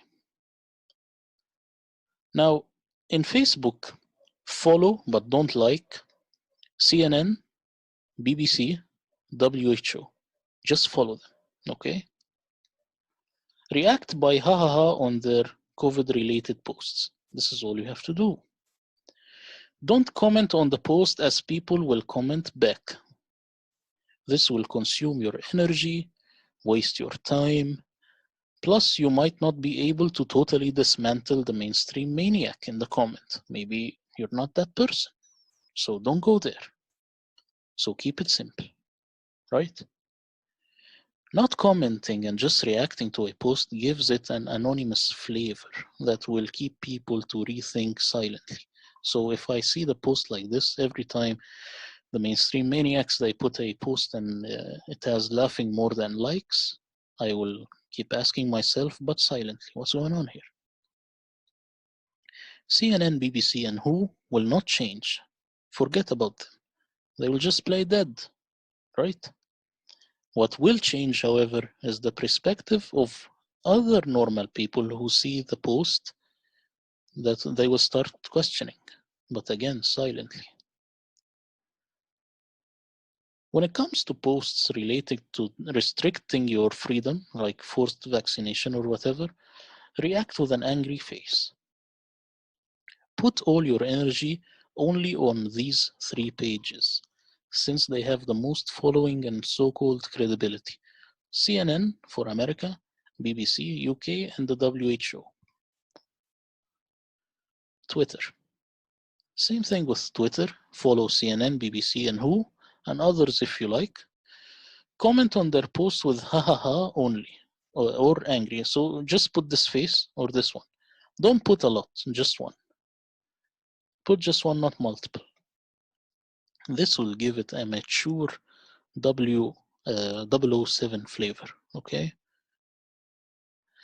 Now, what about YouTube? If you are a content creator, upload on both YouTube and Rumble or BitChute. Always pin the Rumble link in the comments of YouTube link to get more Rumble views. This will make more subscribers shift to Rumble. With time, you will have as much subscribers on Rumble as you have on YouTube. If you ever get deplatformed, you won't have to start from scratch. So start now. Just a viewer, make sure to always dislike the videos that you see ridiculous, but watch minimum 3 seconds of it, because otherwise YouTube will not count your dislike. Be careful. Why is this significant though? Because people see this. If you go to Bill Gates, you will find that his videos, he closed the comments and he closed how much like to dislike ratio, because you all know what's going on. So this will make them have some fear. Now, how to get around masks? Let's say you want to go to a supermarket and people tell you, why aren't you wearing a mask? If someone tries to fight with you about why you're not wearing a mask, do this. Fight at their own ground. You see, the mainstream maniacs worshipped modern pseudoscience, the science of viruses. So tell him that your doctor told you so. Tell him, I wish I could wear one, but I have an autoimmune disease in my gut, and my doctor told me that I should never wear one or my condition will worsen. Say that it's in your gut, not in your lungs, or else they will say you have COVID. Okay? This will make the mainstream maniac silent. The more people do that, the more masks will vanish without a fight. A quick recap. Now that we know that the COVID-19 only appears on TV and social media, let's fight them there. This is helpful to know your numbers. Remember that these reactions were first created by Facebook to test Hillary against Trump during the elections. They were made before the 2016 elections. Use their weapon against them. These strategies cost nothing. And most importantly, they are fun. It's very funny for me when I find that I am the person that actually made the laughing cross the likes. I love the feeling. So who is a conspiracy theorist? Who do you think? These guys? Or a man wearing this condom? And this is funny because people who wear stuff like this going out, you only wear this when you are working in a lab like Wuhan, which is level 4 lab. You don't wear this when you're going out. This is crazy. So the verdict. COVID-19 has never been isolated, purified, or visualized, thus does not exist, and logically neither do the variants like Delta. Not a single person died of COVID-19, as we have seen. The PCR test is not testing for the virus, as the inventor said. Masks are very dangerous. They restrict oxygen and eventually cause bacterial pneumonia, like Fauci said. If quarantine is very dangerous and it significantly suppresses the immune system. What we believe to be a virus is actually exosomes, and they are there to protect us, not attack us. Contagion is a myth, still believed today. The best cure for pneumonia is the 3 potassiums that have been suppressed by the Rockefeller Big Pharma. Vaccines suppress your immune system and make you weaker. It also makes you dependent. Same idea as when you take hormones to build your muscles. Your testicles will not make as much hormones when you get off them. It's not a good idea. COVID-19 is a religious hoax. It only exists if you have enough faith and a TV set, okay? Now, here is a video of a top Canadian pathologist on COVID-19 calling it the greatest hoax ever perpetrated. Watch. Mr. Chairman, this is Dr. Hodkinson. I just want to let you know I'm standing by. Oh, okay. Well, we would love to hear from you. The floor is yours. Thank you very much. I do appreciate the opportunity to address you on this very important matter. What I'm going to say is lay language and blunt. It's counter-narrative, and so you don't immediately think I'm a quack. I'm going to briefly outline my credentials so that you can understand where I'm coming from in terms of knowledge base in all of this. I'm a medical specialist in pathology, which includes virology. I trained at Cambridge University in the UK. I'm the ex-president of the pathology section of the Medical Association. I was previously an assistant professor in the Faculty of Medicine doing a lot of teaching. I was the chairman of the Royal College of Physicians of Canada Examination Committee in Pathology in Ottawa. But more to the point, I'm currently the chairman of a biotechnology company in North Carolina selling a COVID-19 test. And you might say I know a little bit about all of this. The bottom line is simply this. There is utterly unfounded public hysteria driven by the media and politicians. It's outrageous. This is the greatest hoax ever perpetrated on an unsuspecting public. There is absolutely nothing that can be done to contain this virus, other than protecting older, more vulnerable people. It should be thought of nothing more than a bad flu season. This is not Ebola. It's not SARS. It's politics playing medicine, And that's a very dangerous game. There is no action of any kind needed other than what happened last year when we felt unwell. We stayed home, we took chicken noodle soup, we didn't visit Granny, and we decided when we would return to work. We didn't need anyone to tell us. Masks are utterly useless. There is no evidence base for their effectiveness whatsoever. Paper masks and fabric masks are simply virtue signaling. They're not even worn effectively most of the time. It's utterly ridiculous seeing these unfortunate, uneducated people, I'm not saying that in a pejorative sense, seeing these people walking around like lemmings, obeying without any knowledge base to put the mask on their face. Social distancing is also useless because COVID is spread by aerosols, which travel 30 meters or so before landing. And closures have had such terrible unintended consequences. Everywhere should be open tomorrow, as was stated in the Great Barrington Declaration that I circulated prior to this meeting. And a word on testing. I do want to emphasize that I'm in the business of testing for COVID. I do want to emphasize that positive test results do not, underlined in neon, mean a clinical infection. It's simply driving public hysteria, and all testing should stop unless you're presenting to hospital with some respiratory problem. All that should be done is to protect the vulnerable and to give them all, in the nursing homes that are under your control, give them all 3,000 to 5,000 international units of vitamin D every day, which has been shown to radically reduce the likelihood of infection. And I would remind you all that using the province's own statistics, the risk of death under 65 in this province is 1 in 300,000. 1 in 300,000.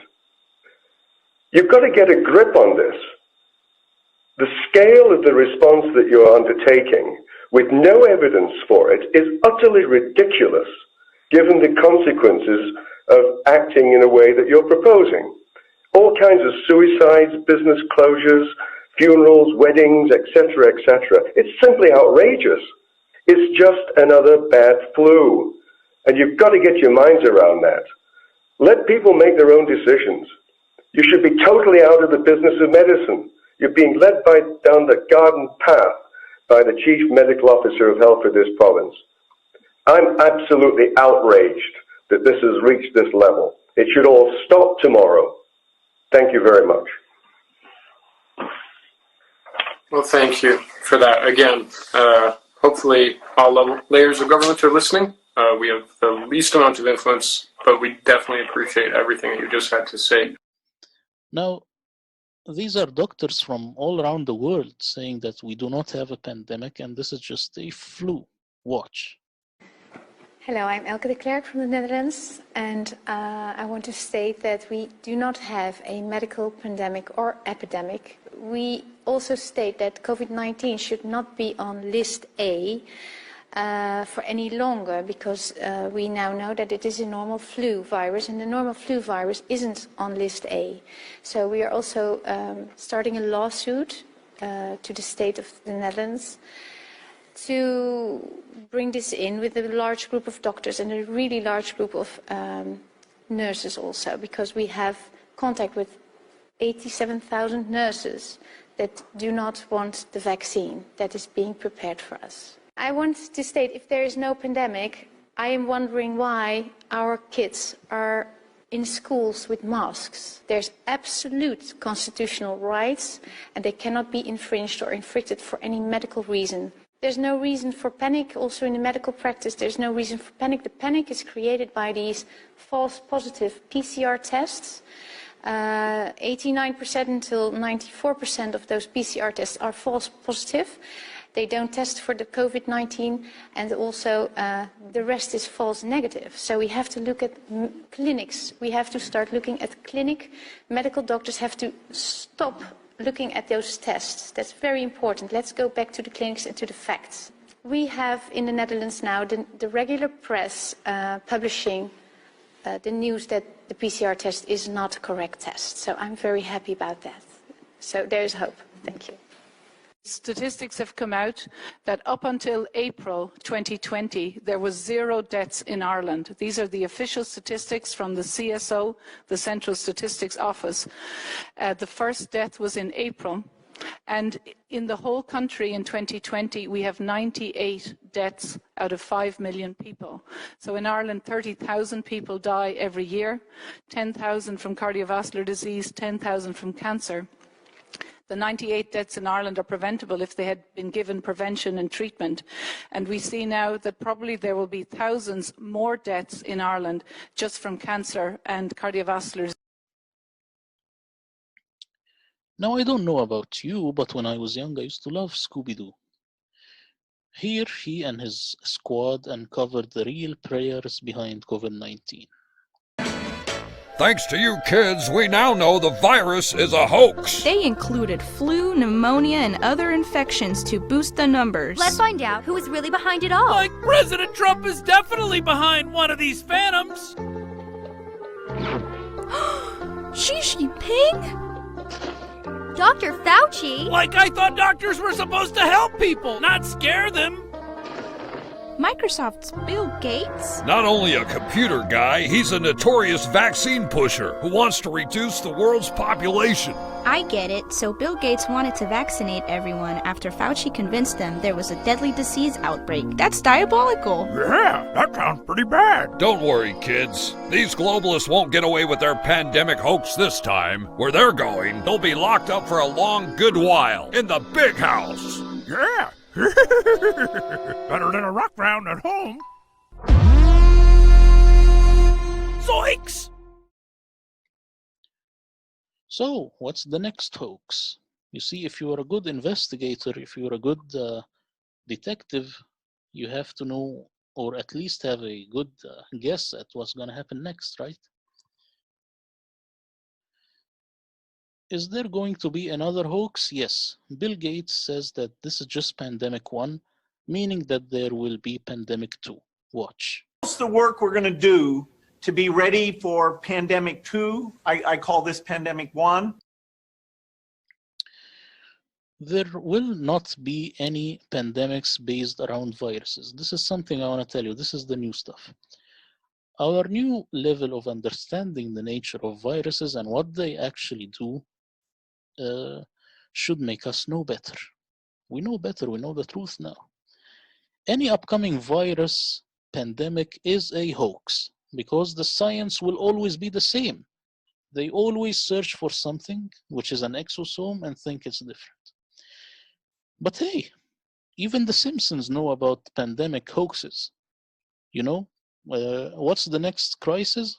The Simpsons tell you, let's make the next phony baloney crisis. Watch this, this is fun. We're here to come up with the next phony baloney crisis to put Americans back where they belong, in dark rooms glued to their televisions, too terrified to skip the commercials. Well, I think... NBC, you are here to listen and not speak. I think we should go with a good old-fashioned public health scare. A new disease. No one's immune. It's like the summer of the shark, except instead of a shark, it's an epidemic. And instead of summer, it's all the time. That is something. Now, I hate to be the guy who derails what everybody else loves. He loves being that guy. But, Janice, we do have standards. This can't be a made-up disease. The only moral thing to do is release a deadly virus into the general public. We do have something we've been holding on to, but it hasn't been tested. Get over here, NBC. Well, we certainly believe in testing, but Wow. Oh, yeah. So, we've got our deadly disease. Now, we just have to blame it on something that's in every household, something that people are a little bit afraid of already. House cat flu is coming, people. The Center for Disease Disinformation predicts with some degree of probability that the house cat flu might spread in the following hypothetical outbreak pattern. So petter beware, that warm body on your lap just might be ready to destroy your tender victuals.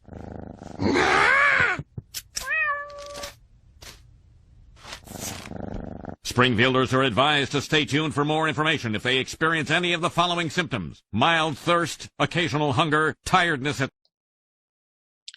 So what's the next hoax? It's easy.